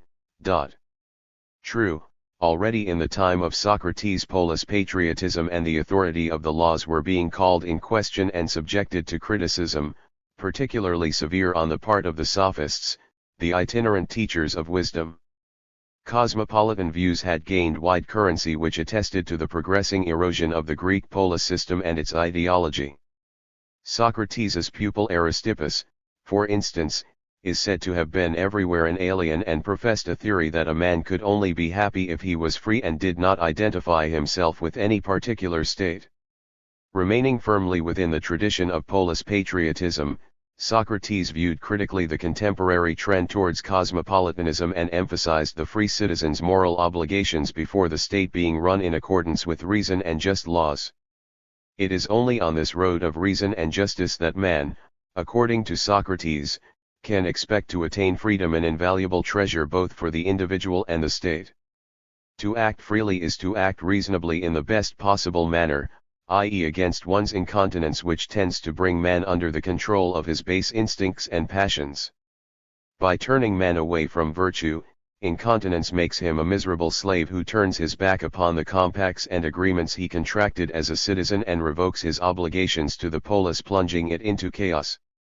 Arguing against sophist Callicles, who exalted the right of the stronger and justified his wantonness and tyranny over the weaker, Socrates upholds equality as one of the fundamental principles of the polis order and justice, and philosophers tell us, Callicles, that communion and friendship and orderliness and temperance and justice bind together heaven and earth and gods and men, and that this universe is therefore called cosmos or order, not disorder or misrule, my friend. But although you are a philosopher, you seem to me never to notice this. You have not perceived the power of geometrical equality, both among gods and men. You think that you ought to cultivate inequality or excess, because you do not care about geometry. By geometrical equality, Socrates means political justice and equity or right judgment in terms of political virtue as distinct from simple numerical or arithmetical equality. Man's worth lies not in strength and ability to maintain his power by force, but in his reasonableness, political virtue, and understanding what is good for the polis. This, in turn, calls for proper education and training. Political and other virtues are developed by study and effort. Those who aspire after a political career and power must learn the virtue of self-control or continence and acquire necessary knowledge for the good of the polis and its citizens. Ruling, according to Socrates, is not a pleasure but an exercise of virtue, and its aim is not to gratify the ruler's selfish wishes and whims, but to attain the welfare of all. A politician is only entitled to those honors that he earned by his service to the state. Adducing Homer's reference to Agamemnon as the shepherd of peoples, Socrates observes that a ruler or a military leader ought to be primarily concerned about the needs of his subjects or soldiers, and not his own. Those who use power to further their selfish interests deserve severe punishment. Culpable, in Socrates' opinion, is also the attitude of those who solicit a vote for an office without first studying the subject they are 104. Going to concern themselves with. Socrates called strange the widespread opinion that statecraft, the greatest of all arts, comes to man automatically, whereas in all other trades, far less important, men only gain efficiency after appropriate study and application. In Socrates' opinion, every individual, whether gifted or dull, should train himself for the craft he chose to ply. Particularly important is such training for talented men who decided to go in for politics. Such men, not infrequently unrestrained and willful by nature, are apt to cause the state and their compatriots immense harm if they are not properly educated. Contrariwise, given good upbringing, thorough knowledge of their future field, mastery of the art of government and political virtue, they can be of tremendous benefit to their native country. The management of polis affairs in accordance with the precepts of reason is, in Socrates' view, the only sure way to the public weal. Setting great store by education and training, he valued their fruits higher than the gifts of fortune. Though Socrates kept off politics, he showed great interest in polis affairs and constantly sought to influence them in the right direction. The chief aim of his philosophical talks, all his enlightening activity was to educate his listeners, particularly young ones, in the spirit of political virtue. Firmly adhering to his views on justice, lawfulness, and true government, Socrates repeatedly entered into conflicts with authorities which, naturally, strove to suppress his damaging criticism and finally made his drink his cup of poison. The execution of Socrates was a great shock to the Athenians. On the evidence of Diogenes Laertius, they repented soon after his death and, believing themselves deliberately deceived, condemned Meletus to death, and other accusers to banishment. Famous Greek sculptor Lysippus made a bronze statue of Socrates which was exhibited in the Athenian Museum. Other ancient sources, corroborating the report of Diogenes Laertius on the general reaction of the Athenians, vary in detail. According to Diodorus, the accusers of Socrates were executed without trial. Plutarch says they hanged themselves despised by their fellow countrymen and deprived by them of fire and water, whereas in the version of rhetorician Themistius Anytus was stoned to death. All these reports of repentance and retribution may well have been greatly exaggerated, reflecting but the historical sense of justice of subsequent generations and being indicative of their tribute to the tragic memory of Socrates. However, in the light of the attested habit of the Athenians to reconsider their rash decisions and make up for the injustice they have committed in wrath, they appear very plausible indeed. Their credibility becomes even higher if one thinks of the political background of Socrates' trial and its psychological effects. After the thing had been done, repentance was not only a good means of relieving one's guilty conscience and declining all responsibility for the execution of the innocent, but also an effective method of making oneself a participant in his increasing fame. Living Socrates was an intolerable nuisance to his contemporaries, whereas dead Socrates, no longer casting their sins and vanity in their teeth, stood above all strife and could be used as a banner in political intrigues and struggle for power. A society based on social injustice is bound to be hypocritical and needs dumb idols to cover up the real intentions of its leaders. Judging from the extant evidence, the controversy over the heritage of Socrates that flared up in antiquity demonstrated the growing influence of the Socratics, who surpassed their opponents in talent, number, and organization. Each of the rival Socratic schools, the Platonic, the Cynic, the Cyrenaic, the Megarian, and the Elean made a contribution to their common cause, the vindication of their teacher. Particularly important for the historical destinies of Socrates' intellectual legacy was the role played by the Platonists. The ideas of Socrates underlying the activity of the Platonic Academy influenced Aristotle's Lyceum, and the two schools came to dominate the philosophical scene for many subsequent centuries. Through the Cynics and Cyrenaics his conceptions, slightly modified, passed on to the Greek and then Roman Epicureans, Stoics, and Sceptics. 106. Socrates' tragic end sublimated his whole life and gave him a nimbus of unique integrity and honesty. It invested his words and deeds with profound meaning and genuine sincerity, endowed his image with unfading attractiveness, and became one of the Socratic enigmas exercising the minds of many philosophers and commentators till nowadays. The condemnation and execution of Socrates that crowned his life's toils opened to him the way to spiritual immortality. The works of Christian writers of the Middle Ages as a whole show a general trend to make Socrates a martyr of faith in the manner of Christian saints despite his paganism, wherefore frequent parallels between Socrates and Jesus Christ. The Enlighteners, too, regard Socrates as their precursor and colleague who sacrificed his life on the altar of reason. A more profound view on the historical role of Socrates was expressed by Hegel, who exerted a considerable influence on the subsequent writers. The tragedy of Socrates, in his opinion, consisted in that the truth was simultaneously on the side of Socrates and on that of the Athenian polis, because the former championed the new principle of individual freedom and the latter defended the status quo sanctified by age-old tradition. The fate of Socrates was not accidental, it was predetermined, according to Hegel, by the law of world history, whereby its heroes personifying novel principles are bound to come out against the existing principles and laws and to fall victim of their retaliation.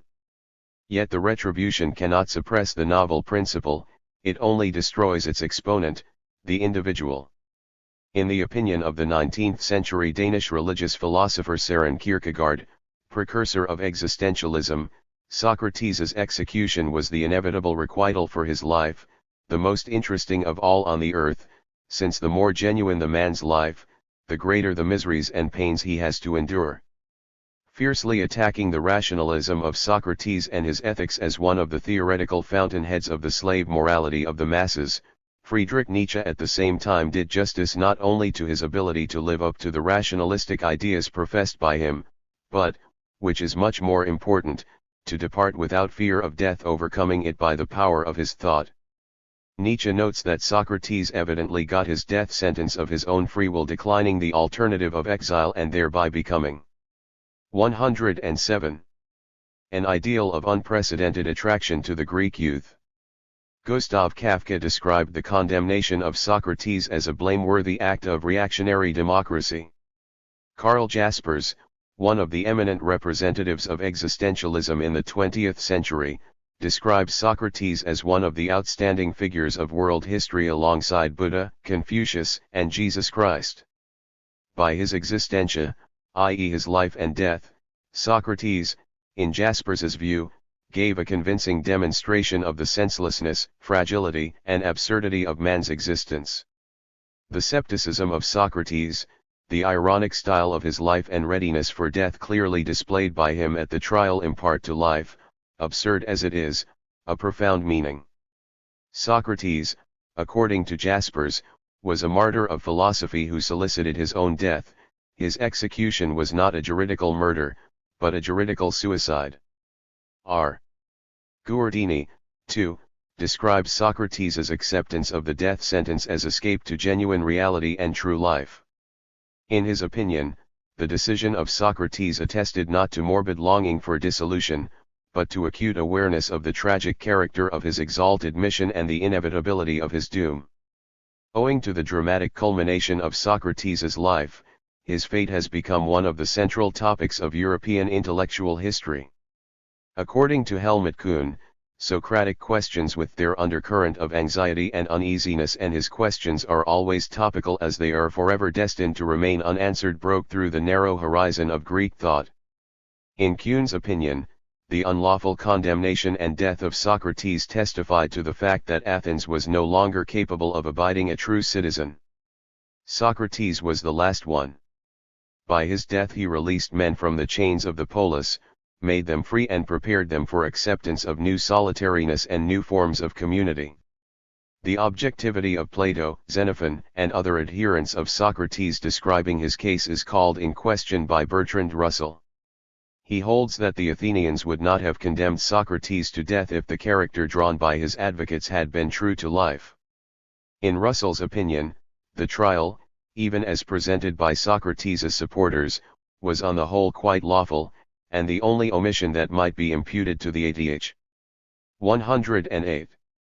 An iron court is its disregard of the defendant's plea to hear the witnesses on the charge of youth corruption. A notable feature of the latest Soviet publications about Socrates, particularly those of historico-philosophical nature, is that their authors have largely abandoned the earlier conception of Socrates the reactionary who was justly punished for his retrograde views by a death sentence. For instance, Alexei Losev, a Soviet researcher, has come to the conclusion that Socrates was executed by obscurants and diehards. According to Fiocchi Kesedai, the condemnation of Socrates was not only a tragedy, but also an event of tremendous significance in the entire history of moral values. As such, it is liable only to the verdict of posterity. Those who associate the name of Socrates with a new stage in the history of philosophical thought cannot justify his execution, and the half-and-half solution proposed by Hegel can hardly be regarded as tenable. The death of Socrates, in Kesedai's opinion, was neither a suicide, nor a judicial error. It was the inevitable result of his loyalty to the mission he was charged with. As is evidenced from the above survey of opinions, very cursory and fragmentary as it is, old Socrates' file is leafed anew by each successive epoch. Yet such reassessment of the past unavoidable in historical studies should not lead to its distortion, and historians must be constantly on guard against the possibility of hindsight creeping into their accounts. It is also worth noting in this context that the so-called verdicts of history with their connotation of finality and irrevocability have one obvious disadvantage: they can only be brought in on the doings of the dead and are therefore always late to exert any influence on the participants in the dramatic events that leave imprints in the consciousness of mankind.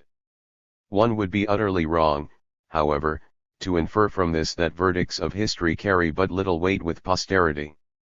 Experience points to the opposite. Based on fundamental human values, such verdicts provide incontestable precedents that help towards a better understanding of the present and future and, which is no less important, hold out consolation and hope to victims of injustice who, like Socrates, prefer eternity and truth to the remnant of their earthly life. Staking one's all on the verdict of history implies ATA. 109. Mantine faith in spiritual immortality. Paradoxically, Socrates, charged with atheism in all earnest, considered himself Apollo's philosophical servant and sincerely believed in the God's judgment of all men after their death. His accusers and judges were patently inferior to him in the sincerity and genuineness of this faith. Socrates viewed the charges against him from the perspective of history that would undoubtedly acquit him, and this could not but cast a shadow of predetermination on the course and outcome of his trial. What is obvious now in retrospect was clear to Socrates in perspective: wisdom condemned to death in his person would outlive the judges. For Plato. Plato occupies a prominent place in the history of ancient political theory and is justly ranked among the greatest thinkers of all times. He came from a very distinguished Athenian clan which included Attica's last king Codrus, famous Athenian lawgiver Solon, leader of the 30 tyrants Critias, and some other notable figures of Athenian history. As is evidenced from his so-called seventh letter, largely autobiographical, in his young years he also looked forward to a political career and intended to take part in state affairs as soon as he had come of age. However, the political turmoil of that period made him give up his former plans. After the death of Socrates, Plato together with his other pupils left Athens. He stopped for a while at Megara, then made several trips abroad visiting Egypt, South Italy, and Sicily. He is known to have established friendly relations with a relative of the tyrant of Syracuse and made several trips to the city in the hope of winning its rulers over to his philosophy and realizing his ideal of an enlightened monarch. His hopes, however, were rudely shattered, in an atmosphere of intrigues characteristic of tyrannical rule. Plato for some unknown reason incurred the tyrant's wrath, was handed over to the Spartans and sold by them into slavery. Tradition holds that he was soon let free owing to the Ciliciae. 110. Tatian of his friends and returned to Athens, where in 387 BC he bought a grove of trees in a green suburb just outside the city walls and founded there his famous academy called after Athenian hero Academus. It was destined to become one of the intellectual and educational centers of Greece for almost a millennium. The world outlook of Plato was formed under a tremendous influence of Socrates, who was Plato's teacher during the most impressionable years of his life. Plato is also known to have thoroughly studied the views of his other predecessors Pythagoras, Heraclitus, Parmenides, and the Sophists. Besides, Plato's literary heritage reveals unmistakable traces of his long talks with the Egyptian priests in Heliopolis and the Pythagoreans in South Italy. Plato's philosophical views underwent considerable changes in the course of his long life. His earlier dialogues, known as Socratic, are on the whole dominated by Socrates' rationalism, which is clearly exhibited in the search for general notions covering a large variety of empirical phenomena, special interest in moral problems, etc. Plato's own theory of ideas appears only in the later dialogues, such as the Republic, Statesman, Sophist, Parmenides, etc. In comparison with the rationalism of the earlier Socratic dialogues, they are indicative of a growing influence of mysticism, preoccupation with mythological themes, and a clear trend towards Pythagorean and religious doctrines. Particularly characteristic in this respect is Plato's last work, Laws, a very long dialogue bearing an obvious imprint of Pythagorean numerical mysticism and religio-mythological beliefs. Significantly, it is Plato's only dialogue in which Socrates takes no part. He is replaced by an old Athenian, presumably the author himself. The problems of the state, law, and politics occupy an important place in Plato's philosophy, and it is not accidental that his two largest works are Republic and Laws. Central to Plato's philosophy is his theory of ideas, which boils down to the assertion that true reality consists of certain intelligible and incorporeal ideas, whereas the empirical objects, things, and phenomena given us in sensations are not real, as they are related not to being but to something movable, becoming. Referring to this fundamental postulate, Lenin ITT described philosophical idealism as the line of Plato in philosophy. Plato does not deny the world of objects and phenomena, but considers it unreal and secondary from the ontological, epistemological, and axiological viewpoints. In Plato's eyes, the phenomenal world is not absolutely divorced and isolated from the world of ideas, as the former is nothing else but the latter's distorted image and bleak shadow. Conversely, the world of ideas is the eternal, immutable, and divine model of man's changeful world, i.e. true reality. Knowledge, according to Plato, is the knowledge of true reality, i.e. the world of ideas. It is only accessible to few, the philosophers, and cannot be grasped by the common people, the crowd. The idea, according to Plato, is the image and essence of a thing, its primary cause and principle. Or, to put it another way, the idea is the essence of a thing with its empirically variable and changeful appearance. The primacy of the idea over the thing is the primacy of its immutable essence over the diversity of appearances and phenomena.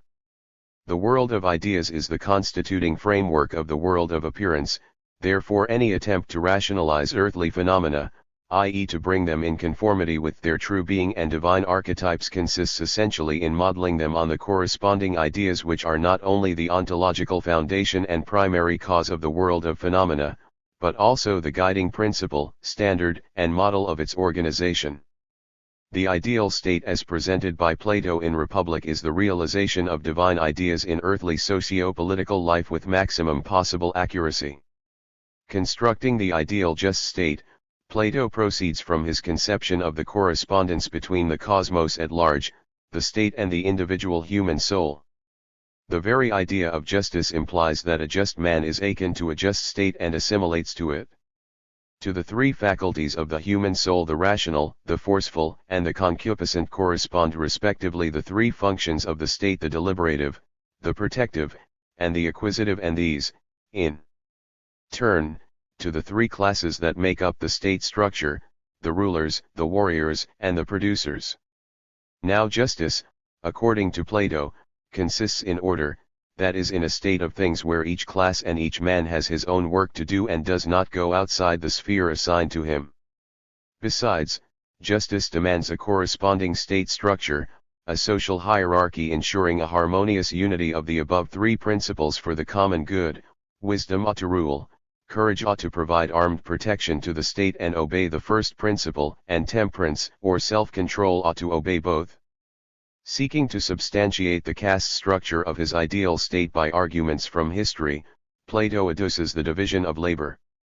Defining polis as a joint settlement of men brought together by common needs, he argues at length that the best way to meet them is to have all citizens specialis in different fields of activity.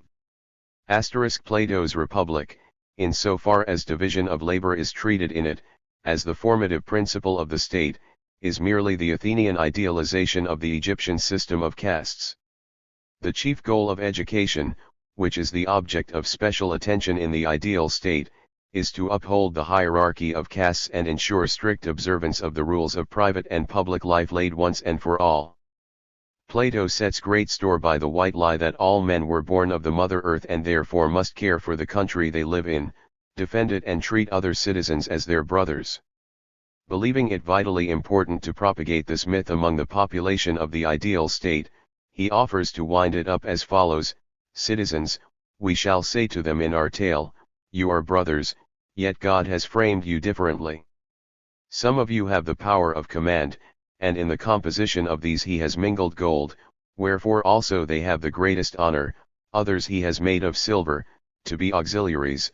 Others again who are to be husbandmen and craftsmen he has composed of brass and iron, and the species will generally be preserved in the children.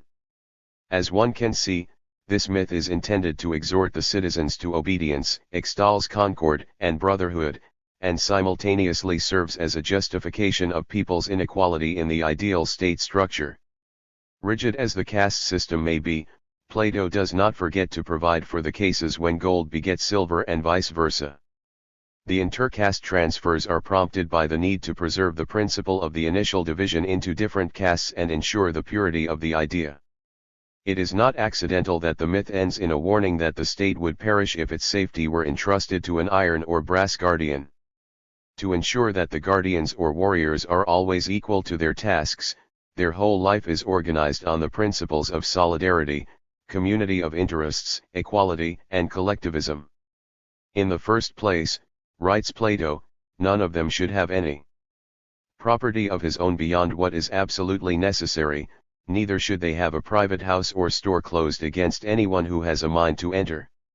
The warriors receive everything they need from the third class. They should live together and have common meals like soldiers in a camp.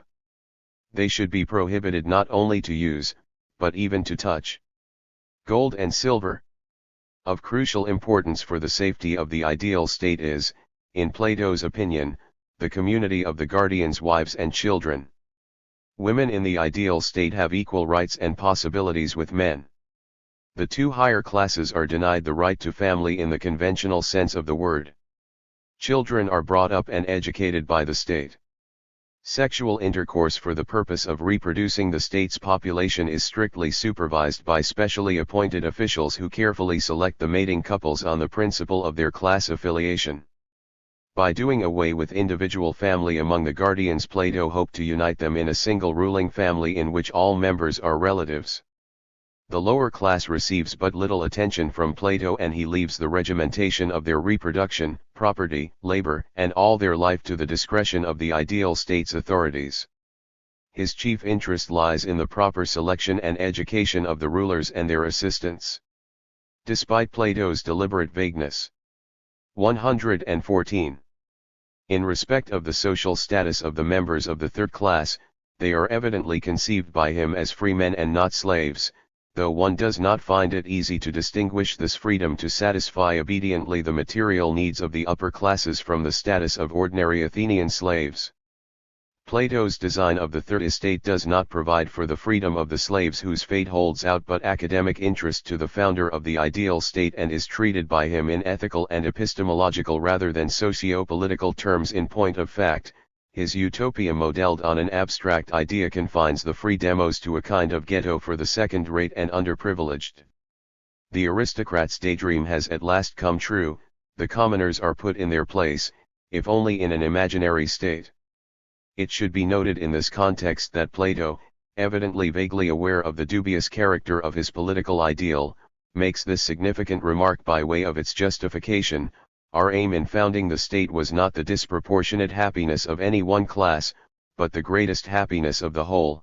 We thought that in a state which is ordered with a view to the good of the whole we should be most likely to find justice. Plato's ethical theory is governed by his aesthetical ideal. The ultimate aim of his perfect state is the beauty of the whole, the happiness of the beautiful whole being not the conventional human good, but the philosophico-political justice.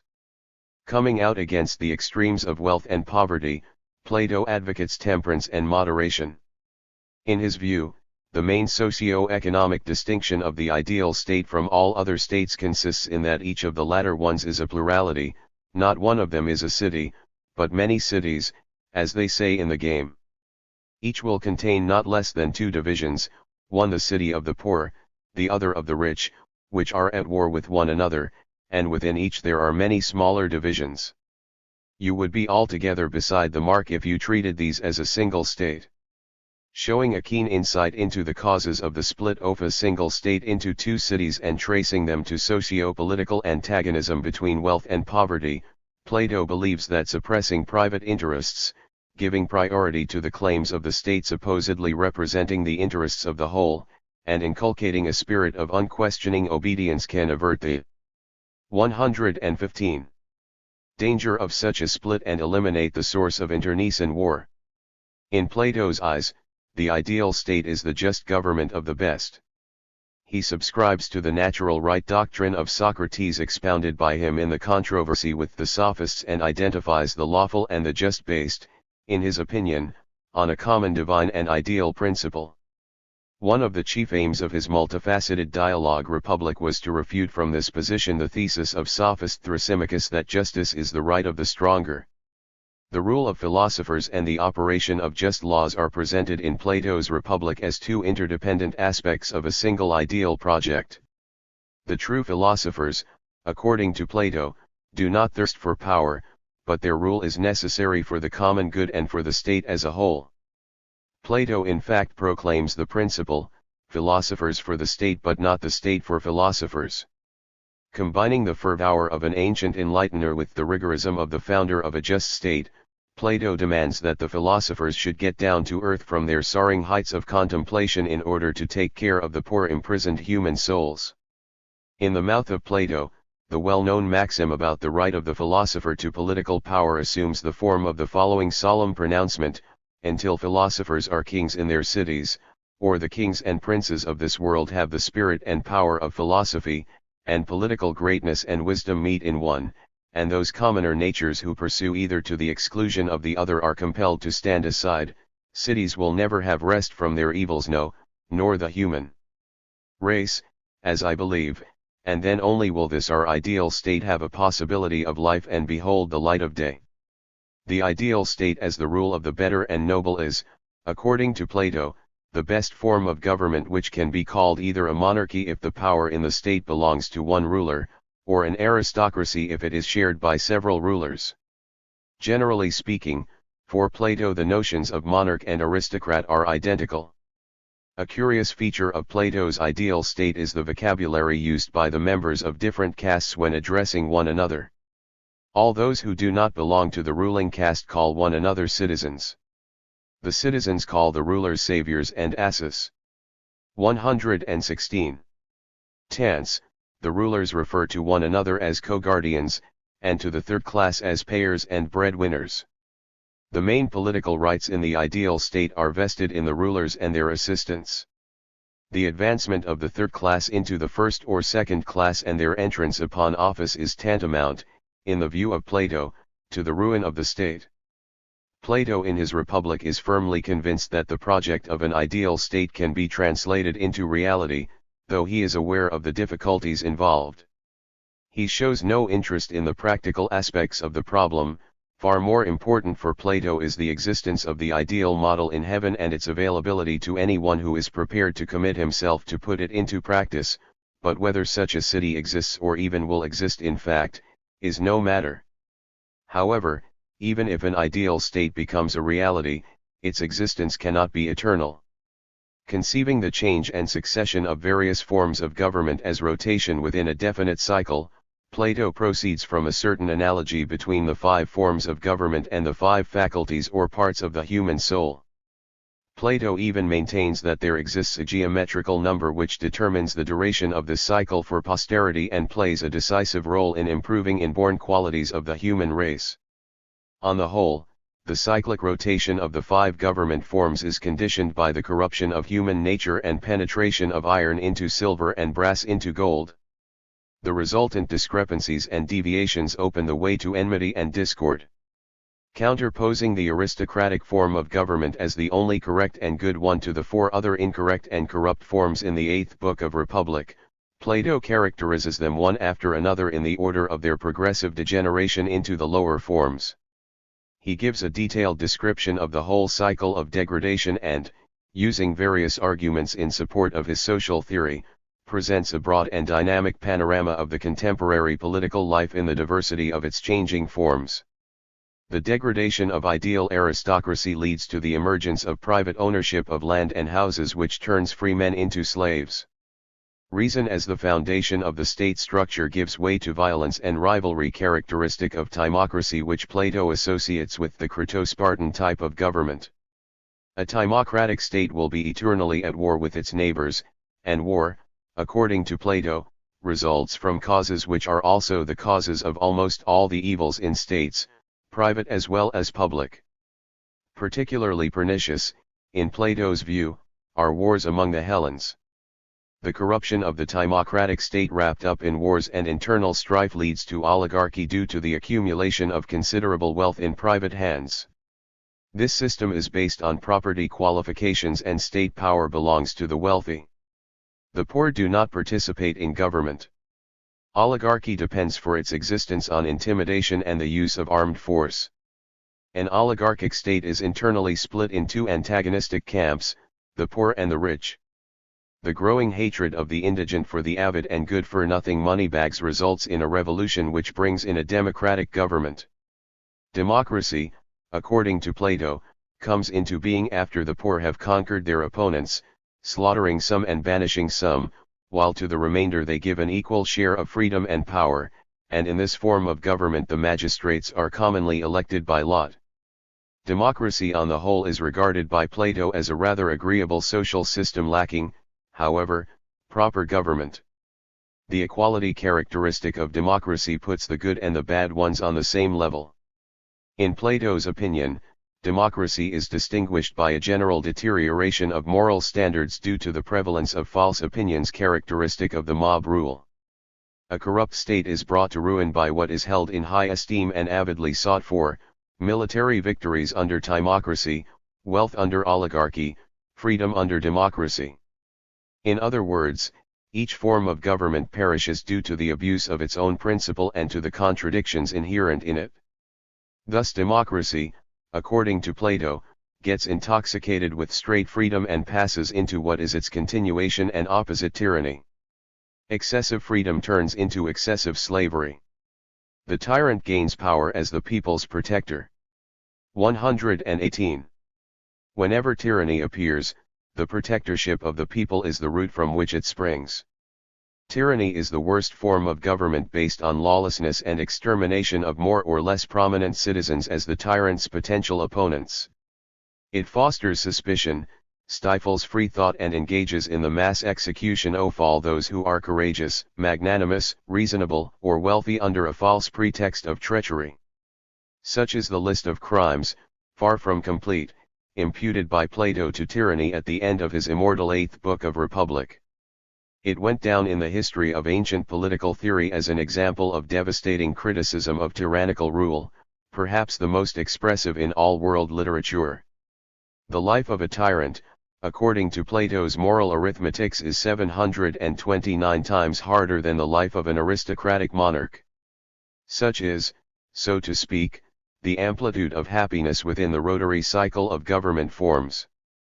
Plato's numerous political conceptions are further developed and elaborated in his later dialogues Crito, Statesman, and Laws, where the philosopher makes extensive use of myths and legends as the traditional setting of social theories. By comparison with the earlier Socratic dialogues, notable for their rational analysis and special interest in general definitions, the investigations of later Plato show an increasing trend towards the philosophical interpretation and intellectual refinement of traditional mythological material. The idealization of the past takes the form of conscious orientation on large-scale mythological events which, according to Plato, are of everlasting importance in the history of mankind. In point of fact, these mythical events provide for Plato a source of constant inspiration and serve as a starting point of all his later inquiries into philosophical and political problems. In Plato's opinion, it is only in the light of these events that one can form a correct view of all subsequent human history. The glorious past emerging from the myths which Plato always took for granted is inseparably linked with heaven, therefore even the greatest achievement of Plato's philosophical thought, the theory of ideas, is rooted in his unquestioning faith in the divine origin of the human race and the whole world. This 119.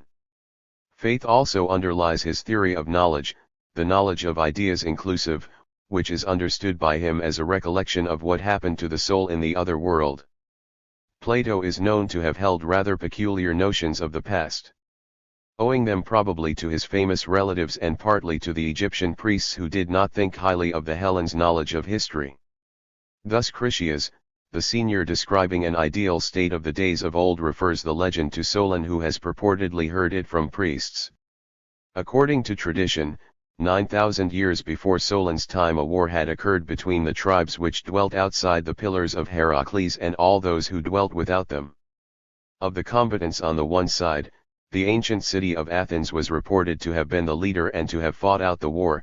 The combatants on the other side were commanded by the kings of the island of Atlantis.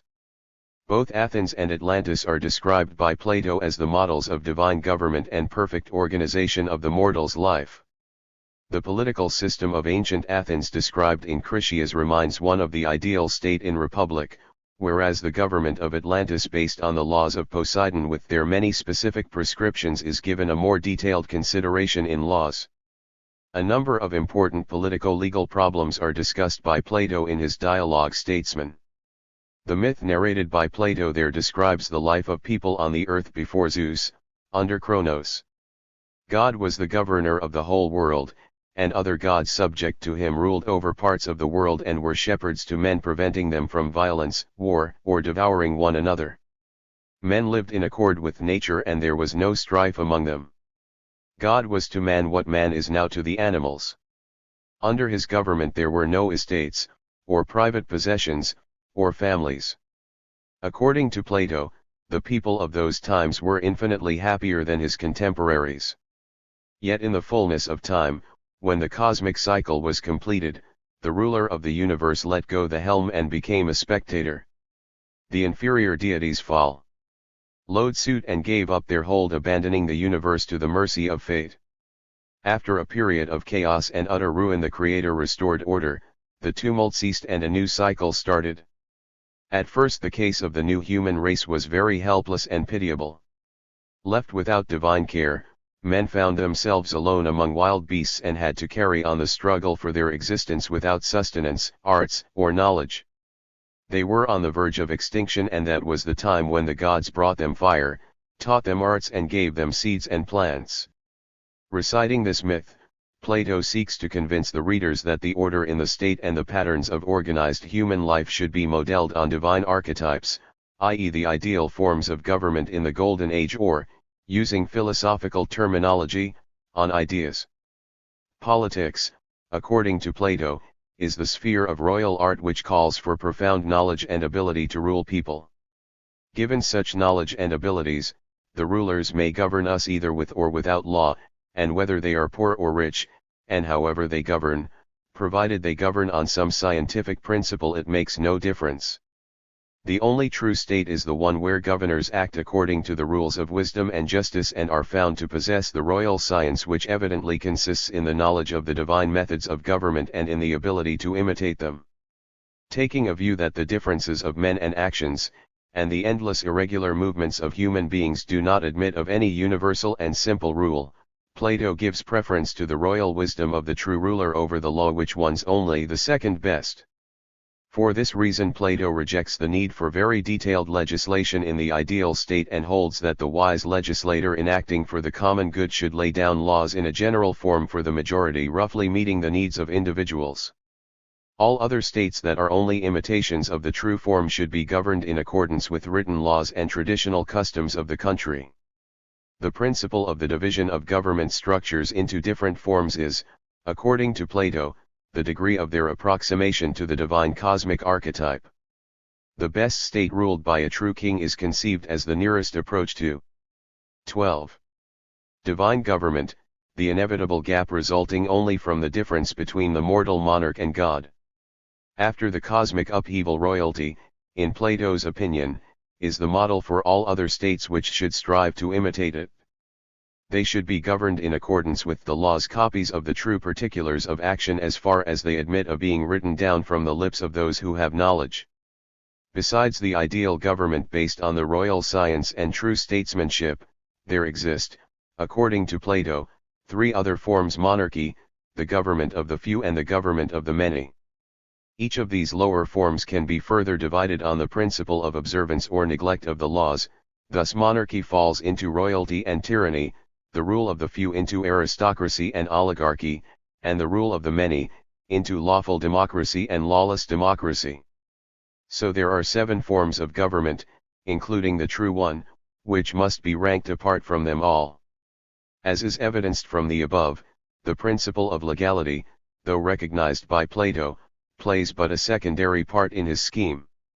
Criticizing oligarchy, democracy and tyranny in his usual manner, Plato observes that democracy is the worst of all lawful governments and the best of all lawless ones. Hence, the democratic lack of order is preferable in Plato's eyes to oligarchy and tyranny. If they are all without the restraints of law, democracy is the form in which to live is best. Plato draws a line of demarcation between the political knowledge, which is the distinguishing feature of a true ruler, and the contiguous arts military, judicial, and rhetorical. Thus the power of the judge, in his opinion, is not royal but only the power of a guardian of the laws which ministers to the royal power. Plato defines the political art as the ability to weave the fabric of the state. The royal science is over all other sciences and, having charge of the laws and of all matters affecting the state, weaves them all into one. The truly royal science, according to Plato, ought not itself to act, but to rule over those who are able to act. Plato's parallel between politics and the weaving art was an apt and capacious formula that can be deservedly called the ancient equivalent of the modern assimilation of the state to a machine. Plato's last dialogue, known as Laws and written in a fairly ripe old age, is a compendium of the philosopher's political and 122 legal views. Plato offers there a more realistic project of a true state which he calls the second best. As distinct from the first ideal state described in Republic, the nearest approximation to it is conceived by Plato as a community of 5,040 citizens, each with his separate allotment of land. The land holdings together with dwellings are distributed among them by lot and only for use, but not as their property. They remain in possession of the state and cannot be sold or otherwise disposed of outside the family, passing by right of succession to one of the children. All population is divided into 4 property classes, and citizens pass from one class to another depending on the change in their material condition. A special law is to be enacted setting the limits of wealth and poverty. Private individuals are not to have any gold or silver. Usury is prohibited and all extravagance is ruled out. The population of the polis, besides the 5,040, include slaves and aliens who are engaged in farming, crafts, and commerce. One of the important assumptions underlying Plato's project of the second best state is that each of the citizens is provided, as far as possible, with a sufficient number of suitable slaves who can help him in what he has to do. Advocating equality in the sphere of consumption, Plato proposes that all necessity produce be divided into 3 parts. 2 parts should be consumed by the free members of society and by the slaves respectively, and the third part, exchanged for handicraft goods. Such being the case, let no one of the 3 portions be greater than either of the other 2, neither that which is assigned to masters of the slaves, nor again that of the stranger, but let the distribution to all be equal and alike, and let every citizen take his 2 portions and distribute them among slaves and freemen, he having power to determine the quantity and quality. The organization of everyday life in the second state, like in the first one, is governed by the idea of promoting the conformity of opinion and fostering the spirit of collectivism among the citizens. Though Plato concedes the citizens the right to have individual families, he provides for an elaborate law-governed system of education committing children to the charge of numerous state officials. Women have equal rights with men, though they 123 are denied membership of the highest ruling body. Political rights are granted only to the citizens of the state, their main concern being to preserve and strengthen the existing state system. Citizens have equal rights, but the very principle of equality is treated by Plato in a typically aristocratic manner. For to unequals equals become unequal, if they are not harmonized by measure. The state described by Plato in Laws is a hybrid of 2 forms of government, monarchy and democracy. In his opinion, the Persians and the Athenians respectively carried the 2 principles to the extreme, whereas a good state partaking of both ought to be moderate regarding the questions of freedom and obedience. The highest governing body in Plato's state is an Areopagus of 37 rulers recruited by multistage election.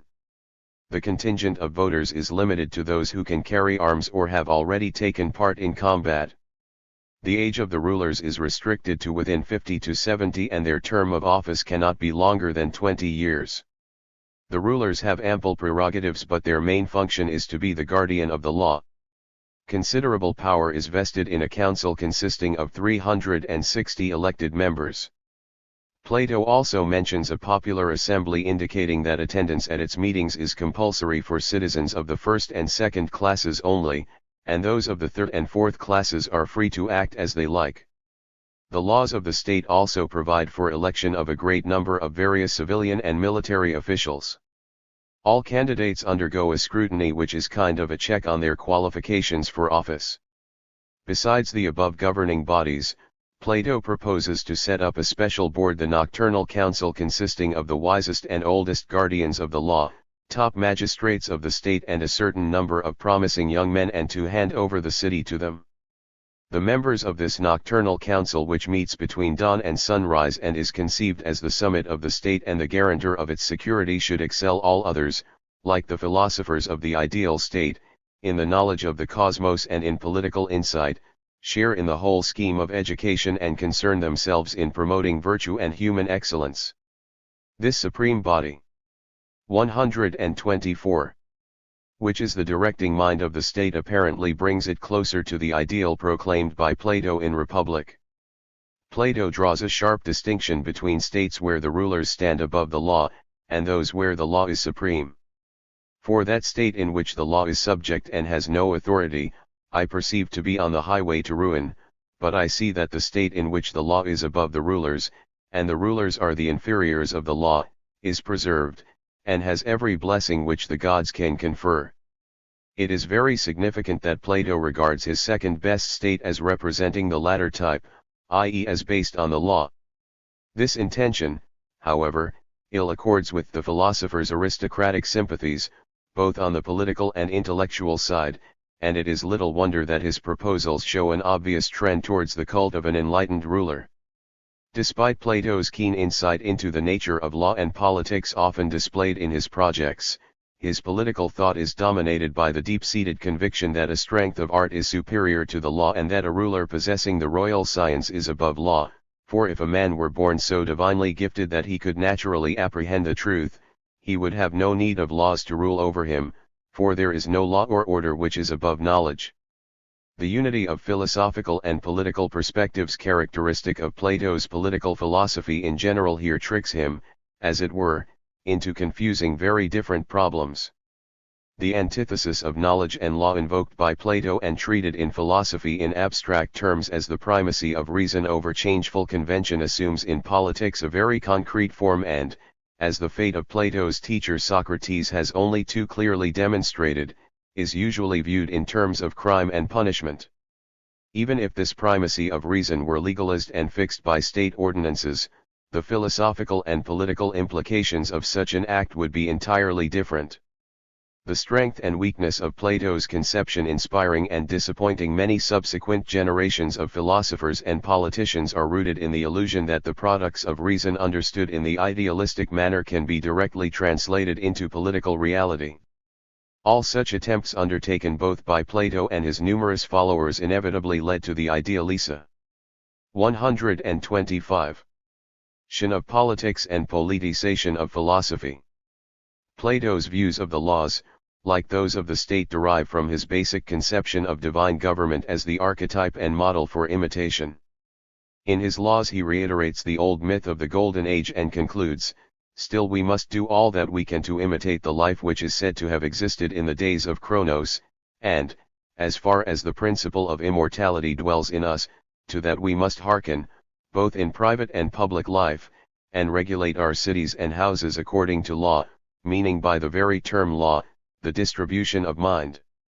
The view of the law as the distribution of mind, i.e. the embodiment of reason, became a commonplace with all later adherents of the rationalistic line in the philosophy of right. The specificity of Plato's conception consists in that the law in his eyes represents the rationale of non-existent rather than actual relations and is therefore instrumental in restoring, if only partially and in accordance with the mortal's ability, the standards of divine government. Plato hopes that the laws can help him improve contemporary society by reanimating the prehistoric forms of life, long since dead, and stemming the rising tide of anarchy in the corrupt Athenian state. Having little hope of the voluntary acceptance of his laws by the population of the imaginary state, Plato proposes to purge the country of undesirable elements, leaving only the good ones. The best kind of purgation, according to Plato, is painful, like similar cures in medicine, involving death or exile, and this is precisely what many of the laws proposed by Plato aim at. Plato develops his conception of the laws in a polemic with the sophists. In contrast with Protagoras, who believed man to be the measure of all things, Plato holds that the measure of the lawful which is the same as the just is God. Leveling his shafts at Thrasymachus, Plato draws a line of demarcation between true and false laws, the former being only those that are made for the good of the state as a whole, but not a clique of usurpers. In Plato's view, the governments involved in political struggle for power are not polities at all, nor are laws which are passed for the good of particular classes and not for the good of the whole state. States which have such laws are not polities but parties, and their notions of justice are simply unmeaning. This is, perhaps, the most uncompromising statement. 126. Against the political line of Thrasymachus in the history of Greek thought.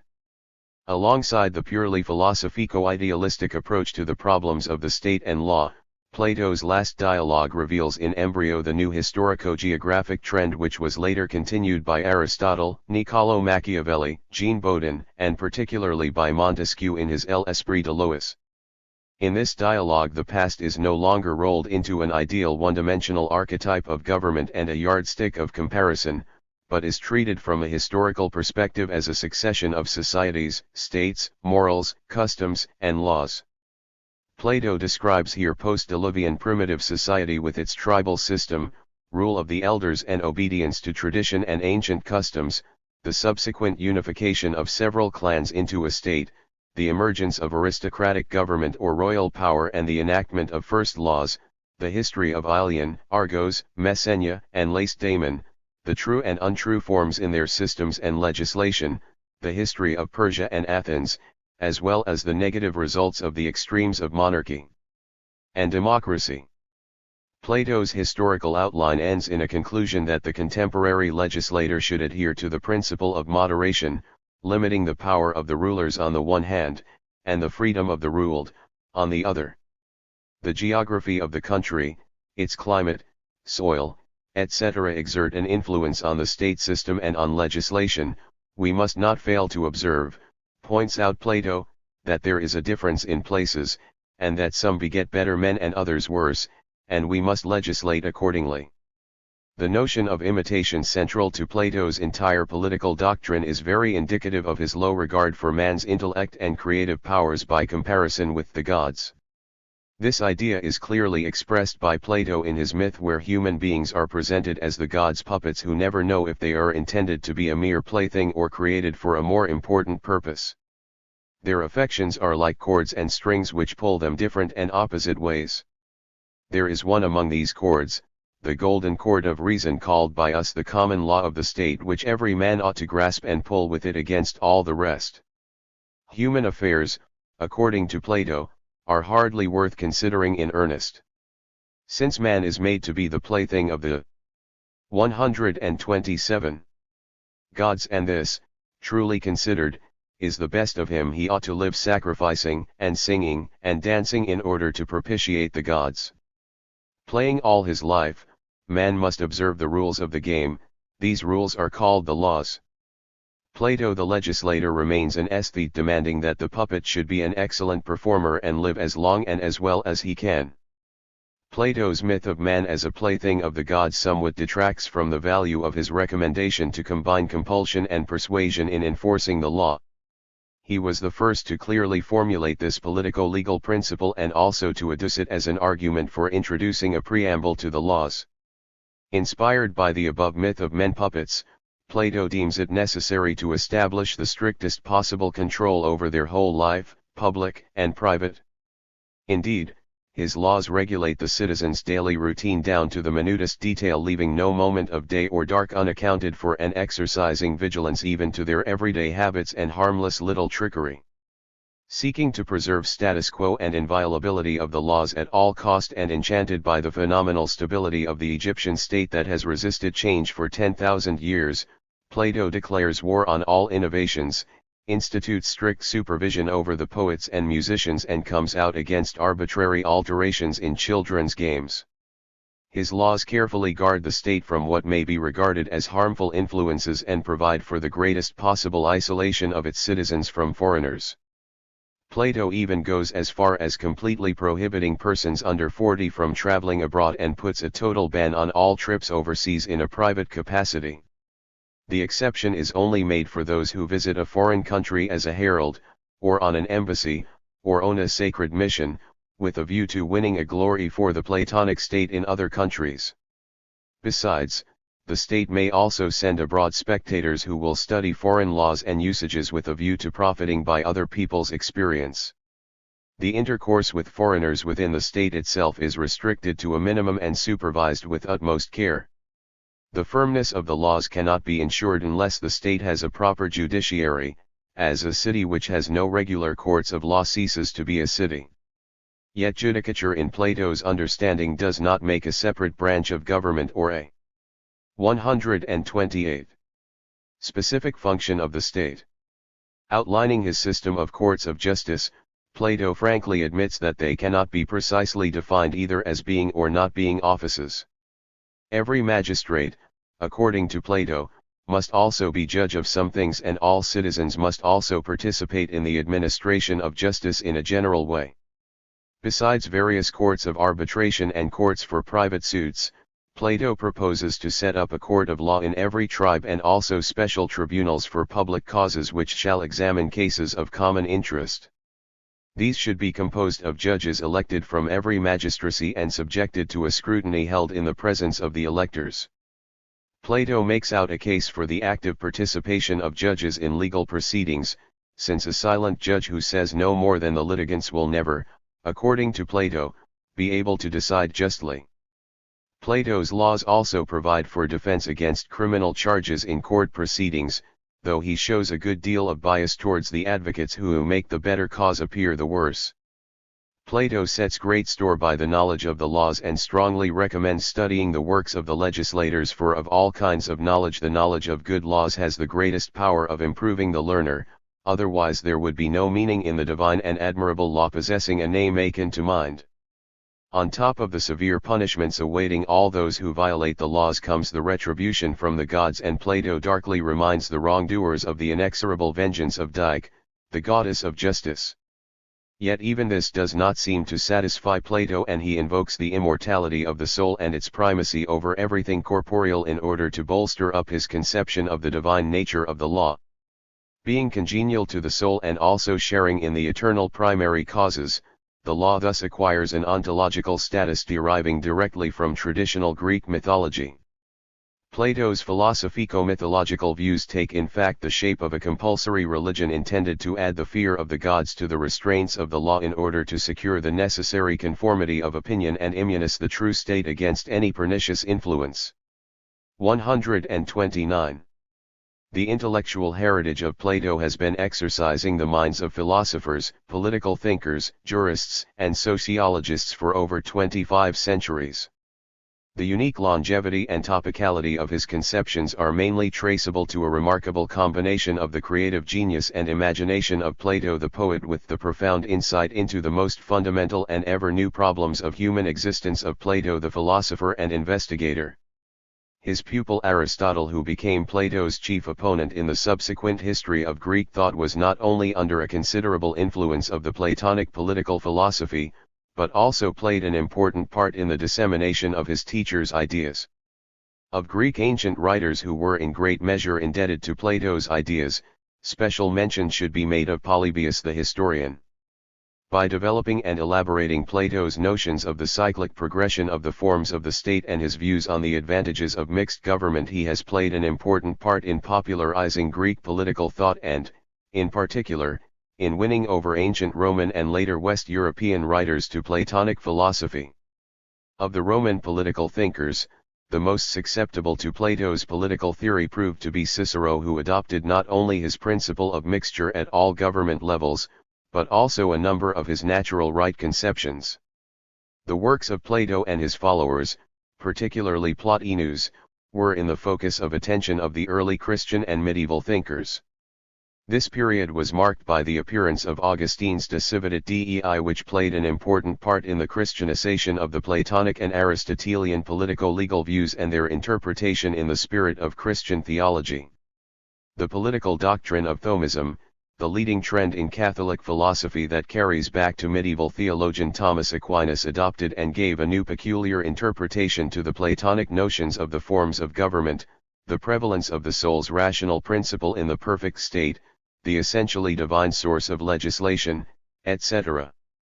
No wonder the caste system of Plato's ideal city could not fail to be 130. Found congenial to the hierarchical structure of feudal society by its ideologists. Plato's idea that each class should mind its own business acquired a new progressive ring in the writings of Marsilius of Padua, who came out against the clergy's pretension to the right of interference in the affairs of other estates. In the epoch of the Renaissance, the cultured world got direct access to Plato's works, which enabled the readers to dispense with Augustine's Neoplatonism, Latin translations, and their various interpretations. The interest in Plato soared up, reflecting the general desire to shake off the fetters of dogmatized Aristotelianism. Plato's eulogy of legitimate monarchy with its blessings contrasted to the curse of tyrannical rule, as well as his advocacy of mixed government representing the best features of monarchy. Aristocracy and democracy met with wide response in the 16th century under the conditions of growing popular discontent with absolute monarchy. The ideologists of rising bourgeoisie who went down in history under the name of monarchomachists or fighters against monarchs found Plato's conception concordant with their own theory of limited monarchy based on class representation and made ample use of his arguments against tyranny as the most wicked and corrupt form of government. Plato's doctrine of the ideal state undergoes a radical transformation in the social utopias of Thomas More and Tommaso Campanella. The fundamental distinction between the utopian socialism of these thinkers and the so-called communism of Plato derives, First and foremost, from the difference of their socio-political platforms. Yet casting their essentially new ideals in an old mold, the founders of utopian socialism borrowed from Plato not only the conception of the perfect state, but also the faith in its practicability and a number of important theoretical propositions. The same is true of the utopians of the 18th century, Mably and Morelli, whose views, particularly those of true legislation meeting the demands of nature and largely reflecting the mythical social harmony at the dawn of human history, are notable for a strong influence of Plato's ideas. This influence is traceable even in the utopian projects of social restructuring put forward by Saint-Simon, Fourier and Owen. 131.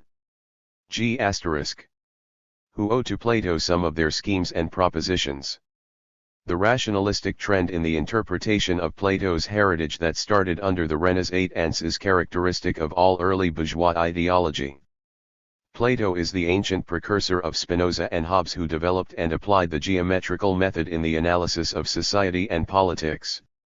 Very significant is also a remarkable parallelism between Plato's concept of politics as the royal art of weaving together different virtues and antagonistic passions in a single smooth and strong fabric of the state, and Hobbes's assimilation of the state to a complex mechanism knocked together by different human passions. Again, there is good reason to believe that the idea of one compulsory state religion advocated by Spinoza, Rousseau, Pufendorf and other political thinkers in modern times as different variants of the so-called civic religion carries back to Plato's doctrine of the ideal city. The polizei-state of Christian Wolff, too, has much in common with Plato's ubiquitous and omniscient hierarchy, with its vigilant nocturnal council and untiring guardians of the law. Montesquieu's L'Esprit de Lois clearly bespeaks the influence of Platonic political conceptions. Describing the factors that determine the spirit of the laws and advancing a theory of interconditionality of the morals, political system, and the laws, Montesquieu repeatedly refers to Plato as his authoritative forerunner.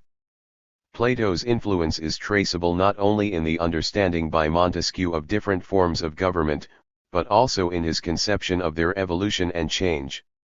Directly following in the wake of Plato, Montesquieu holds that the corruption of every form of government starts with the deterioration of its own principle. Of course, Plato did not speak of the separation of powers, yet his idea of the advantages of mixed government forestalls Montesquieu's famous theory and underlies his arguments for the separation and balance of different powers. Plato's celebrated king-philosopher ideal was eagerly adopted by the adherents of enlightened absolutism. The unshakable faith in the wise laws characteristic of Helvetius, Holbach, and Diderot is attributable, in the last analysis, to Plato's influence and attests to his strong grip on.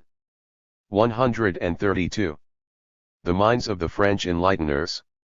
The community of ideas between Plato and Rousseau reveals itself in their common belief in the golden age of the human race, conceived as primitive communism or the natural state when people had everything in common. Everybody was happy and there was no private property. Both of them regard the emergence of private property as a factor of major significance, largely accountable for the general degradation of morals. In his political and legal views, Rousseau also subscribes to Plato's central idea in the sphere of politics, the primacy of the whole over its parts, that is, the state as representing common interest over the class and the individual. The same idea was also adopted by Hegel, who gave it specific interpretation and developed further in the context of his system of absolute idealism. Plato's state, according to Hegel, is not an empty and abstract ideal, but an ideal expression of the wholeness of Greek morality. As regards the crucial question of the relationship between philosophy and reality, Plato, in Hegel's opinion, took the right stand, giving a philosophical expression to the ideal reality of the Greek polis. Kant's notions of the state and politics, corresponding to the idea of law, i.e. of true republican government, are concordant with Plato's ideal projects and reflect the old claim of philosophy to supreme political power. Yet Kant's ambitions do not go that far. In his opinion, it is impossible and not even necessary for the king to be a philosopher or for a philosopher to be the king. It would be quite sufficient if the monarchs or self-governing peoples do not deny their philosophers the right to exist and make their views known to the public. Indeed, explains Kant, No one but the philosophers can be instrumental, given the conditions of publicity, in achieving the true aim of politics, the common weal. Even more profound was the influence of Plato on Fichte, whose utopian project of a German bourgeois society was largely modeled on the ideas of his ancient predecessor.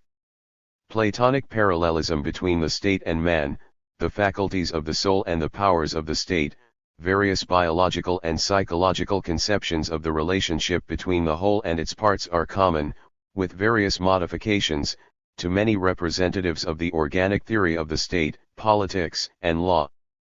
In the 19th-20th centuries, the revival of the natural right doctrine evoked fresh interest in Plato's political views, which gained wide currency in a number of its modern variants. Characteristic of Catholic theology, for one, is the Thomist line, notable for the interpretation of the natural right conceptions of Plato and Aristotle in the spirit of Christian dogmas. A serious attempt to give a neo-Kantian interpretation of Plato's theory of the state and law was made by Eric Cassirer at the beginning of the 20th century.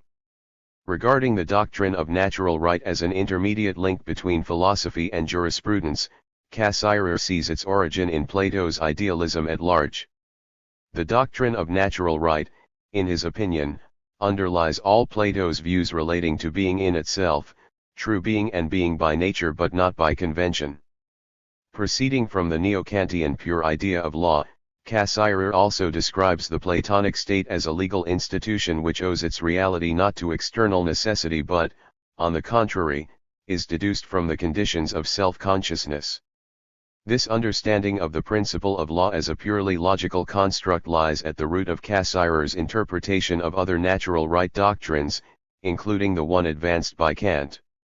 Plato, according to Cassirer, takes no exception to the modern notion of freedom, as he stands for the rule of reason and not of some arbitrary caste in a state.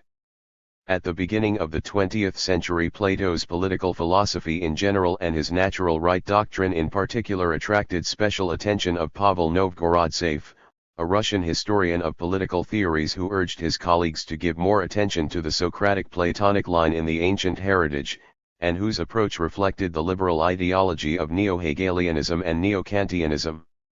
Taking a further step in the same direction, some German historians in the late 1920s already hazarded the theory about Plato's revival and turned their eyes to him for guidance in practical politics. In the 1940s, the Greco-Platonic synthesis of liberty and law, truth and right, Logos and Dike was hailed by neo-Kantianist Ernst Cassirer as a profound achievement of Greek political thought and as a key to the analysis of contemporary problems of law and politics. Somewhat earlier, German historian Rudolf Pahlmann had come out in defense of Plato's political philosophy against the attacks of Hegel, Eduard Zeller, Otto Gierke and other writers who accused Plato of ignoring individual rights and freedoms in his conception of law. The period after World War IT is characterized by numerous attempts of the bourgeois commentators of Plato's political theory to accommodate his views to the needs of the present-day ideological struggle. Highly critical of Plato's politico-legal conceptions are such bourgeois liberals as Bertrand Russell, Karl Popper, Ernst Topitzky, and others. These writers generally try to pass Plato for a champion of totalitarianism and an advocate of the authoritarian state. According to Popper, both medieval authoritarianism and modern totalitarianism carry back to Plato. Popper includes contemporary communism under the head of totalitarianism and links Plato to Marx, giving vent to his anti-communist feelings towards them both. Bertrand Russell describes Plato's political philosophy as authoritarianism in politics. He frankly admits that he treats Plato with as little reverence as if he were a contemporary English or American advocate of totalitarianism.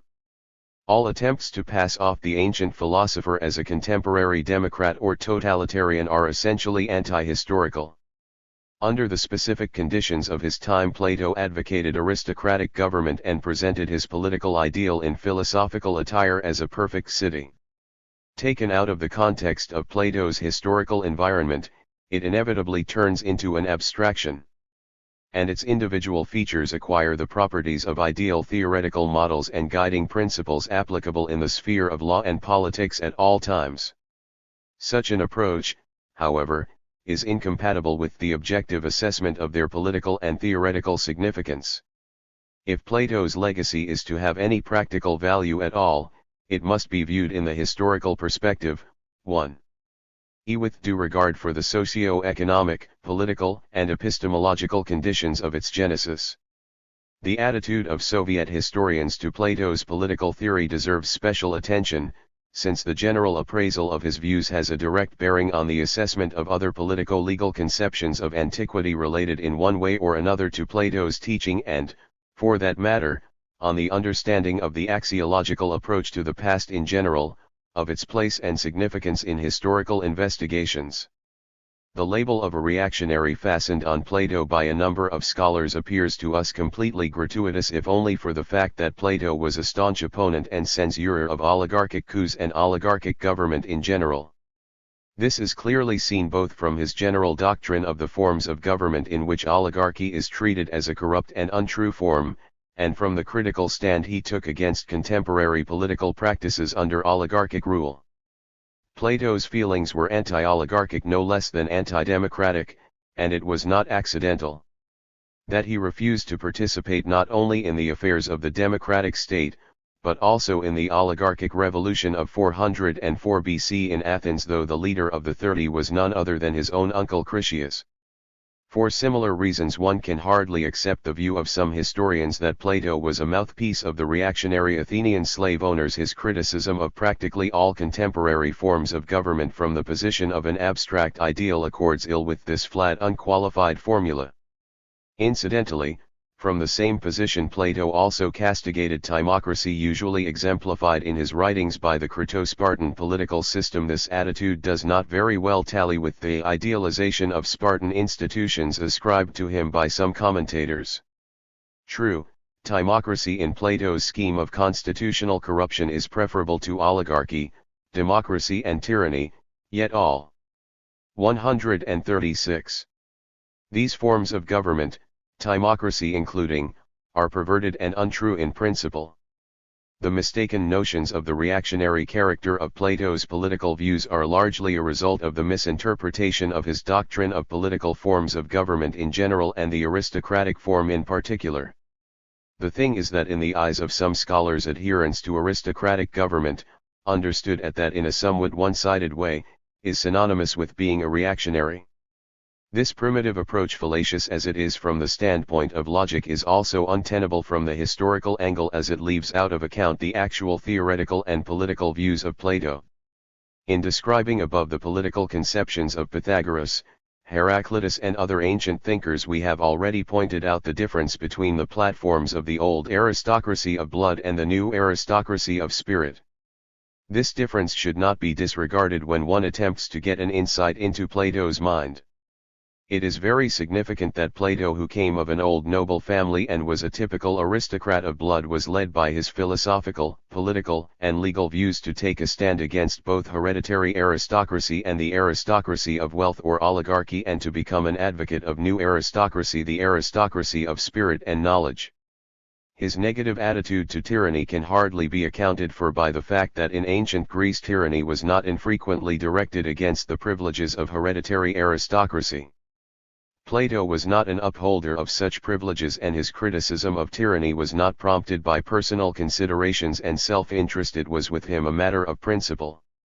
Plato's aristocratic government as the best of all possible forms is an ideal scheme, a materialization of the idea of the rule of intellectual and moral elite which, according to Plato, includes only true philosophers. What is more, the virtues of a true philosopher are not innate but can be acquired, and, strictly speaking, noble birth is of little consequence. The Platonic theory of aristocracy and aristocratic government was essentially different from the views and notions of old aristocracy regarding their natural privileges and claims to power. The right of merit as the basis of government was, of course, more progressive than the hereditary right of birth, and Plato, as 137. Well as his other predecessors, and particularly Socrates, made no small contribution to the philosophical substantiation of the new principle. It was upheld by many progressive thinkers of subsequent epochs, particularly by the French enlighteners, who fought against the political privileges and pretensions of the contemporary nobility. its significance has not been lost till nowadays, and the echoes of the past political battles are still ringing, for instance, in the demands for competent leadership, scientific approach to the problems of management, etc. This is an important aspect of Plato's aristocratism which cannot be left out of account in historical studies, and which does not dovetail with the attribute reactionary often attached to his political utopia. It is also worth noting in this context that any sound axiological analysis of one or another thinker's conceptions in terms of the single-valued progress-reaction antithesis implies of necessity a definite scale of socio-political values, and can only be undertaken on the basis of a clear-cut doctrine of historical progress. This approach alone will provide the necessary guidelines for comparison and ensure the investigator against absolute relativism on the one hand, and arbitrariness, on the other. For instance, if we view the Platonic conception of the rule of philosophers from the historical angle, i.e. from the standpoint of the cognition of politico-legal phenomena, we are bound to admit that it represents an important milestone in the history of the rational interpretation of man's growing political and legal experience. In this approach, the very idealization of the principle of political government based on reason and knowledge appears as an important and necessary stage in the philosophical interpretation of political phenomena. On the socio-political and ideological side, this principle was an important advance on the ideology of old aristocracy. Besides, it provided a philosophical substantiation of the right of the slaves to equality in the sphere of consumption. Plato clearly states in his laws that no one of the three portions of agricultural produce which are to be distributed among the population should be greater than either of the other two, neither that which is assigned to masters or to slaves, whereas in Republic he even makes an attempt to dispense with the division of the city population into the freemen and the slaves by introducing three classes in accordance with the natural division of 138. Labor within the polis. The harshness of the laws in Plato's ideal state must not detract from his farsightedness, nor overshadow the humanistic and progressive tendencies of his political theory. Let us now consider Plato's aristocratic government with its principle of the rule of those who have knowledge from a slightly different perspective, comparing it with the theory and practice of Athenian democracy. Such a comparison, in our opinion, could throw additional light on some controversial points regarding Plato's attitude to democracy, since his criticism of the democratic form of government and its basic principles is adduced by many researchers as important evidence for his reactionary views. Plato did criticize Athenian democracy. Yet he simultaneously criticized all other forms of government in existence.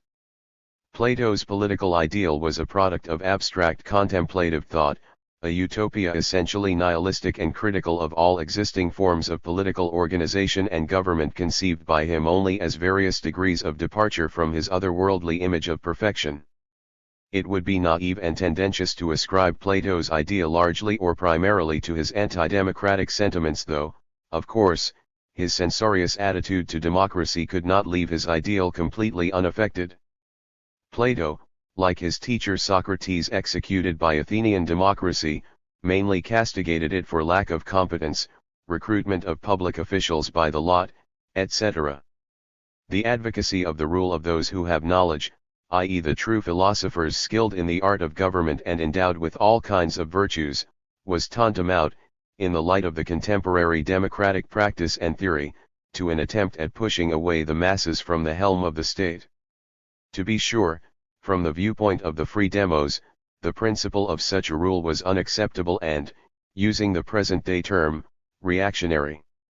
Yet in order to understand its significance under the specific conditions of Plato's time, i.e. to appraise it in a historical perspective, one is bound to ask this question: could the demos itself be identified with social progress, or was its own stand progressive? In answering this question, one should not overlook the fact 139. That the ancient demos consisted of free citizens who lived off the forced labor of the slaves and never called in question the legitimacy of the social system which denied the political and all other rights to a vast majority of the city's population. Contemporary democracy took slavery for granted as an institution based on natural justice. It was a narrow-minded and self-seeking democracy, envious of somebody else's rights and exceedingly jealous of their own privileges. The ancient demos constantly demanded equality with the upper strata and took watchful care of its advantages over the lower classes. It is not accidental that demagogy has become a word of opprobrium that owes its scornful ring to the craftiness of democratic leaders, usually of privileged families themselves, who skillfully manipulated public opinion, covering up the greed of the demos and simultaneously their own ambition with verbiage of justice and equality. Is it possible at all to do away with social barriers and privileges within one, the free, class of society if its freedom rests on the slavery of another class? The logic of socio-political progress and the lessons of history show that such partial egalitarianism in the interests of only one social group runs counter to the fundamental principle of stratification underlying the whole structure of a hierarchical society. In a state based on social inequality and privileges, this principle acquires a universal character and determines social relations within all strata. Ancient slave-owning democracy was not the rule of the majority of the population, but only the rule of the majority of free clansmen, i.e. those who belonged to one of the Athenian clans and were entitled by right of birth, involving no effort on their part to the privileges of a free member of the polis community. In comparison with this essentially hereditary right to political privileges, the right of knowledge was far more egalitarian by nature. Its champions rejected the qualifying function of social distinctions and proclaimed knowledge the universal criterion which should be applicable to all. From the standpoint of this criterion, neither man's place in the social scale, nor the welfare standards are indicative of his true worth. He is, first and foremost, a being endowed with reason, Homo sapiens, and should only be viewed in terms of this universal characteristic. The implementation of this rationalistic principle is accompanied in Plato by the construction of an ideal social system. Dis. 140. Playing certain features of consumer communism. The unrealistic, utopian character of Plato's projects of the perfect state clearly testifies to the impracticability of his principle of government under the existing conditions of slavery. This principle demanded, in order to be realized, overstepping the bounds of the contemporary social system, and this is precisely the way history moves onward, both in terms of theory and practice, ever transgressing the limits of the existing social forms and replacing them by new ones. Plato showed profound insight into the nature of social and political unrest and its causes, tracing them to the sway of private property, the antagonism between the rich and the poor, and offered his own remedy to the ills of contemporary society. It was a new principle of the organization of human life, unknown to ancient slave-owning society. The significance of Plato's political doctrine was not lost on future generations. Proponents of historical progress advocating various theories of social restructuring on new, just principles simply could not pass over his ideal state in silence, and either argued against it or adduced it as an argument in support of their own projects. In modern times, Plato's views exerted a considerable influence on the theories of early utopians who criticized private property and invented ideal forms of society based on the community of property, wives and children, equality in the sphere of consumption, etc. The historical role of Plato's utopia as a fountainhead of markedly progressive social doctrines of later epochs is an important argument against the interpretation of his teaching as reactionary or retrogressive. On the contrary, one cannot but concede consistency to those liberally minded anti-communist commentators, champions of the inviolability of private property, who have sensed danger in the progressive anti-proprietary tendencies of Plato's schemes. Their opposition is natural and accords with the socio-political views they profess. On the other hand, consistency appears to be sadly lacking in the approach of those opponents of private property who criticize Plato's utopia and assess it as reactionary without any qualifications. 141. In the analysis of Plato's socio-political teaching, a historian must be constantly on his guard against the danger of oversimplification, resisting the temptation to reduce the enormous complexity of Plato's ideas to a single principle, a fixed idea. Alexei Losev, speaking of the restorative tendency in Plato's conceptions and a reactionary character of his utopia, at the same time does not shut his eyes to the opposite tendency which clearly manifests itself in Plato's teaching. It is what we call moral fiber, an urge to change the surrounding world in accordance with our convictions. Plato in this respect has always been an enemy of complacent Philistines. It is precisely this irresistible drive towards the ideal and selfless service to the principle that has made Plato's philosophy famous through millennia, though its assessments have always varied and it undoubtedly deserves censure and condemnation in its concrete form. Plato's moral code has become a historical relic, a curiosity, yet on the formal side the value of moral substance advocated by Plato has never died. Giving an overall appraisal of Plato's legacy, the author underlines the democratic tendencies of his thought clearly manifested in the rejection of dogmatism, untiring search for truth, the dialogic form of his discourse, frank admission of doubts, hesitancy, and absence of ready answers. A concrete historical approach to the political theory of Plato is also characteristic of Valentin Asmus, a prominent Soviet humanist. Criticizing various aspects of Plato's doctrine of aristocratic government, the author at the same time does not describe it as patently reactionary. His keen sense of historicism reveals itself, for instance, in that he treats Plato's doctrine in its specific historical environment without losing sight of its limitations and traces the subsequent historical development and transformations of Plato's original notions, ideas, and values. This approach enables the author to avoid superficial and one-sided conclusions in the assessment of Plato's conceptions of freedom, relationship between the state and the individual, the socio-political status of different classes, etc. Asmus justly observes that the very title of Plato's dialogue, 1af Losef, The Life and Work of Plato, Moscow, 1969, p. 68. 2vf Asmus, Plato, pages 136 to 179, idem.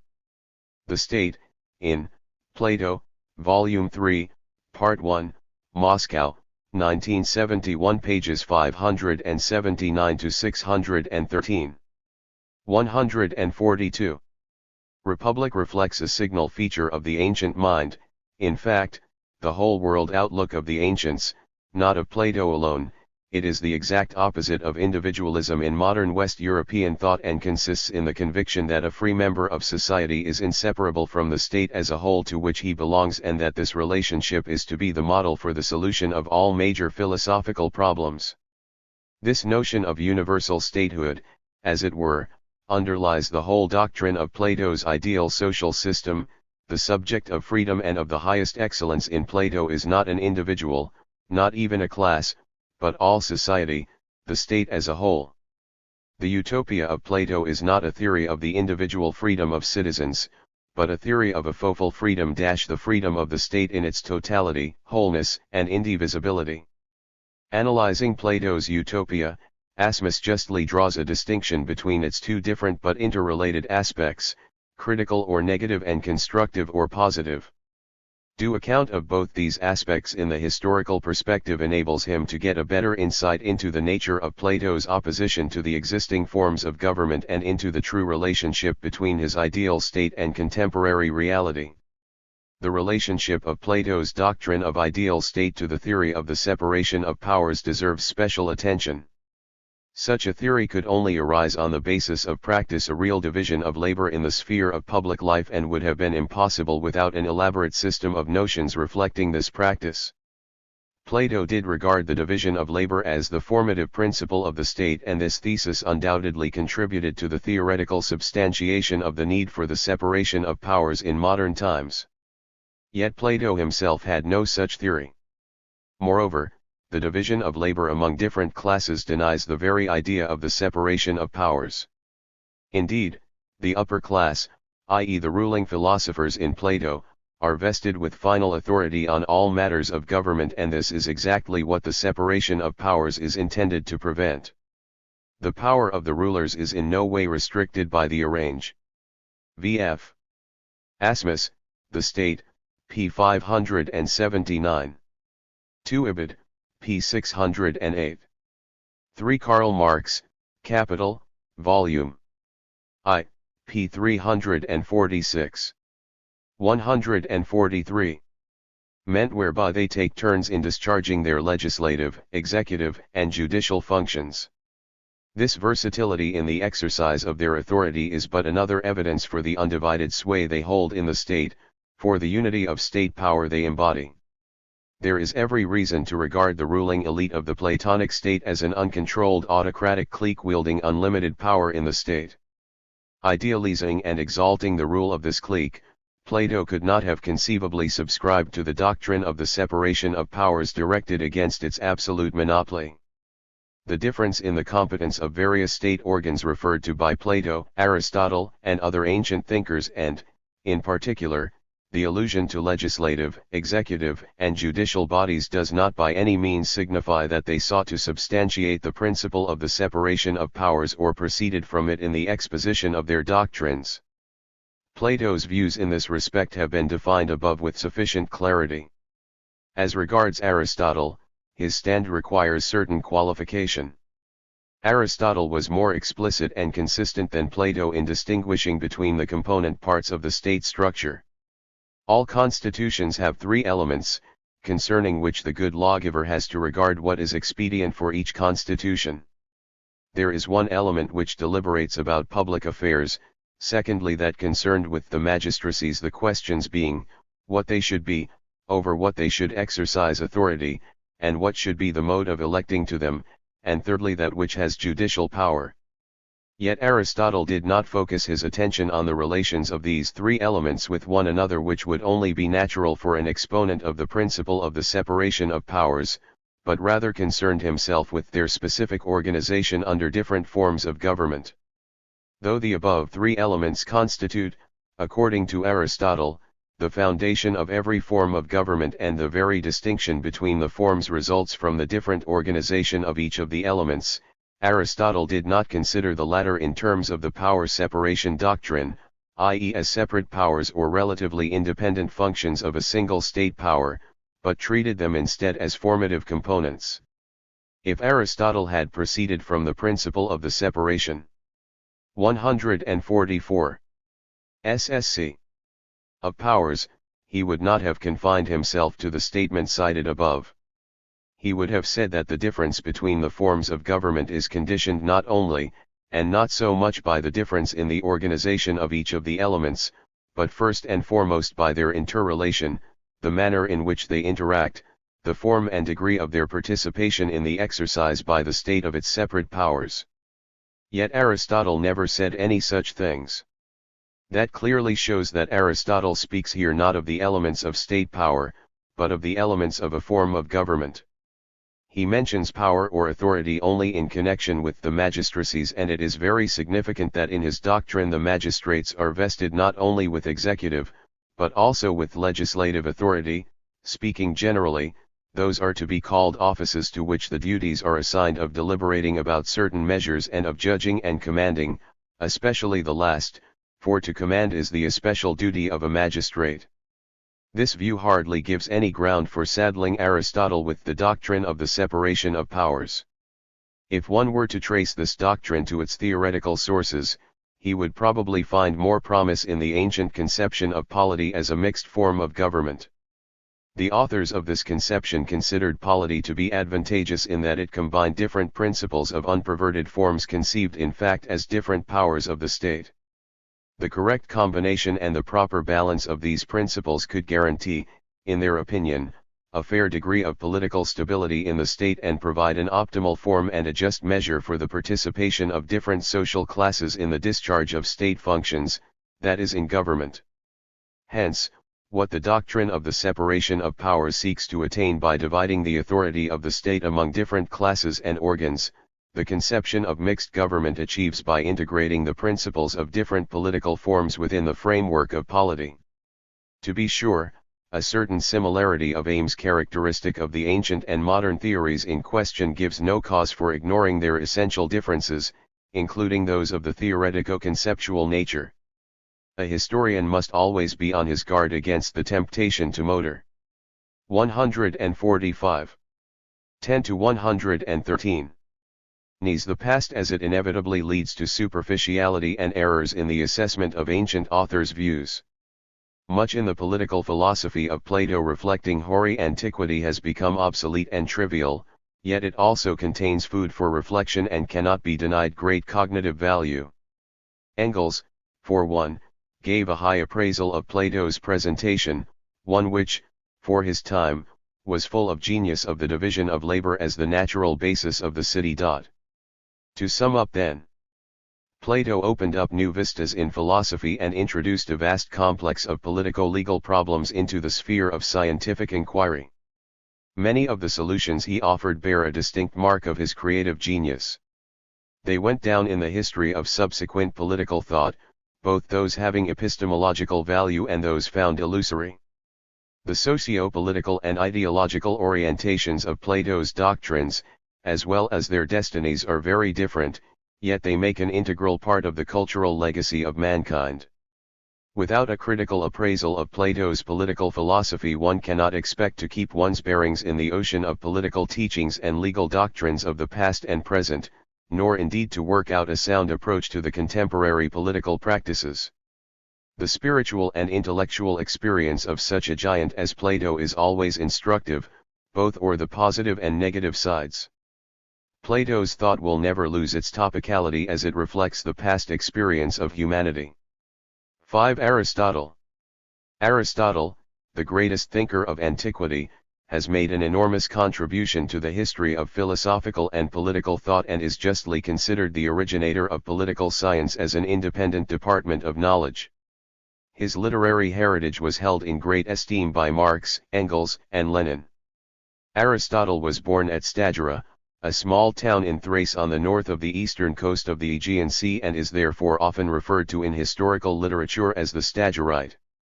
His father Nicomachus is known to have been a court physician to King Amyntas Iti of Macedon for many years. After his death, at the age of 17, Aristotle went to Athens in order to join Plato's academy and remained its member, first as a pupil, then as a teacher till the death of its founder. In 347 BC Aristotle left Athens and for a number of years lived in other Greek cities. In 342 BC he accepted the offer of King Philip II of Macedon to be tutor of his son Alexander, the future great conqueror, and stayed with him till 340 BC. In 335 BC Aristotle returned to Athens, where he founded his own philosophical school, remaining its head almost till the end of his life. The death of Alexander the Great in 323 BC set off a general popular uprising against the rule of Macedon, and Aristotle, known for his pro-Macedonian views, found himself in a precarious position. Like Socrates, he was accused of disloyalty to Athens and a charge of impiety was promptly brought up against him. Aristotle was compelled to go into voluntary exile and ironically explained his hasty departure from the city by a wish to save the Athenians from repeatedly sinning against philosophy. He retreated to his mother's native township Chalcis on the island of Euboea, where he had some property, and died there a few months later. Aristotle was a very prolific writer, but many of his works have been irretrievably lost. The surviving works where he discussed the problems of law and politics include Politics, the Athenian Constitution, Ethics, and Rhetoric. His politico-legal doctrine as a whole is expounded in Politics. Aristotle made an attempt to develop a comprehensive doctrine of politics as a separate science closely linked with ethics. A scientific approach to politics presupposes, according to Aristotle, an elaborate system of ethical notions, i.e. a thorough acquaintance with the nature of virtues and morals. The objects of political science are the beautiful and the just. The same objects are also studied by ethics, which treats them as virtues. Ethics is an introduction to politics, its propedeutic. Alongside specific ethical problems, Aristotle also investigates in 147. 10*. His ethics into a number of other questions pertaining to law and politics. In the hierarchy of goals aspired to by different arts and sciences, the goal of the political science is the highest. Subordinate to it are the goals of all other practical sciences insofar as it concerns itself with the supreme good of man and the state. The highest good, according to Aristotle, consists in contentment or the fullness of life. Indeed, nothing but contentment makes man self-sufficient or autarkical and is always the final goal or the goal in itself, never a means to another goal. Contentment as the highest goal of all human efforts consists in activity based on virtue, and it is the attainment of this end which is the aim of politics. We assume the end of politic to be most excellent. Now this bestows most care on making the members of the community of a certain character, good that is and apt to do what is honorable. The discussion of moral virtues and qualities of a good man in ethics serves as an introduction to politics, where Aristotle treats of political virtues characteristic of a good citizen and unfolds his doctrine of political relationships in general. Aristotle's concept of virtue rests on the conviction that virtue is not an innate quality. Virtues, he says, are acquired by the soul and divided into intellectual and moral. Intellectual virtue in the main owes both its birth and its growth to teaching, while moral virtue comes about as a result of habit. Moral virtues are inherent in man's character and reveal themselves in his actions. They can be acquired in the course of man's life and consolidated by constant exercise. Men, according to Aristotle, are not born virtuous or otherwise. Contrary to Plato's thesis that virtues are innate and cannot be taught, Aristotle professed a more realistic conception of virtue as potentiality which can be actualized by good habits. Virtue, then, is a state of character concerned with choice, lying in a mean, i.e. the mean relative to us, this being determined by a rational principle, and by that principle by which the man of practical wisdom would determine it. Man's moral choice is voluntary and he is free to take the path of virtue or vice, if it is in our power to do and to for. 148. Bear doing what is creditable or the contrary, and these respectively constitute the being good or bad, then the being good or vicious characters is in our power. However, deviating from the above conception of free will, Aristotle maintains that the aspiration to the true goal is not a matter of one's own choice. One must be born with a power of mental vision, so to speak, whereby to judge fairly and choose that which is really good. Passing to the problem of justice, Aristotle clearly reveals the relationship between ethics and politics.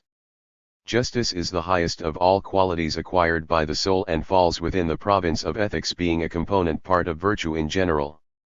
Yet justice also has a specific aspect whereby it comes within the scope of politics. It is the principle of rectitude and equitable relations among people. By justice in law and politics is understood the highest virtue, i.e. political justice. Aristotle draws a distinction between two main varieties of justice: distributive and corrective.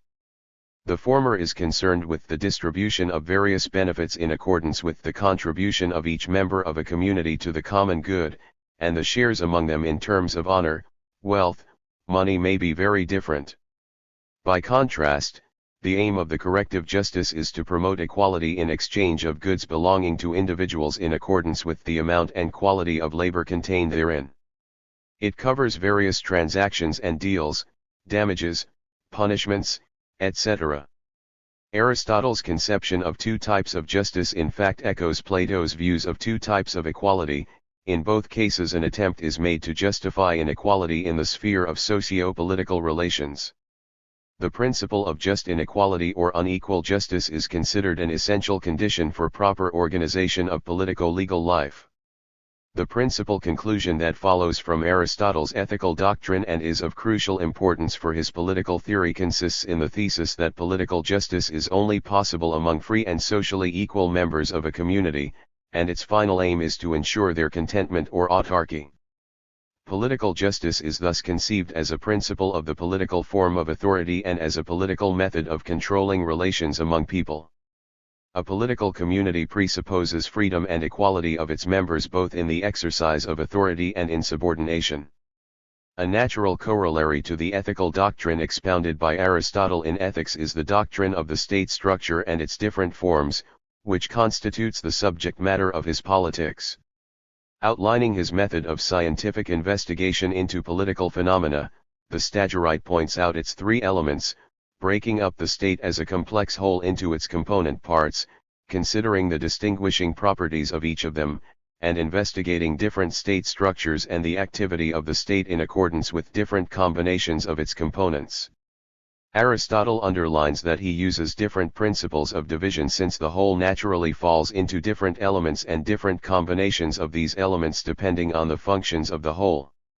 Aristotle's views on the structure of the whole and on the relations of its elements are dominated by organistic notions.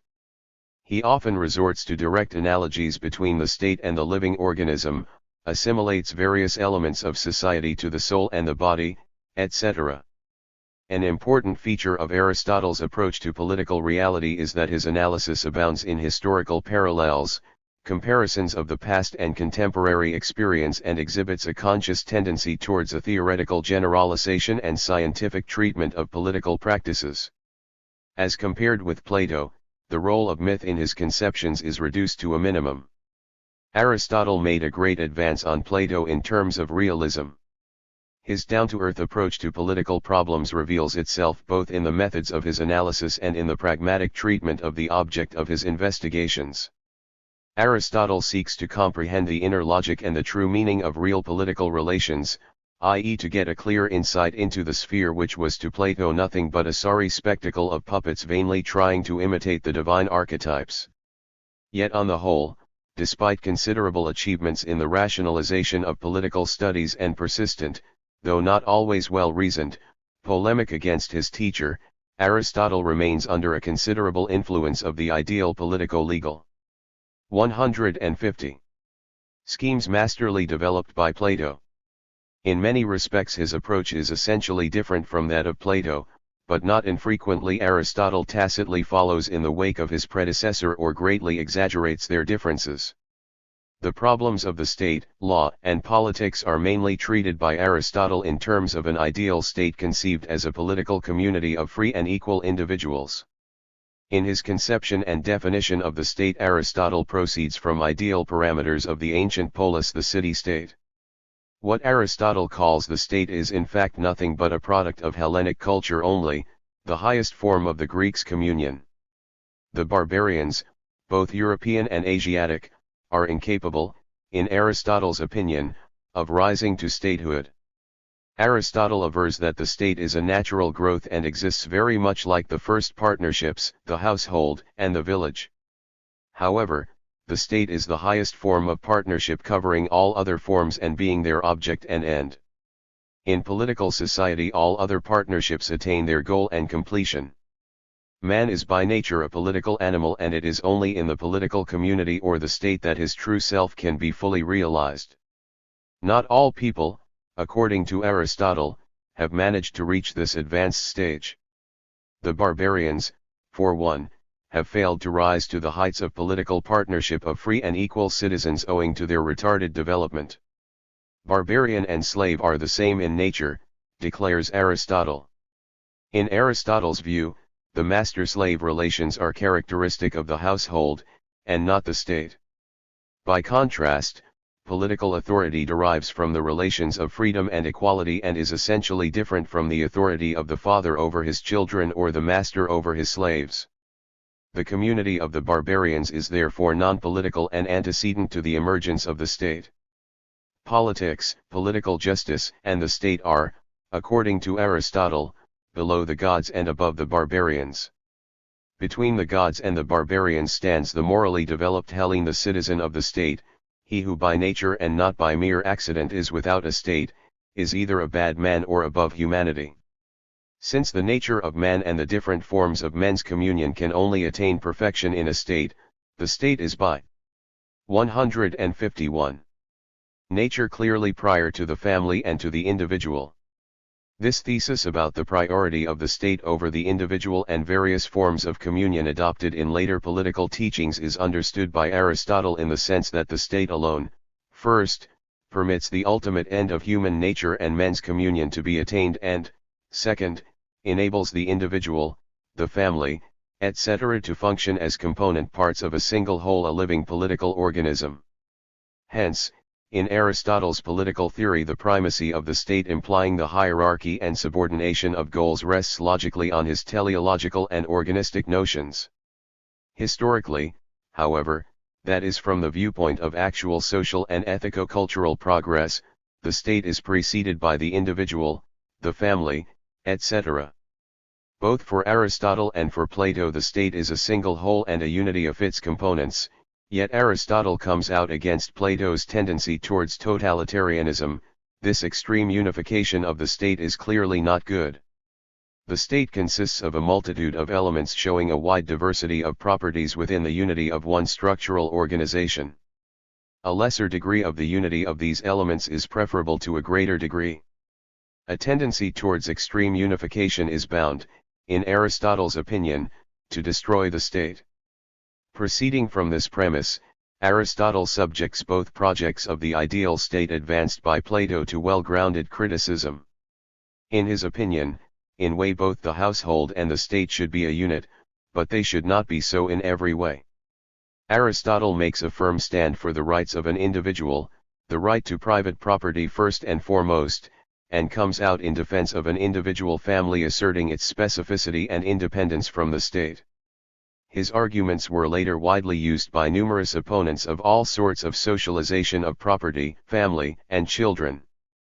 Private property, in Aristotle's opinion, derives in the final analysis from man's nature, his natural love of his own self. Already in ethics Aristotle regards egoism as a very important virtue, since a man is specially a friend to himself and so he is bound to love himself the most. Such egoism, in Aristotle's view, attests to moral excellence and is 152. Commendable in contrast with unjust and reprehensible egoism commonly held in contempt. The legislator therefore should recognize private property as a rational and virtuous principle. Aristotle, however, is also censorious of mercenariness, excessive acquisitiveness, etc. Advocating private property, he at the same time contends that it should be used for the common interests. The community of property, wives, and children leads to obliteration of personal responsibility, tends to foster idleness, laxity, and negligence, and is attended by all sorts of confusion, squabbles, and discord, whereas friendly relations are a great boon to the state. A confusion of mine and someone else's and a transition from this is mine to this is ours is fraught with many a predicament in private and public life. How much better is it to be the real cousin of somebody than to be a son after Plato's fashion? Evil in states, according to Aristotle, springs not from the absence of the community of property, but from the moral corruption of people. Therefore the remedy proposed by Plato in fact amounts to turning a harmony into unison or a rhythm into a single foot. It would only make the state worse, if not destroy it altogether. The state, according to Aristotle, is a composite body. From the standpoint of form, it is a collection of citizens rather than of such primary elements as individuals, households, etc. The definition of the state constitution or form of government depends therefore on who is entitled to the name of citizen, and what the essential nature of a citizen is. In Aristotle's view, a citizen of the state is one who has the right to participate in deliberative or judicial office, and the state is a collection of such persons sufficiently numerous to secure independence of life. Each form of government has its own definition of citizen and its own grounds for granting a set of civil rights to one or another group of individuals. A change in the notion of citizen and, consequently, in the form of government brings about a corresponding change of government itself. The form of government which is also described by Aristotle as the political system or the constitution of the state is determined by the composition of the ruling body of the state, i.e. by the number of those who are vested with supreme power. Besides, he draws a distinction between correct or true forms of government and incorrect or corrupted ones. In the true forms the rulers govern with a view to the common interest, whereas in perverted forms they pursue their own selfish ends. The three true forms of government are kingship or royalty, aristocracy, and polity or constitutional government. The perversions are respectively tyranny, oligarchy and democracy. Each form, in turn, has several varieties depending on the combinations of their constituent elements. The varieties of royalty or kingship are: a long generalship guided by law. Kingships existing among some of the barbarians. Elective tyranny among the ancient Greeks, which differs from the barbarian monarchies only in that it is not hereditary. Such monarchies, according to Aristotle, are in the nature of tyrannies because they are autocratic, and also of the nature of kingships because they are elective and rule over willing subjects. Hereditary legal kingships over willing subjects in the heroic period. Absolute monarchy with a single ruler sovereign over all matters. Conventional monarchy, according to Aristotle, is not the best form of government. Arguing against Plato, Aristotle contends that it is more advantageous to be ruled by the best laws than by the best men, since the law does not contain the emotional element and is therefore superior to the human soul in which it is innate. Besides, in many cases a crowd judges better than any single person, whoever he may be. Aristotle, however, concedes the right to absolute power to an outstanding individual whose virtue, like that of God, may prove to exceed the virtue of all others. In that case it would be just for such an individual to be king and sovereign over all matters, and for the community to obey him, for kingship must of necessity be based on the outstanding superiority of one man and is therefore the highest of all other constitutions. This, however, is a very rare occurrence. Aristocracy, according to Aristotle, is the government of the best, that is, those who are absolutely superior in virtue to all others. This form is more advantageous than monarchy. Under perfect aristocracy the virtue of a man and that of a citizen are the same, i.e. a man is good in the abstract sense, whereas under other aristocratic constitutions those regarded as good are only good relative to their constitution. Such secondary kinds of aristocracy are exemplified by Carthage, where the constitution takes in view wealth, virtue, and the common people, Sparta where account is taken only of the latter two, and polities inclining towards oligarchy. The most correct form of government, in Aristotle's opinion, is polity or constitutional government. It is the government of the multitude who exercise their authority in common interest. All other constitutions are deviations from polity. On the other hand, polity itself is conceived by Aristotle as a mixture of oligarchy and democracy, and the principle of alliance of wealth and freedom which obtains in most other constitutions is in fact characteristic of the state in general as the framework of political partnership. Of the incorrect constitutions, tyranny is the worst. Two kinds of tyranny are akin to monarchy as they are based on law and voluntary acceptance by the subjects, but the rule under both constitutions is despotic, being essentially arbitrary and not politica. The third kind of tyranny, or tyranny in the fullest degree, being the counterpart of universal kingship, exercises irresponsible rule over unwilling subjects with a view to its own private interest. Aristotle devotes special attention to oligarchy and democracy. These incorrect forms of government are in many respects diametrically opposite, wherefore one has good grounds to regard their hybrid or mixture as polity. Aristotle stresses that the specific distinctions of oligarchy and democracy as forms of government, their constituting principles, as it were, are wealth and poverty, and not the number of those who rule, for few or many to have power is an accidental feature.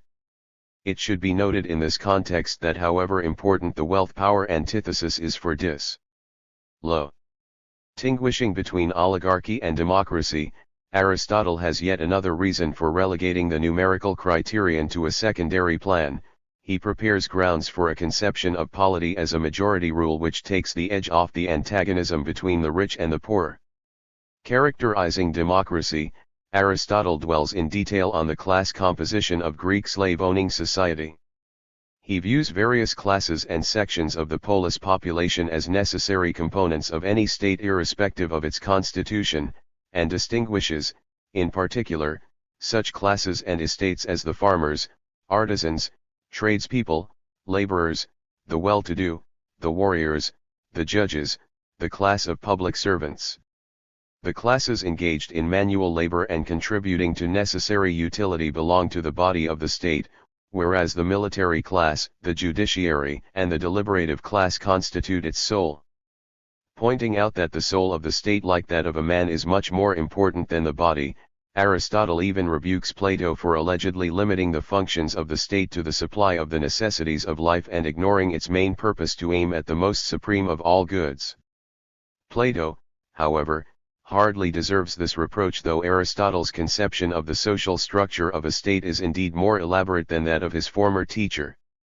In point of fate, in Platone's scheme the activity of the lower classes aimed at meeting the material needs of society is also subordinated to the higher principle of the state, and both the first city in Plato's Republic and the body of the state in Aristotle's Politics represent one and the same sphere of activity, which in later political theories came to be known as civic society, i.e. a sphere of private interests distinguished from the state as a political organization concerned with public interests. It should be noted, however, that Plato and Aristotle focused their attention not so much on activity as such as on its subjects, i.e. social strata and classes. The essential elements of the state are the rich and the poor, and as the one or the other prevails they form the government. Democracy as the predominance of the poor in government also falls into several varieties in accordance with the principles governing the distribution of civil rights among different social strata and, consequently, determining their participation in the affairs of the state. Aristotle distinguishes 5 such varieties. The first is characterized by the equality of the rich and the poor in respect of supreme power. The poor have no more prominence than the rich, and neither class is sovereign. Under the second kind of democracy the offices are held on low property qualifications, i.e. not all free adults are equal in their rights. Describing the third and the fourth kinds of democracy, Aristotle calls the rule of law and an equal share in office as their distinguishing features, but makes no mention of magistrates' qualifications. Under the fifth variety of democracy, all the other regulations are the same except that supreme power belongs not to the law, but the multitude. Aristotle's attitude to this system is openly negative. In his opinion, under a democracy of this nature the decrees of the assembly override the law and the demos exercising monarchic rule becomes despotic, so that the whole political system assimilates to the tyrannical form of monarchy. As a result, actual power passes into the hands of the demagogues who, like the flatterers under monarchy, are held in honor. Their spirit is the same and both exercise despotic control over the better classes, and the decrees voted by the assembly are like the commands issued in a tyranny. The demagogues and the flatterers are the same people, and either set has the very strongest influence with the respective ruling power, the flatterers with the tyrants and the demagogues with democracies of this kind. In Aristotle's opinion, such a democracy is fairly open to the objection that it is not a constitution at all, for where laws do not govern there is no constitution. As is evidenced from the Athenian constitution, under this extreme form of democracy Aristotle includes the democracy under Pericles and afterwards, regarding Pericles himself as a demagogue. He concedes, however, that as Pericles was leader of the people, things went tolerably well with the state, but when he was dead there was a great change for the worse. Of all the forms of democracy Aristotle only speaks commendably of the constitution based on low property qualifications, reconciliation of the rich and the poor, and the rule of law. Hence the high appraisal by Aristotle of the reforms of Solon. 157. Who, in Aristotle's opinion, was the originator of democracy in Athens. The subsequent expansion of democracy is regarded by Aristotle as the worsening of the state and as moral degradation. Besides Solon and ancient rulers, Aristotle speaks highly of Nicias, Thucydides, and their amens. Oligarchy, which is the government of the rich, also has 4 forms.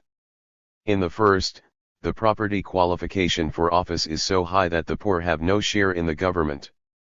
The second is also distinguished by a high qualification and, besides, the vacancies in the governing body are filled by cooptation.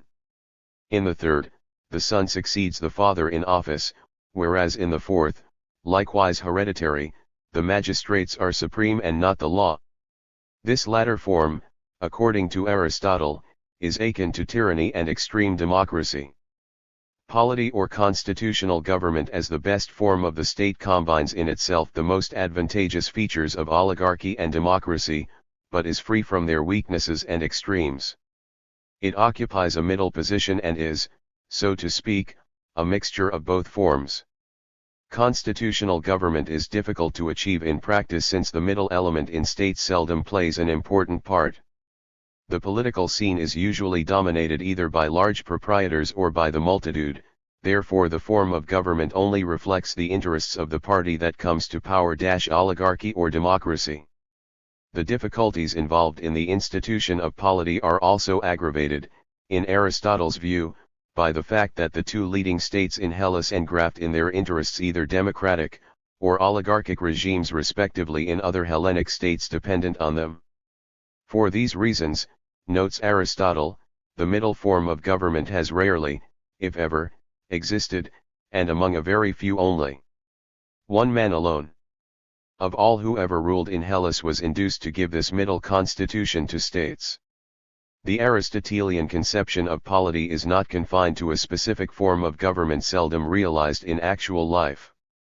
It is in fact a theoretical scheme of political constitution in general which serves in this sense as kind of a model for the existing empirical forms of government and a criterion for determining the degree of their deviation from the standards of political justice. Polity is constructed by Aristotle on the basis of his main ethical and political maxims. He conceives it as the middle or constitutional form of government where the middle element prevails in all spheres, in morals, wealth, and government. The city which is composed of middle-class citizens is necessarily best constituted in respect of the elements of which we say the fabric of the state naturally consists. Aristotle believed that it was a great boon to the state if its citizens possessed a moderate but sufficient substance. The numerous middle class in Aristotle's view averts the split of the polis population into factions and allays the rivalries between political parties.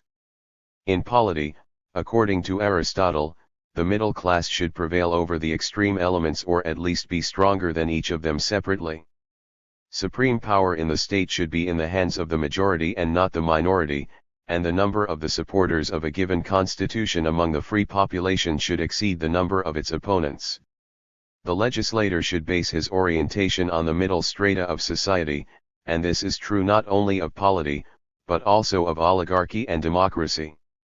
Under a given set of conditions the best constitution, according to Aristotle, can only be achieved if its three main elements, the deliberative body, the magistrates, and the judiciary are properly formed and function in the best possible manner. Aristotle favors a pattern under which the magistrates have the deciding vote on key issues of the government policy, including those in the sphere of legislation, whereas the popular assembly is only granted a deliberative vote. As regards the magistracies and law courts, Aristotle believes it imperative that they should be in conformity with the existing form of government. This can only be achieved through the appropriate combination and balance of various methods and procedures employed in their formation and activity. The final aim of the elaborate system of socio-political levers and counterweights proposed by Aristotle is to ensure the high 159 possible degree of stability for the constitution acceptable under the existing circumstances and reflecting the interests of the dominating social strata of the free population. The analysis of the factors assisting in the consolidation of such a constitution is complemented in Aristotle by an investigation into the causes of party factions and revolutions, a detailed study of the nature of the destructive factors operative under any form of government and of the means for their neutralization. The fifth book of Aristotle's Politics, where this subject is treated at length, is an echo of the eighth book of Plato's Republic, resembling it not only in the subject matter, but also in the proposed solutions to the problems under consideration.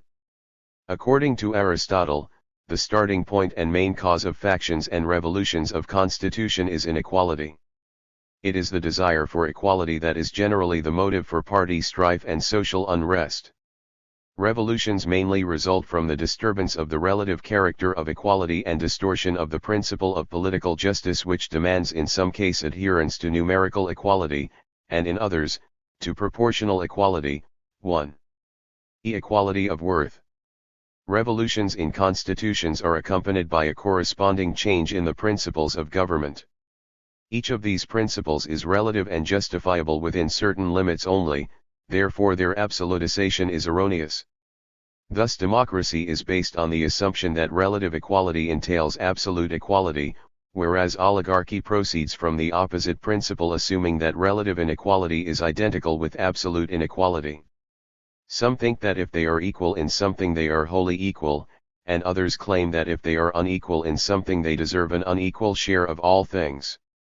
An error in the fundamental constitutional principles is bound to lead to intestine dissension and revolts. They are originally based on a mistake, and, as they begin badly, cannot fail to end badly. Aristotle draws a distinction between just and unjust revolts. A revolt is just if it is started by underprivileged sections of the population with the aim of getting equal rights with others. On the other hand, one can hardly justify those who enjoying equal rights with others stir up faction to get special privileges. Besides, Aristotle differentiates between revolutions accomplished by force and those resulting from fraud. 160. Investigating the factors tending to undermine the stability of the state under different forms of government. Aristotle offers a specific set of safeguards for each particular constitution. In his opinion, it is possible both for an oligarchy and a democracy to be satisfactory, although they have diverged from the best structure if only they succeed in overcoming their extreme tendencies. Of all the means that can be used for securing the stability of constitutions, the most effective, according to Aristotle, is a system of education suited to the existing order. In Aristotle's opinion, as the end for the whole state is one, it is imperative that the education also must necessarily be one and the same for all, and that its superintendence must be public, and not on private lines in the way in which each man superintends the education of his own children. Substantiating this thesis, Aristotle points out, neither must we suppose that any one of the citizens belongs to himself, for they all belong to the state, and are each of them a part of the state. Different constitutions result from the desire of all men for good life and happiness. This universal ideal is attainable in varying degrees under all existing forms of government, but its fullest possible realization can only be achieved in the best governed state, that is, under the constitution affording the greatest opportunities for happiness. Advancing his project of a state that can be constituted in the best possible manner, Aristotle continues the attempts of his predecessors, whose views he first subjects to a critical analysis. The best state, according to Aristotle, is but a theoretical construction which of necessity lacks the exactness and minuteness of reality given by perception. The population of the ideally constituted state should be the largest possible with a view to self-sufficiency, yet both the land and the inhabitants should be taken in at a single view, for a country which can be easily seen can be easily protected. The territory of the state, which is conceived by Aristotle in terms of ancient polis as the site of the city, should be well situated with regard both to the sea and to the country, and bear every sort of produce, thus enabling the inhabitants to live a life of liberal and at the same time temperate leisure. The geographic position of Hellas and the natural character of the Hellenes are also conducive to the best possible state, the Hellenic race situated between the inhabitants of Europe with its cold climate, who are full of spirit, but wanting in intelligence and skill and therefore incapable of ruling over others, and the natives of Asia, who are intelligent and inventive, but wanting in spirit and therefore always in a state of subjection and slavery, is likewise intermediate in character, being high-spirited and also intelligent. Hence it continues free, and is the best governed of any nation. In point of fact, Aristotle is convinced that the Greeks alone are capable of political life as such. Speaking of the population, Aristotle underscores that the ideal state has a large number of slaves and artisans engaged in manual labor. The artisans, though free, are not to be granted citizenship, nor again the tradesmen and the teeming population that includes the sailor crowd, whose participation in political life is characteristic of the extreme form of democracy. The citizens of the most nobly constituted state, living off the toil of the slaves and artisans and making up the wealthy class, must not, according to Aristotle, lead the life of mechanics or tradesmen, nor yet be tillers of the soil. They must be warriors, priests, and judges safeguarding the law and common interest. Significantly, a military force is described by Aristotle as an indispensable component of a self-sufficient state. There must be arms, for the members of a community have need of them, and in their own hands, too, in order to maintain authority both against disobedient subjects and against external assailants. The whole land of the state must be divided, according to Aristotle, into two parts of which one must be public, and the other the private property of individuals. Of the public land one portion should be assigned to the services of religion, and the other to defray the cost of the common meals. As regards the land in private ownership, there should be a common use of it by friendly consent so that no citizen may be left without subsistence. In accordance with two kinds of the ownership of land there should also be two kinds of slaves, the property of individuals and the property of the state employed respectively on the private estates and on the common land. In Aristotle's opinion, it is advantageous that all slaves should have their freedom set before them as a reward for their services. Since the end of individuals and of states is the same, the legislator of the best state ought to ensure that its citizens have leisure and peace, for peace is the end of war, and leisure of toil. Proceeding from this conviction, Aristotle subjects to criticism the Lacedaemonian and Cretan constitutions aimed solely at conquest and war. In his opinion, men should not study war with a view to the enslavement of those who do not deserve to be enslaved, but first of all they should provide against their own enslavement. Though war is generally a means for acquiring slaves, slavery does not rest on the right of war, but derives from the nature of things. Asserting slavery by nature, Aristotle declares, in clear defiance of facts, that some are slaves everywhere, others nowhere, and that men should seek to be masters only over those who deserve to be slaves. War, according to Aristotle, does not legalize slavery, it is merely the art of acquiring slaves, something in the nature of hunting. What strikes one is Aristotle's arrogant and derogatory manner of speaking about non-Hellenic peoples, purportedly incapable of political life and slaves by nature. Exalting the Hellenic race, Aristotle declares that it would be able to run the world if the Hellenes could be formed into one state. However, Aristotle's own ideal of the state has nothing to do with such unification of all Hellenes, nor with aggressive plans for the enslavement of other peoples. Aristotle considered peace a great boon to mankind. The idea that the aim of war is peace was first expressed by Plato and later adopted by many writers, including Hegel. Very progressive was Aristotle's view, cautious though as it may be, that the very principle of war could be regarded as contradicting the idea of law and justice, others, clinging, as they think, simply to a principle of justice. Assume that slavery in accordance with the custom of war is justified by law, but at the same moment they deny this. For what if the cause of the war be unjust? And again, no one would ever say that he is a slave who is unworthy to be a slave.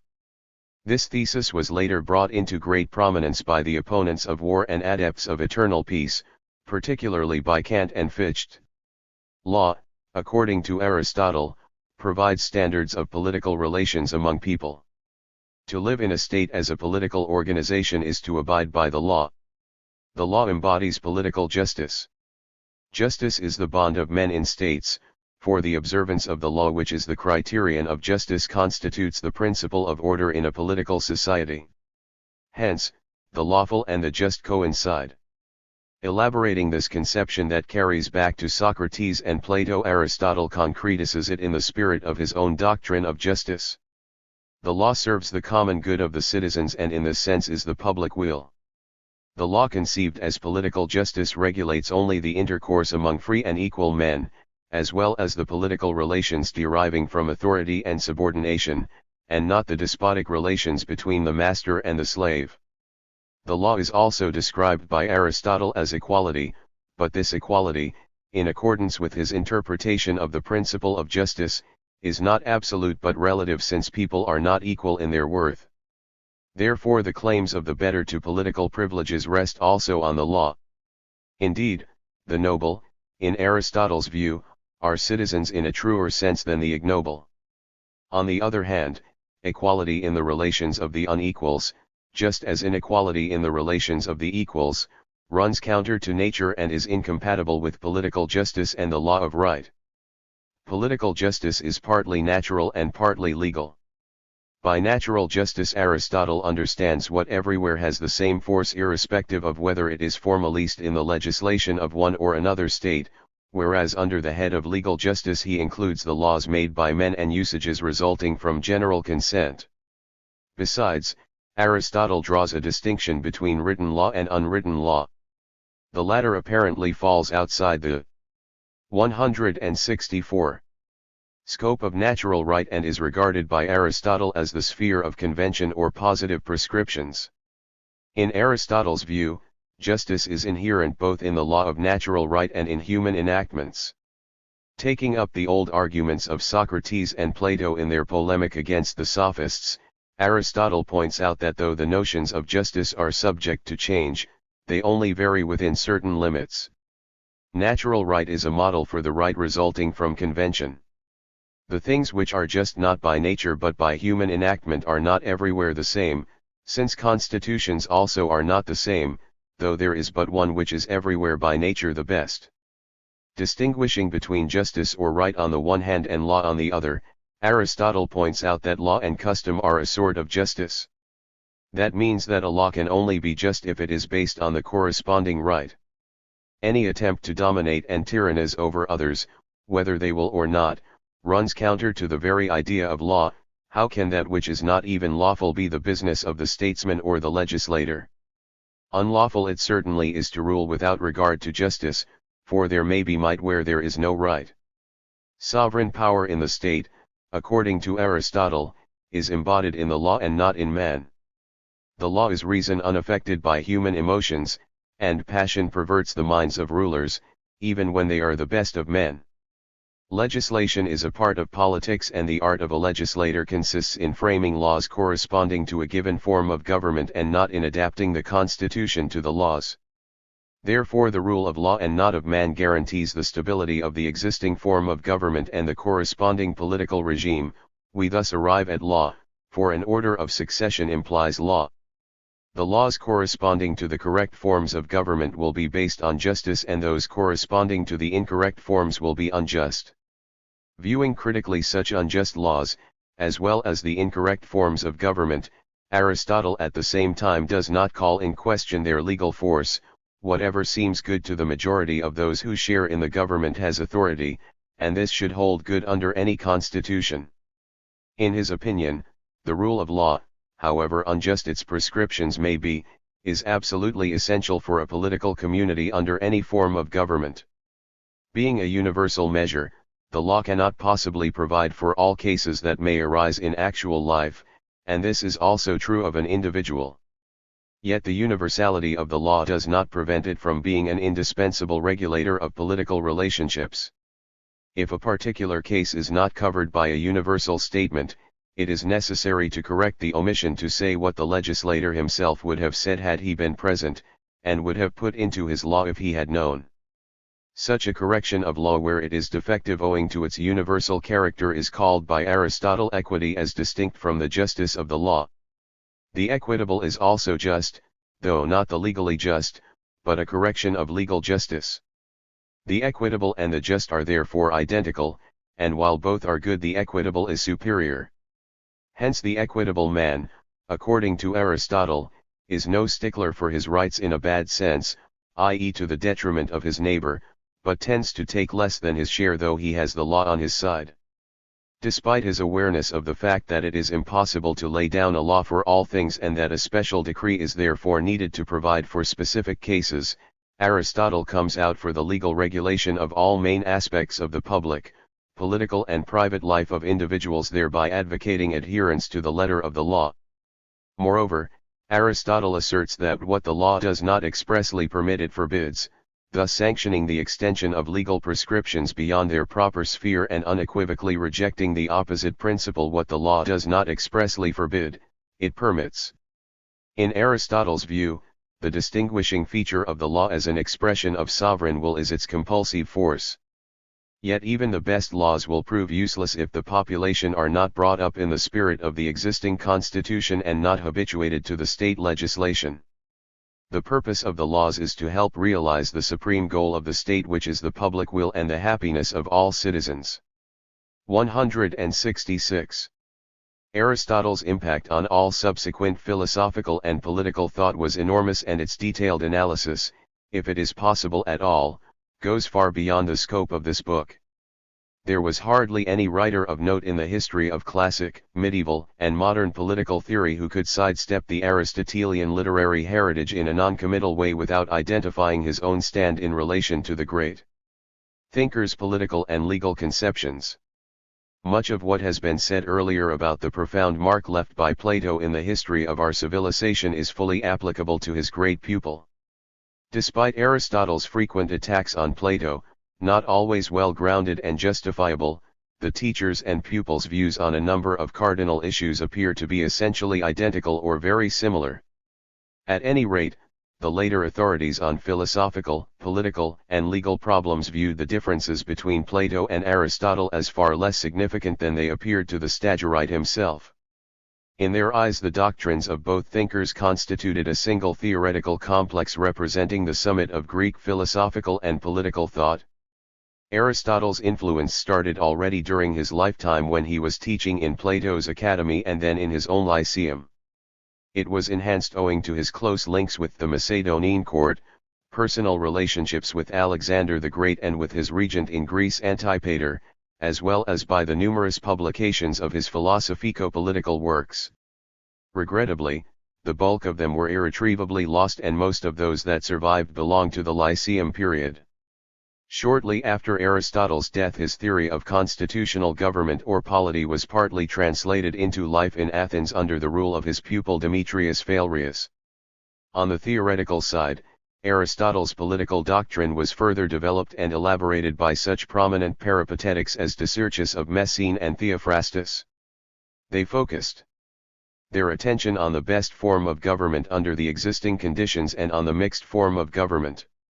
Two other famous writers who were strongly influenced by the political ideas of Aristotle and subsequently played an important part in the history of political thought as expounders of the Aristotelian theory were Polybius and Cicero.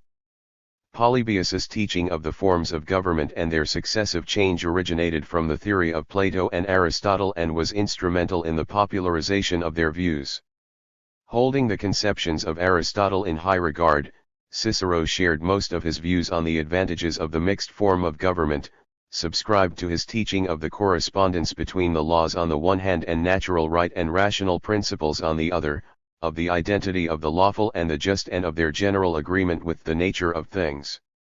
The highly critical attitude of both Plato and Aristotle to party strife and to the extremes of democracy, too, was in tune with Cicero's time and appealed to his republican and humanitarian sentiments.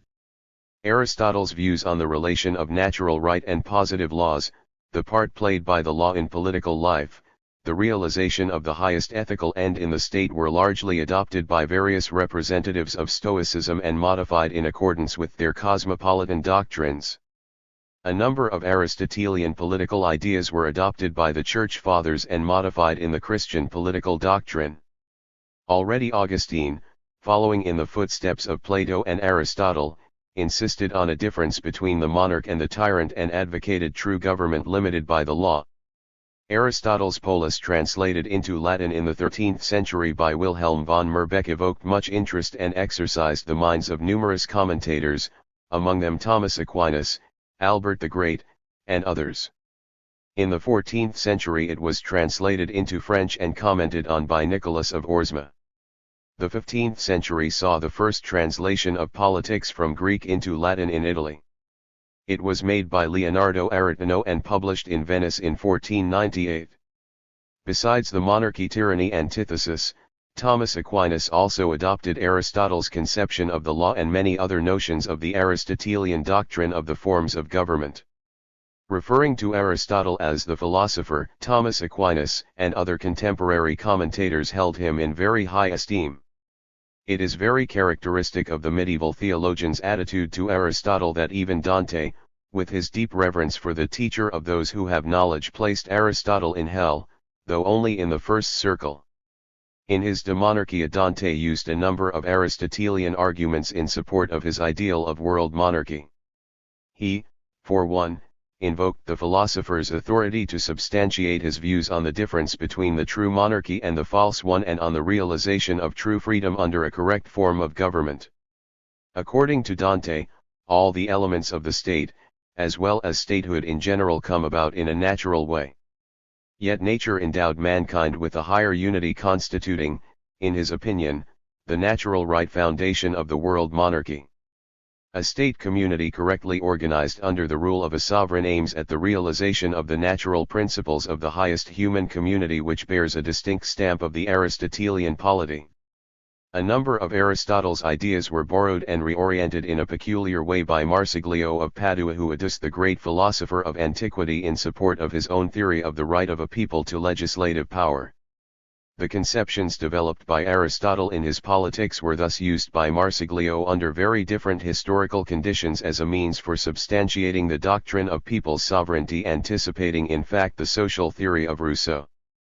Having got a new lease of life from Dante and Marsiglio of Padua, the hoary political doctrine of Aristotle, remolded by Niccolò Machiavelli, an ideologist of rising bourgeoisie, blossomed out as an original theory of politics freed from the influence of ethics and characteristic of the spirit of modern times. Proceeding from a new conception of the state, law, and politics, Machiavelli used creatively the achievements of his ancient predecessors, particularly Aristotle, whose politics had gained extensive circulation by that time and was being widely commented on. Though Aristotle's Politics is an independent work having its own subject, it is based on ethical principles and in fact merges with his ethics. Society, according to Aristotle, arises out of the physical needs of man, who is not self-sufficing and has to cooperate with other men in order to be sure of subsistence. Originating in the bare needs of life, society continues for the sake of a good life. Thus society and the state, as well as the science which deals with them, have an ethical rather than a merely utilitarian aim. The commonly held view of Aristotle as the originator and father of the political science is correct in the sense that Aristotle, proceeding from the political philosophy of Plato, was the first to single out a certain field of human relations and make it the object of an independent study. Yet what he regarded as political science was in fact a much broader complex, including also ethics and economics. The trend towards the differentiation of what originally appeared as an undivided whole, characteristic of modern times, is clearly manifest, for instance, in the economic treatise of Nicholas of Orsma, who mainly concentrates on the economic aspects of Aristotle's Politics. Machiavelli focuses on the political aspects of Aristotle's teaching, and it is not accidental that his interest centers upon the Aristotelian investigation into the causes of social unrest and revolutions, changes of constitutions, sources and causes of party strife and faction, i.e. upon the dynamics of political life. Seeking to comprehend the internal logic of political relations, Machiavelli, like Aristotle and other ancient writers, turns his eyes to the climatic and environmental factors influencing the character of people and forms of their intercourse, the socio-political significance of property, wealth, and poverty, the natural causes of the formation of states, etc. The interest in practical politics was not alien to Aristotle, who regarded his political science as a practical guide. Yet political practices were conceived by Aristotle in the idealist manner, within the framework of ethical principles. In point of fact, his empiricism and realism were subordinate to comprehensive, idealist ethical models whereby the philosopher sought to comprehend and construct the world of human relations. By contrast, Machiavelli's approach to political phenomena is free from such ethico-ideal interference and prejudice, and this was a tremendous advance on the political theory of the Greek philosopher.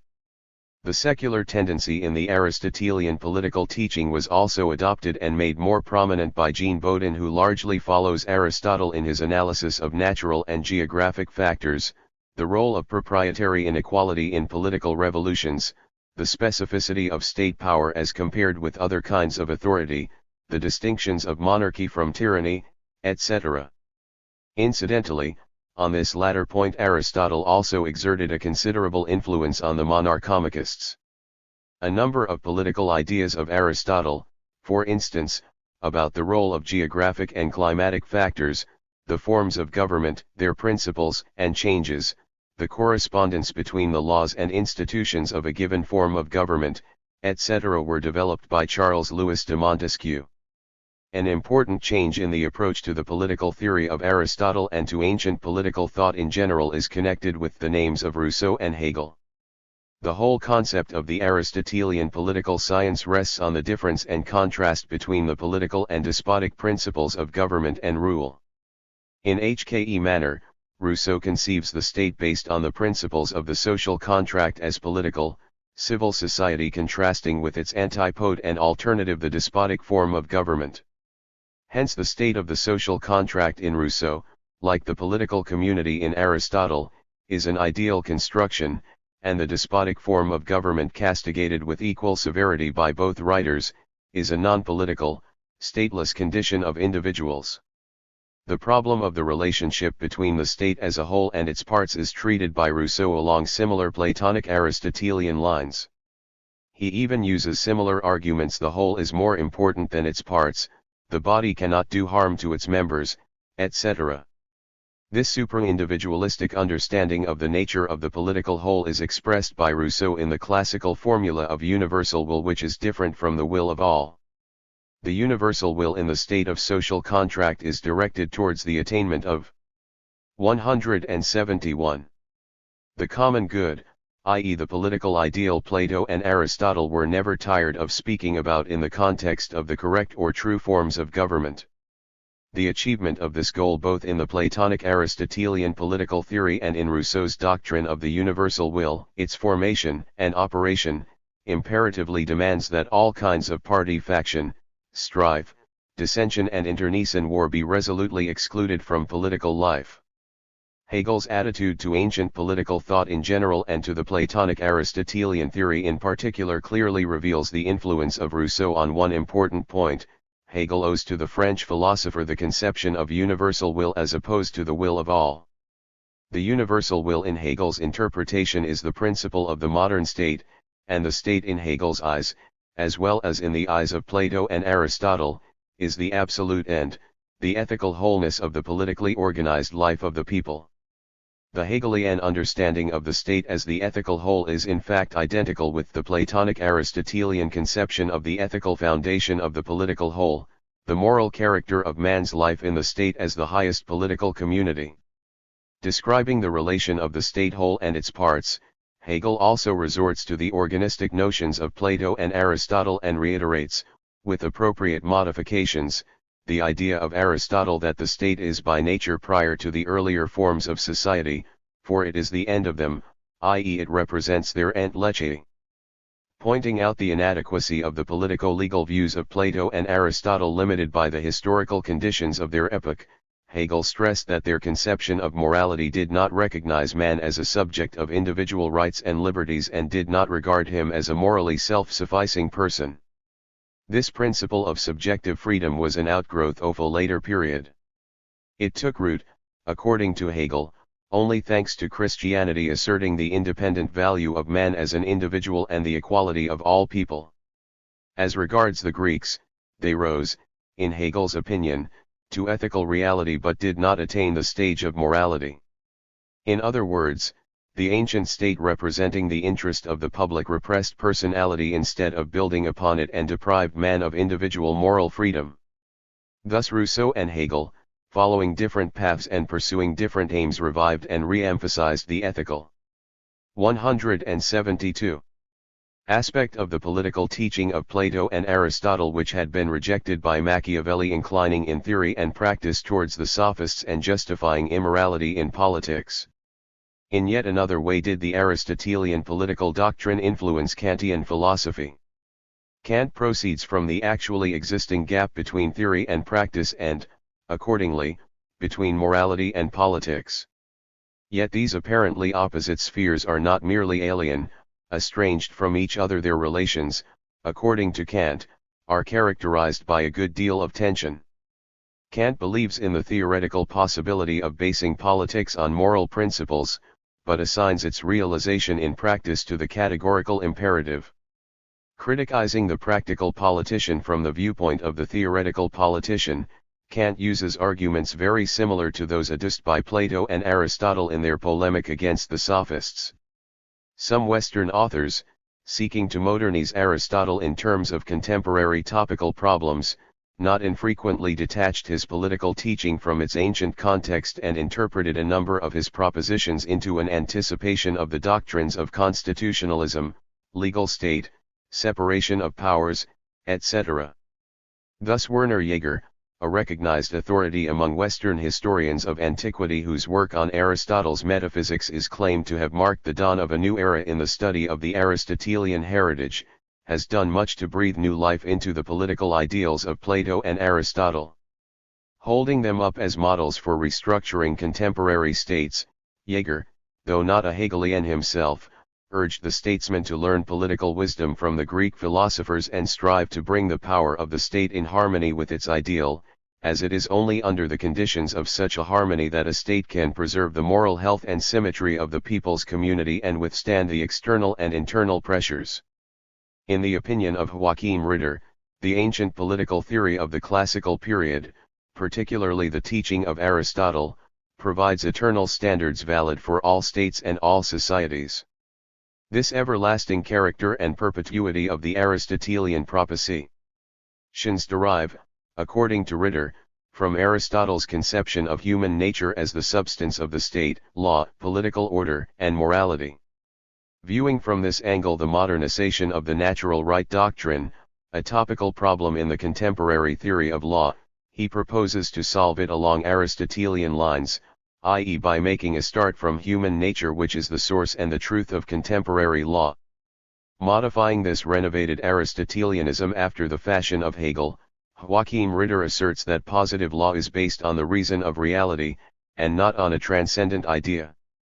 The Aristotelian doctrine of law and justice, his criticism of Platonic communism and arguments for private property and against common property has also been readily subscribed to by such a prominent Western scholar of the Aristotelian political thought as Walter Siegfried, who, in addition, reads the legal state and kind of a social compact into Aristotle's mind.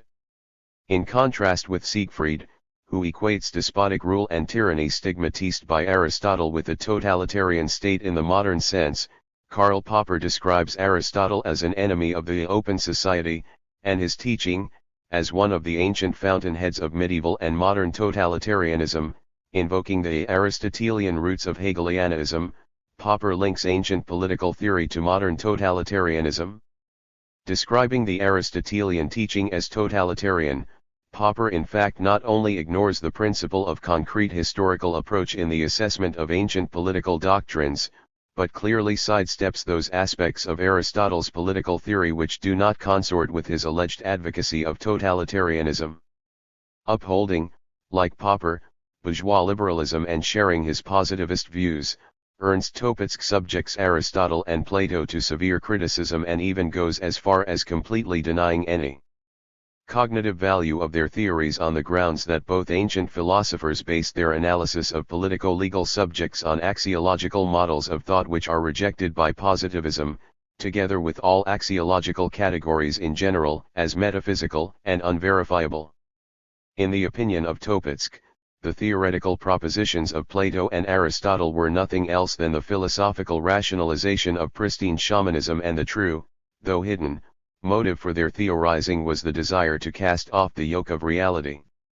Plato and Aristotle, according to Topitzky, first saddle man with a hierarchical structure of his soul where the ignoble part is subordinated to the mind, and then invoke this pattern, which is in fact a preconceived model of their perfect state, as an argument in support of their political ideal, the authoritarian form of government.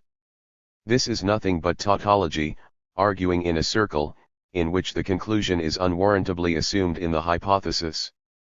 In our opinion, this stultification of Aristotle and Plato results from the anti-historicity of Topitzky's own approach, equally axiological, for that matter, since the arguments against the authoritarian state and for the liberal democratic state can arise from no other source than a definite scale of values. Any progress in the cognition of politico-legal phenomena involves of necessity a definite axiological orientation based on a system of social and ethical values. To be sure, the mere selection of such values from among those already appreciated by mankind is not yet sufficient to give an impetus to political thought. Each real advance in political theory must reveal new spiritual and socio-political values and is bound to enrich human culture. Aristotle was one of those great thinkers who deepened and expanded human knowledge and opened up new horizons in the studies of the state, law, and politics. Chapter 3. Hellenistic Period. 1. Epicurus. The life of Epicurus was contemporaneous with the period of political disintegration of the Greek world. Towards the end of the 4th century BC, the Greek polises one after another lost their independence and succumbed first to the Macedonians and then to the Romans. The unprecedented military conquests of Alexander the Great ushered in the epoch of Hellenization of the East and formation of vast Hellenistic monarchies.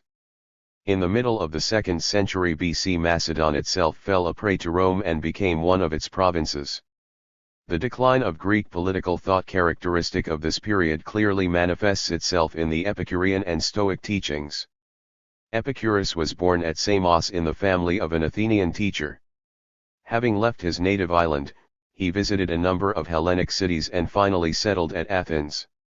There he bought a house with garden, gathered a group of friends and followers, and in 307 BC opened his school, the famous garden that went down in history as one of the chief philosophical schools of the Hellenistic epoch. Epicurus was a voluminous writer. His main work of nature consisted of 37 books. However, the greater part of his literary heritage was lost and we possess only a few of his letters, isolated fragments of several treatises and some aphorisms. Epicurus's philosophical views were the continuation and further development of the Democritean atomistic doctrine, which he supplemented by his conception of spontaneous, internally conditioned swerve or declination of the atoms from the rectilinear path. It was an important advance on the rigid and fatalistic teaching of Democritus, whereby Epicurus accounted for random collisions of atoms and the emergence of the world in terms of chance and necessity, leaving room for the concept of freedom and opening a way for a more flexible understanding of natural laws. Epicurus taught that all knowledge is based on sense perceptions which result from the penetration of the images or idols of things into the organs of the senses. Falsehood and error, according to Epicurus, always lie in the addition of opinion with regard to be confirmed or not contradicted, and then is not confirmed. Propounding the idea of innumerable worlds, Epicurus recognized the possibility of the existence of worlds similar to ours, with living beings, plants, etc.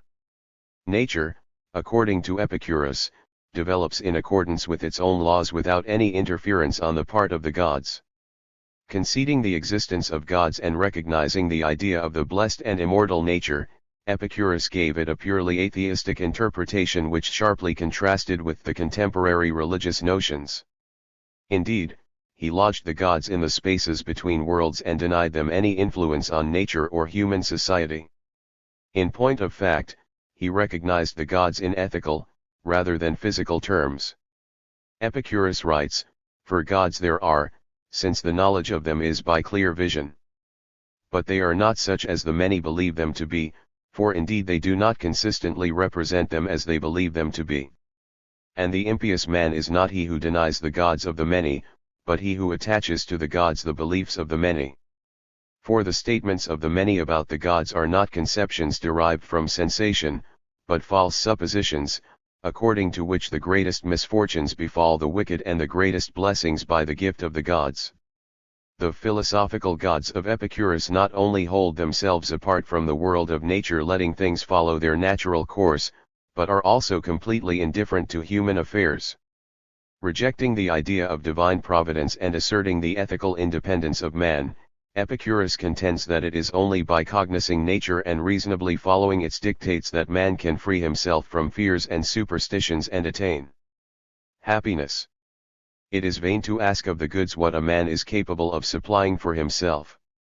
The moral theory of Epicurus, linking his physical conceptions with politico-legal notions, is the central part of his philosophy.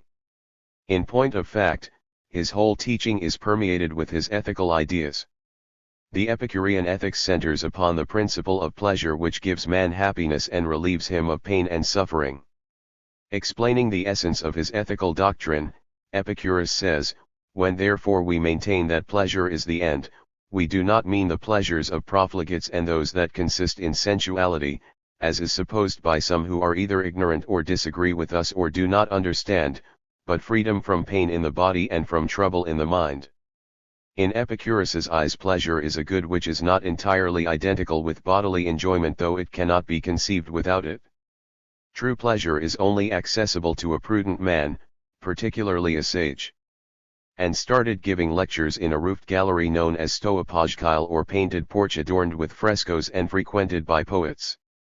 The history of Stoicism is traditionally divided into three periods: early Stoicism, Middle Stoicism, and late or Roman Stoicism. The main representatives of the early Stoa were, besides Zeno himself, Cleanthes and Chrysippus. The Middle Stoa was represented by Painidius and Posidonius, and the late Stoa, by Marcus Seneca, Epictetus, and Marcus Aurelius. The Stoics divided their philosophical system into three main parts: logic, physics, and ethics. The problems of the state, law, and politics figure in each of them, but receive special attention under the head of ethics. Cleanthes divided philosophy into 6 departments, distinguishing politics as an object of independent studies alongside dialectic, rhetoric, ethics, physics, and theology, or the teaching of gods. In a more detailed classification of the above departments, rhetoric as a part of logic was further divided by the Stoics into deliberative, forensic, and solemn. In their physical theory, the Stoics posited 2 principles in the universe: the active and the passive. The passive principle, then, is a substance without quality, i.e. matter, whereas the active is the reason inherent in the substance, that is God. For he is everlasting and is the artificer of each several thing throughout the whole extent of matter. Similar views were propounded by Zeno, Cleanthes, Chrysippus, Archidemus, Posidonius, and others. They held that God, reason, fate, Zeus, etc. are but different names of one and the same thing. From the standpoint of ethical and political philosophy, much importance attaches to the notion of cosmos developed in the Stoic physics. The cosmos, according to the Stoics, is first and foremost God, which is conceived as the creator of the world order. Yet the cosmos is simultaneously the totality of the heaven and the earth and all the creatures abounding there. 183. That is the gods and men and everything created for their sake. The universe as a whole is governed by necessity or fate, which determines all celestial and terrestrial phenomena and binds all things in a single system of cause-effect relationships. Conceived as some kind of unity of divine providence and reason on the one hand, and natural necessity, on the other, fate, according to Chrysippus, rules everything. Nothing in the world occurs without a cause, and, consequently, everything is necessary. Being more consistent than the Epicureans in their determinism, the Stoics in fact carry it to the extreme of fatalism. Fate in their eyes is an endless succession of causes and consequences, or the logos governing the universe.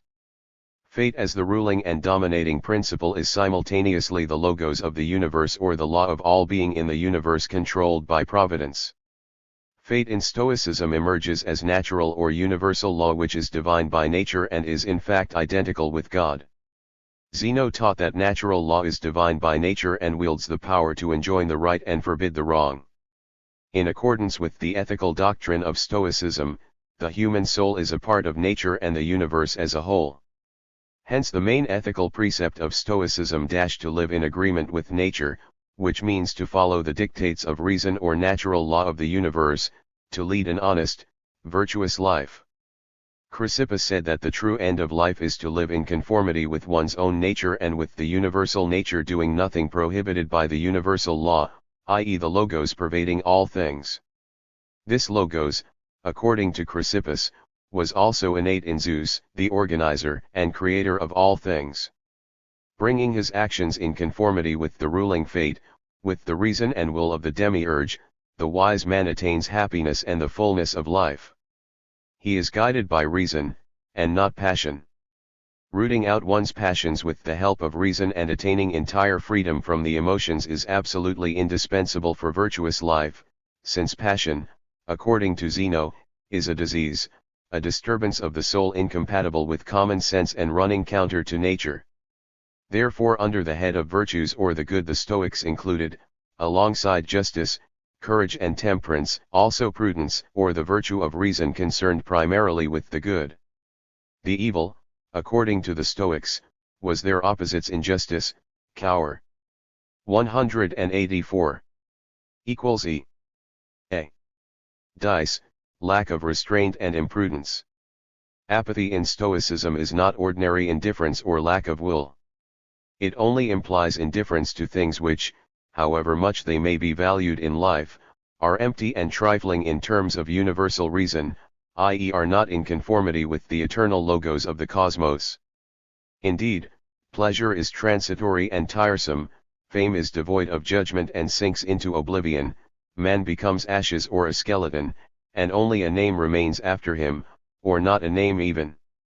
Apathy is conceived by the Stoics as the rational attitude coincident with the universal reason and at the same time as a drive towards activity prompted by that reason.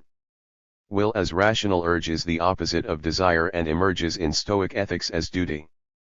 On the evidence of Diogenes Laertius, Zeno was the first to use the word duty, deriving it from do, i.e. understanding it as the action of natural objects. Of the actions resulting from desire, some are in conformity with duty, others are against duty, and still others are indifferent.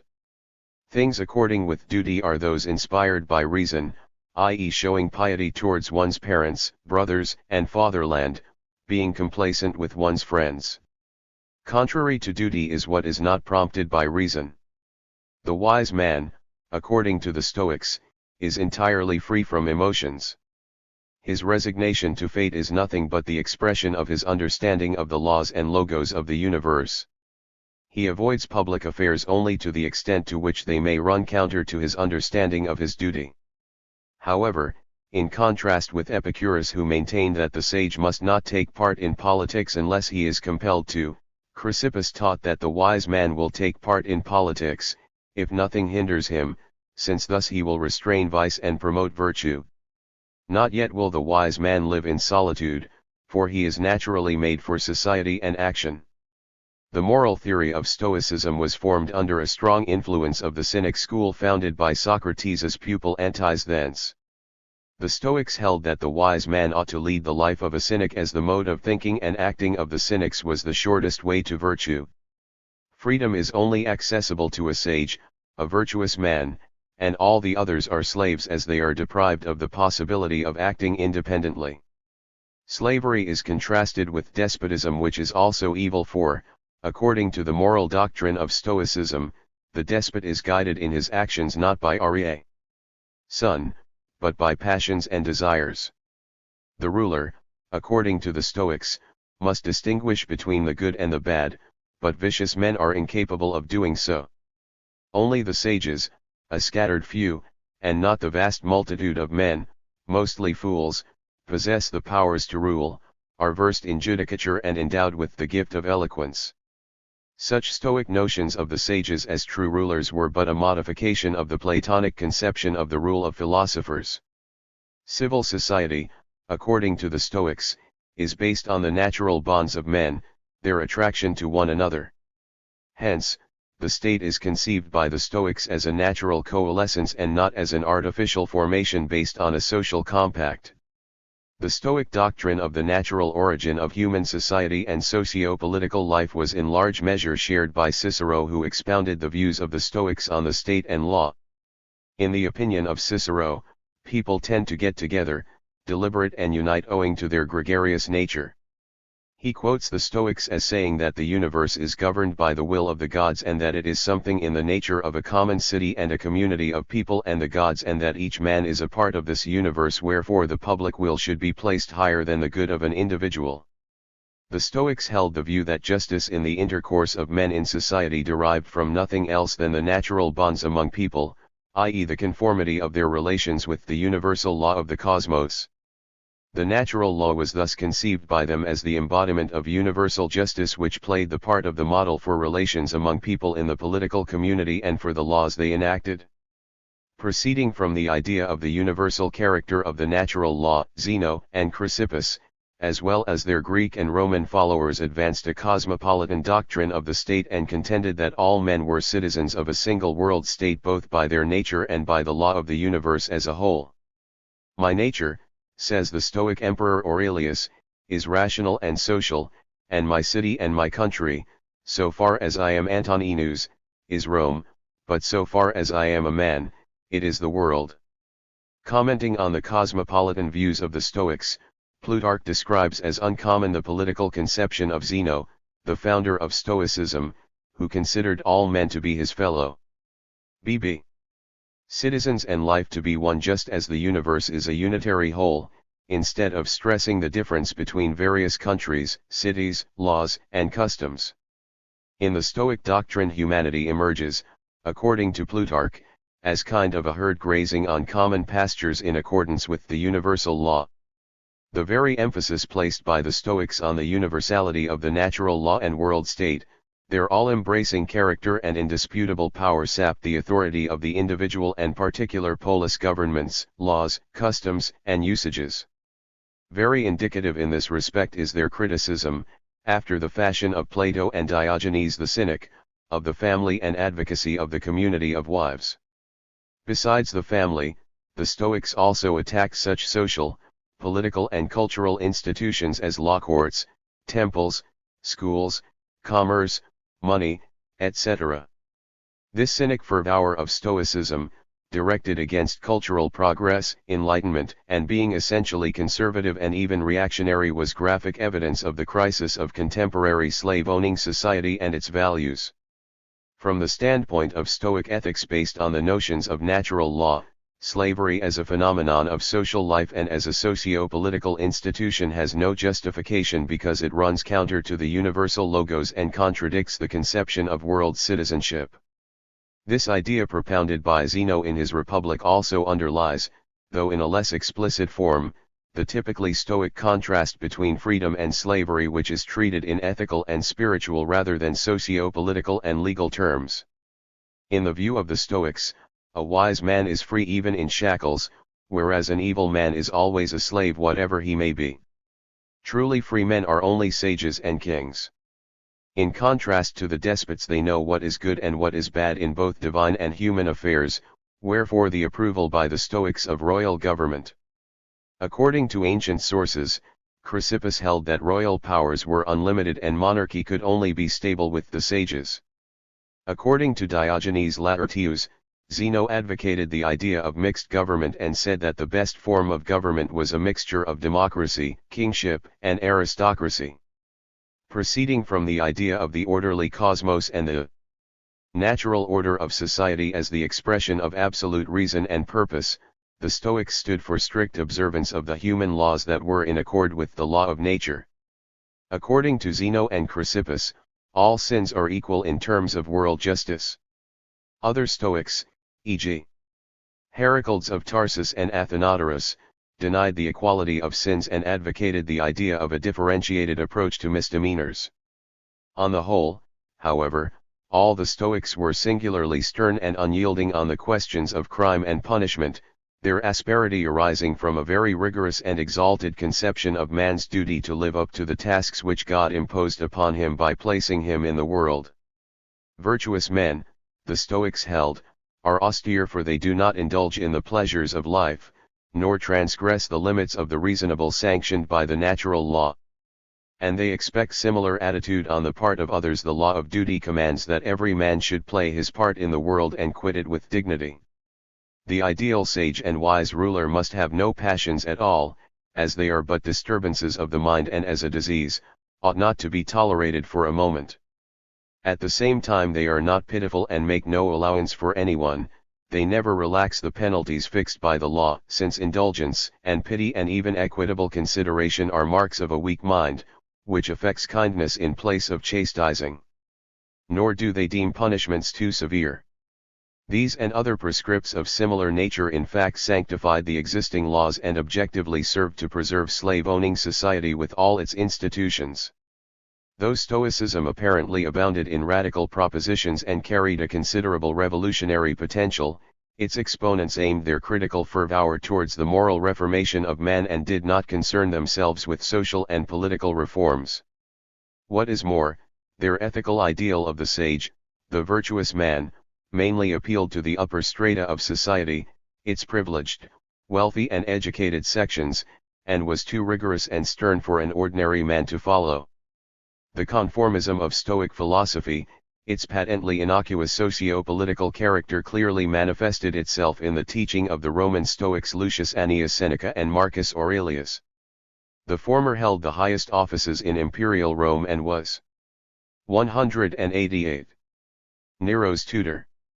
When Nero was proclaimed emperor, Seneca became the actual ruler of the empire, but his political intrigues ended in suicide by order of his cruel and vindictive pupil. As regards Marcus Aurelius, Stoicism did not prevent him from being an emperor and professing at the same time the doctrine of a commonwealth based on equity and freedom of speech, and of a monarchy cherishing above all the liberty of the subject. In his only work, Meditations, written in Greek, Marcus Aurelius expounds a doctrine of the world city and man as a citizen of the world.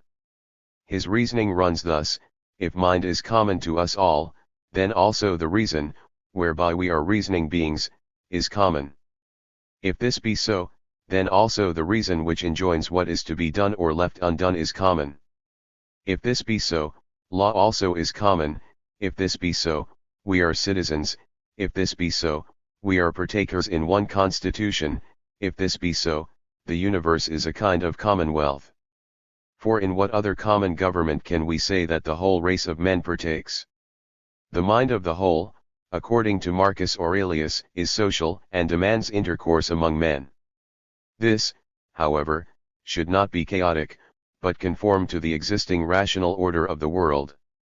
Hence the need for a universal hierarchy based on authority and subordination, and for general consensus among men, the most perfect of all beings, which is only attainable through the agency of Stoic philosophy. The most consistent exposition of the Stoic idea of the spiritual freedom of all people irrespective of their social position belongs to Seneca. The object and sphere of slavery, in his opinion, can only be his body, the sensible part of his being, but not his rational soul. Seneca writes, "It is a mistake for anyone to believe that the condition of slavery penetrates into the whole being of a man. The better part of him is exempt. Only the body is at the mercy and disposition of a master, but the mind is its own master. The slaves, according to Seneca, are human beings like all other men and have similar mental faculties. Only the body of the slave can be sold and bought, not his free soul." Without rejecting slavery as a socio-political institution, Seneca at the same time sets himself against it on ethical grounds and comes out in defense of the human dignity of the slave. Championing a liberal attitude towards the slaves, he invokes the equal helplessness of the free men and the slaves in face of omnipotent fate as yet another argument for equality of all people. They are slaves, people declare. Nay, rather they are men.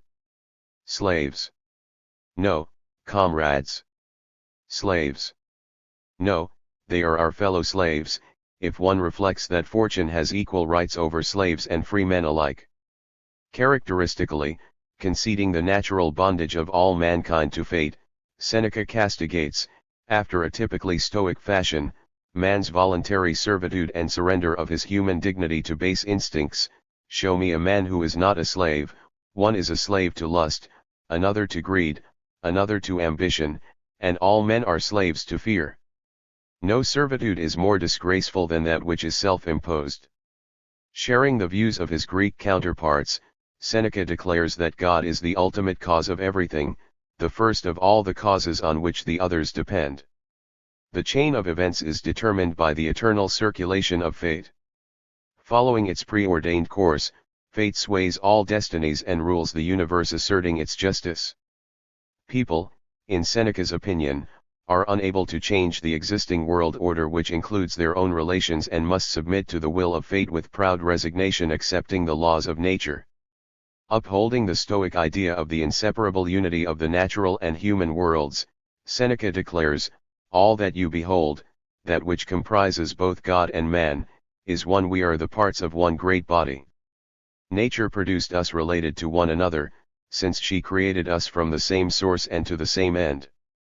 The highest good lies in reason, which assimilates man to God and is nothing else than a portion of the divine spirit set in a human body. Besides reason, nature has also bestowed upon man the benefit of fellowship, which accounts for the unity of the human race. Reason and fellowship gave people dominion over. 19.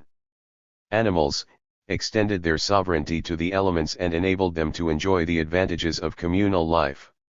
In Seneca's natural right conception, the all-powerful and divine law of fate performs the function of natural law which governs all human institutions, the state, and the laws inclusive, and is understood both as a fact of nature and the imperative of reason. Reason as a fact and a norm of nature is also materialist in human society as a part of the world whole. The correspondence between the human relationships and the divine element arises from the universality of reason. Human reason is but a part of divine reason. The universe, according to Seneca, is a natural state with its natural law. Their recognition follows of necessity from the demands of reason. The members of the state in accordance with the law of nature are all people irrespective of whether they realize it or not. As regards separate communities of people, they are accidental by nature and pertain only to a limited number of men, not to the whole human race. According to Seneca, we must have in our minds two states, one including the gods and the men without any frontiers, its limits being only related to the movement of the sun, and the other where we happen to abide. This second one may be Athenian or Carthaginian or connected with some other city and includes only a part of the world's population. Some people may serve simultaneously both the large and the small state, others may serve only the large, and still others only the small one. The large state, according to Seneca, is more important in ethical terms and its value is unconditional. Indeed, true reason and, consequently, correct understanding of the law of fate consists in recognizing the supreme power of the universal law and in relegating chance to a secondary plan. This ethical maxim is equally applicable, according to Seneca, both to individuals and to their communities. The ideas of Greek Stoicism, alongside the political philosophy of Socrates and Plato, also exerted a powerful influence on the famous Roman orator, politician, and thinker Marcus Tullius Cicero, developing the natural right theory of his predecessors. 19. Cicero declares reason and the law of nature to be the foundation of the state and its laws. Those creatures who have received the gift of reason from nature have also received right reason, and therefore they have also received the gift of law, which is right reason applied to command and prohibition. And if they have received law, they have received justice also. Now all men have received reason, therefore all men have received justice. Consequently Socrates was right when he cursed, as he often did, the man who first separated utility from justice, for this separation, he complained, is the source of all mischief. The law resting on reason and on the just right of nature expresses the common interest of all participants in a legal community, 1. Citizens, and of the totality of such participants, i.e. the people. In this sense the state emerges simultaneously as the cause of the people and as a legal community. Discussing the forms of government, Cicero echoes the theory of the Greek philosophers about the advantages of a mixed form of government. Yet he also speaks about the benefits of monarchy, the savior of the state, etc., thereby showing a keen insight into the general political trend of his time and coming forward as an advocate of the rising Roman state and new constitutional forms it needed.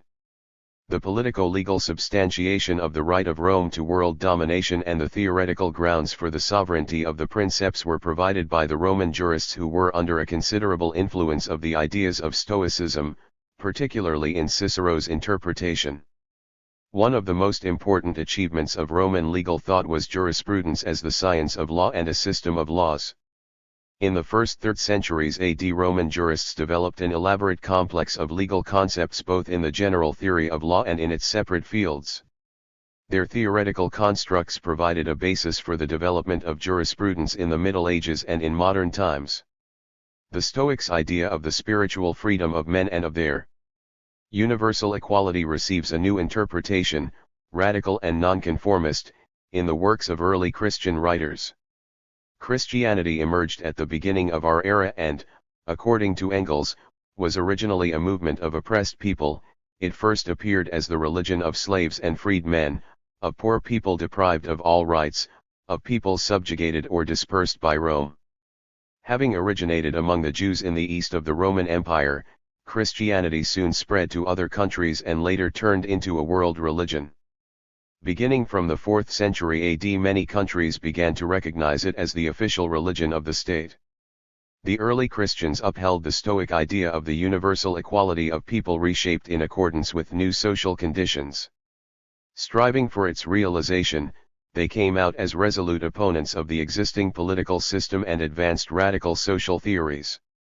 However, canonized later by the church bureaucracy, the Christian doctrine turned into a convenient tool for the ideological justification of the relations of socio-political inequality.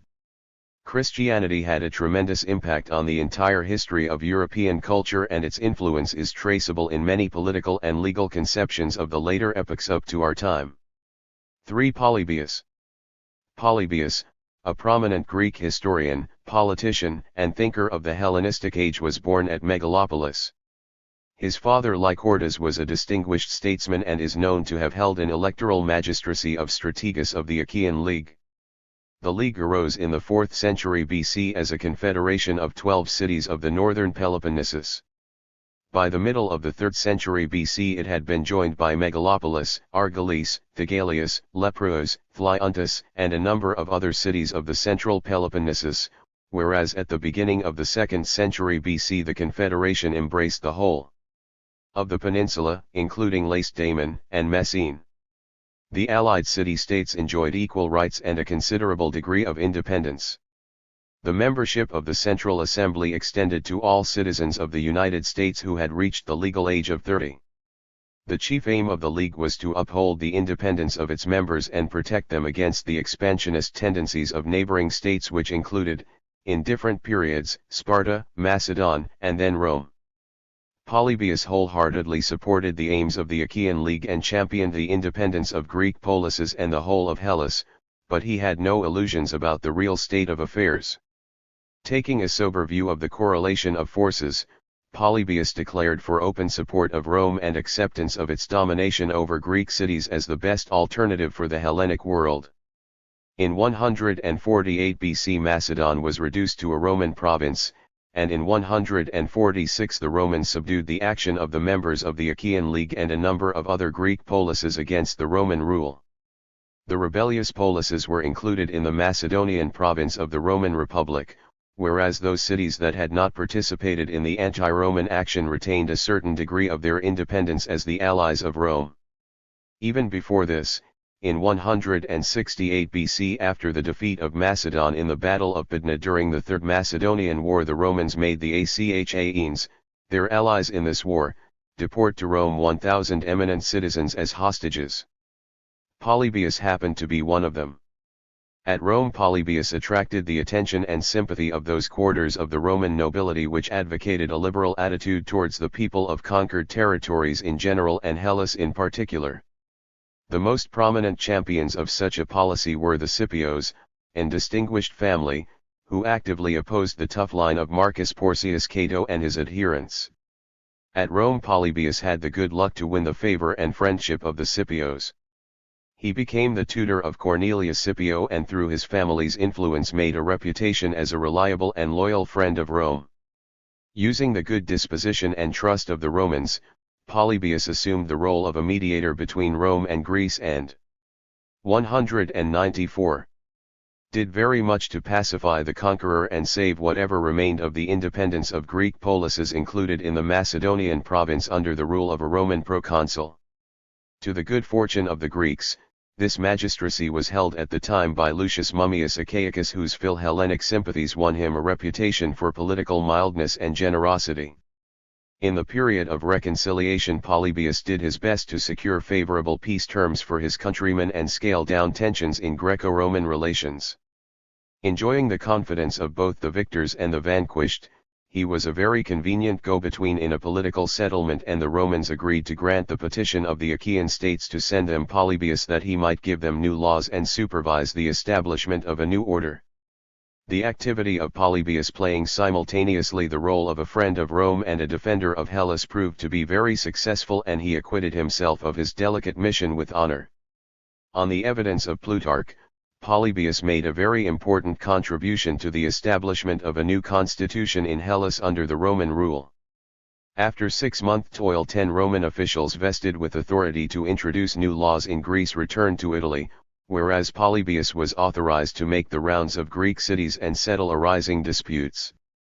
After a certain time, writes Plutarch, he succeeded in making people accept the constitution granted to them, and saw to it that no difficulty on any subject arose either in public or in private due to the laws. According to Pausanias the geographer, the Achaeans considered Polybius the savior of Hellas who had quenched the wrath of the Romans against Greece. Their gratitude expressed itself in the erection of numerous statues in his honor. One of the inscriptions on them, for instance, reads thus: Greece would never have come to grief, had she obeyed Polybius in all things, and having come to grief, she found succor through him alone. The historical conceptions of Polybius, including his politico-legal views, are expounded in the histories in 40 books on which his fame chiefly rests. The narration centers upon the period from 220 to 168 BC, i.e. the 53 years during which Rome made itself master of the whole Mediterranean. Polybius devotes much attention to politico-legal subjects in general and to the advantages of Roman state institutions in particular. Thus his general history emerges essentially as a political history of Rome and the peoples subjugated by it, and as an analysis of the role of the state system and politico-legal institutions in historical development. Significantly, Polybius himself called his work a political history. Stressing his general preference for a comprehensive view of history as a characteristic feature of his method, Polybius notes that there was no universal history before him. All previous writers only concerned themselves with separate wars and certain events, making no efforts to comprehend and investigate them from a broader perspective as parts of the general pattern of the world genesis. Whereas Herodotus is justly regarded as the father of history, Polybius deserves to be called the father of universal history. It should be noted, however, that the world of Polybius is confined to the countries of the Mediterranean, therefore his universal history is in fact the history of the Mediterranean region. For all the limitations of the historical approach of Polybius, his great advance on the earlier writers consists in an attempt to treat events in the context of a single law-governed historical process. His conception of the organic character of history derives in fact from the traditional Greek notions of fate personified in godistic and interpreted by the Stoics along rationalistic lines as the universal law and reason. Polybius allots to fate the role of a directive power which sways all destinies in the universe, including the political relations among human beings. In the context of universal history, fate in Polybius emerges as historical destiny, as the source, substance, law, and necessity of a single process of political developments. Proceeding from his conception, Polybius views the rise of Rome to world dominion as a manifestation of the universal power of fate. In other words, the ascent of Rome in the historical period under consideration is represented by him as preordained by fate and therefore in Evi. 196. Table for the rest of mankind. Fortune has guided almost all the affairs of the world in one direction and has forced them to incline towards one and the same end. Approaches to the surrounding world brought about a radical change in the reflection of reality in man's consciousness and laid the foundation for a theoretical analysis of social problems. The original mythological notions gradually gave way to the philosophical approach, the rationalistic interpretation of the existing customs and beliefs, logico-conceptual analysis, and, finally, to the rudimentary forms of the empirico-scientific and historico-political investigation of the state and law. In the epoch of Hellenism, when the Greek polises lost their independence and the old values were undergoing a process of reappraisal, the absolute goodness of the polis and its collective life as an ethical unitary whole was called in question from the position of individualistic ethics, the spiritual freedom and independence of an individual. From the same position, the former division of all people into the freemen and the slaves was rejected, and the conception of freedom as a socio-political phenomenon gave way to the great principle of universal freedom and equality of people in accordance with the divine laws of nature. Christianity, that first appeared on the scene as the religion of slaves and oppressed people, made this principle its banner and gave it wide currency. Substantial advances, both in the theoretical and practical fields, were made by Greek thought on the Roman soil. Speaking of Epicureanism, Stoicism, and Scepticism, Marx described them as the prototypes of the Roman mind, the shape in which Greece wandered to Rome. The political theories and legal views of ancient Greeks exerted a tremendous influence on Roman writers. Particularly strong was the impact of their natural right conceptions, the doctrines of politics and political justice, the teachings of the forms of government, of the mixed constitution, etc. The Stoic conception of a free individual became the foundation of the construct of juridical person developed by the Roman jurists, whereas the idea of the interdependence of politics and the law characteristic of Greek political thought found its expression in legal terms in Cicero's conception of the state as a public law community. The notions, ideas, and conceptions developed by Greek political thinkers were adopted, directly or through Roman writers, by later generations and are rightly reckoned among the great treasures of mankind's cultural heritage. The thinkers of all subsequent historical periods invariably turned their eyes to the ancient Greeks for spiritual guidance, drew on their intellectual experience and used their theoretical achievements interpreted in accordance with new social conditions for the solution of new problems. In our time, like in olden days, the history of Greek philosophical and political thought remains an inexhaustible well of ideas and arguments used by the representatives of various political schools and trends in ideological battles in order to substantiate their own views and to flout the views of their opponents. Political theories and legal conceptions of ancient Greek thinkers, particularly those of Pythagoras, Heraclitus, Solon, Democritus, Protagoras, Socrates, Plato, Aristotle, Epicurus, the Stoics, and Polybius, have always drawn the later writers' attention and not infrequently turned into the battlefields of endless ideological and theoretical wars over the problems of the state, law, power, politics, freedom, justice, legislation that are forever topical for mankind. To be sure, the 20-odd centuries that separate us from the ancient Greeks witnessed many a change in the general assessment of Greek political thought. The approach to classic theories and conceptions varied with the objectives of ideological struggle between different social groups and classes, with the forms it assumed, the arguments used, the issues advanced to the foreground, etc. Yet on the whole, the cardinal problems of human society raised by the Greek thinkers have never lost their theoretical and political significance. Moreover, present-day political writers devote increasing attention to the ideas and notions of the classics, and we have good cause to assert that the interest of contemporary science in ancient tradition tends to grow. Correct understanding and assessment of the political and legal conceptions of ancient Greece and, for that matter, of the past in general is only possible on the basis of a historical approach.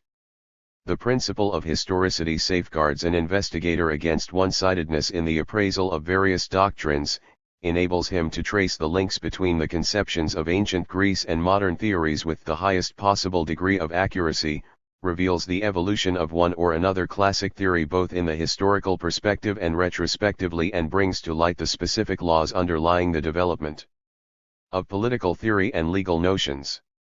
The historical approach provides a key to the politico-legal theory of ancient Greece with all its specific features determined by the unique socio-historical conditions of the Hellenic world, and is instrumental in the objective assessment of its role in later periods and in our time.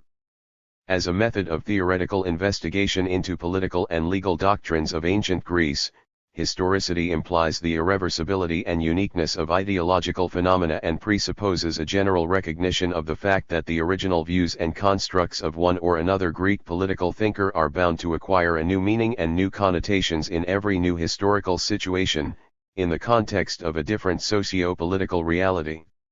The classical teachings of the past and, in particular, the major politico-legal conceptions of ancient Greece are subjected to ever new reassessments and reinterpretations, which constitute an important form of the assimilation of mankind's cultural heritage by new generations and normally identify all truly great intellectual values. Such involvement of the past theories in the political and intellectual life of every new epoch testifies to their undying topicality, and their reappraisal becomes an effective method not only of presenting the old problems in the new historical and intellectual context, but also of treating the new problems and situations in the light of the well-known ideas of a universally recognized classical thinker. In the dialectical unity of the past and the present, new things are not, contrary to the popular saying, nothing but thoroughly forgotten old ones. They are always something contemporary. Every new interpretation of old teachings implies of necessity a new outlook on the past and a new knowledge of the present. The progress of knowledge, including the knowledge of politico-legal phenomena, is therefore not a mere continuation and extension of the spiritual links between different historical periods or a simple quantitative growth of the volume of information available to us.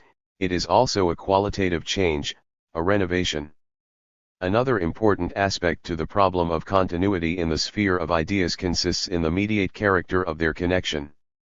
Indeed, just as political and legal theories are linked with practice not directly, but through the agency of unique historical events and acute ideological struggle, so the theories themselves can only be related to one another through the agency of the sum total of the theoretical knowledge gained and formulated by mankind in the process of the historical development of its philosophical thought in general and political theory in particular.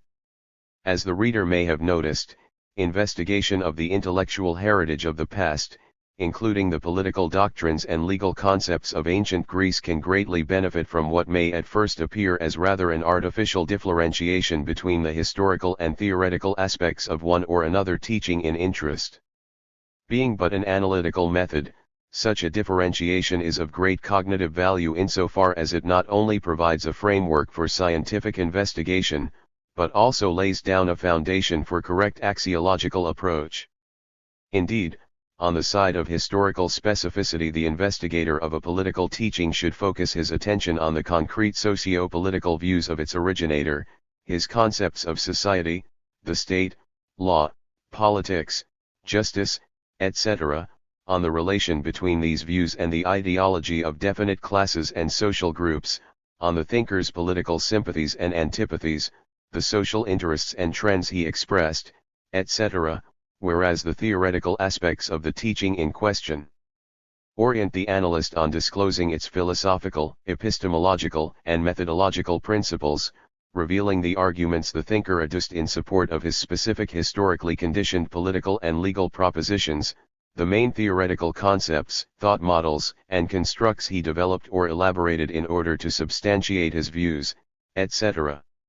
Equal attention of the investigator to both sides, the historical and theoretical, of classic politico-legal doctrines not only provides a basis for their correct and well-reasoned assessment, but is also a necessary requisite for disclosing their logical pith, the relations with other doctrines, the processes of the integration and differentiation of various conceptions, their struggle, synthesis, and continuity, novel features in their historical evolution and links with contemporary theories.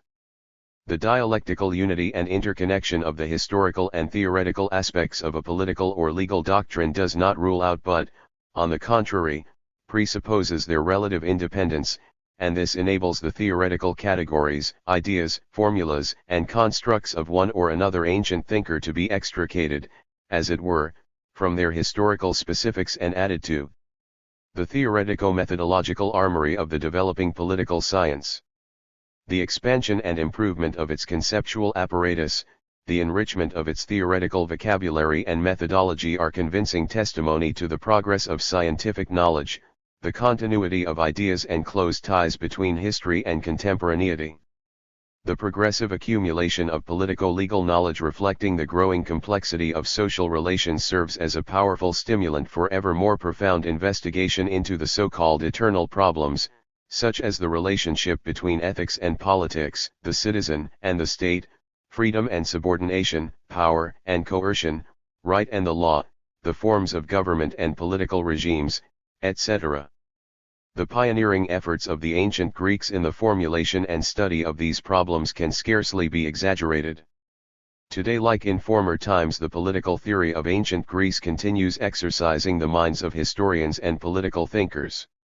It preserves its tremendous cognitive, ideological, and methodological value as the historical foundation of all subsequent political and legal teachings, as the inexhaustible fountainhead of ideas, conceptions, and methods of theoretical inquiry and, for this reason, as an important field of contemporary ideological struggle for the cultural heritage of mankind.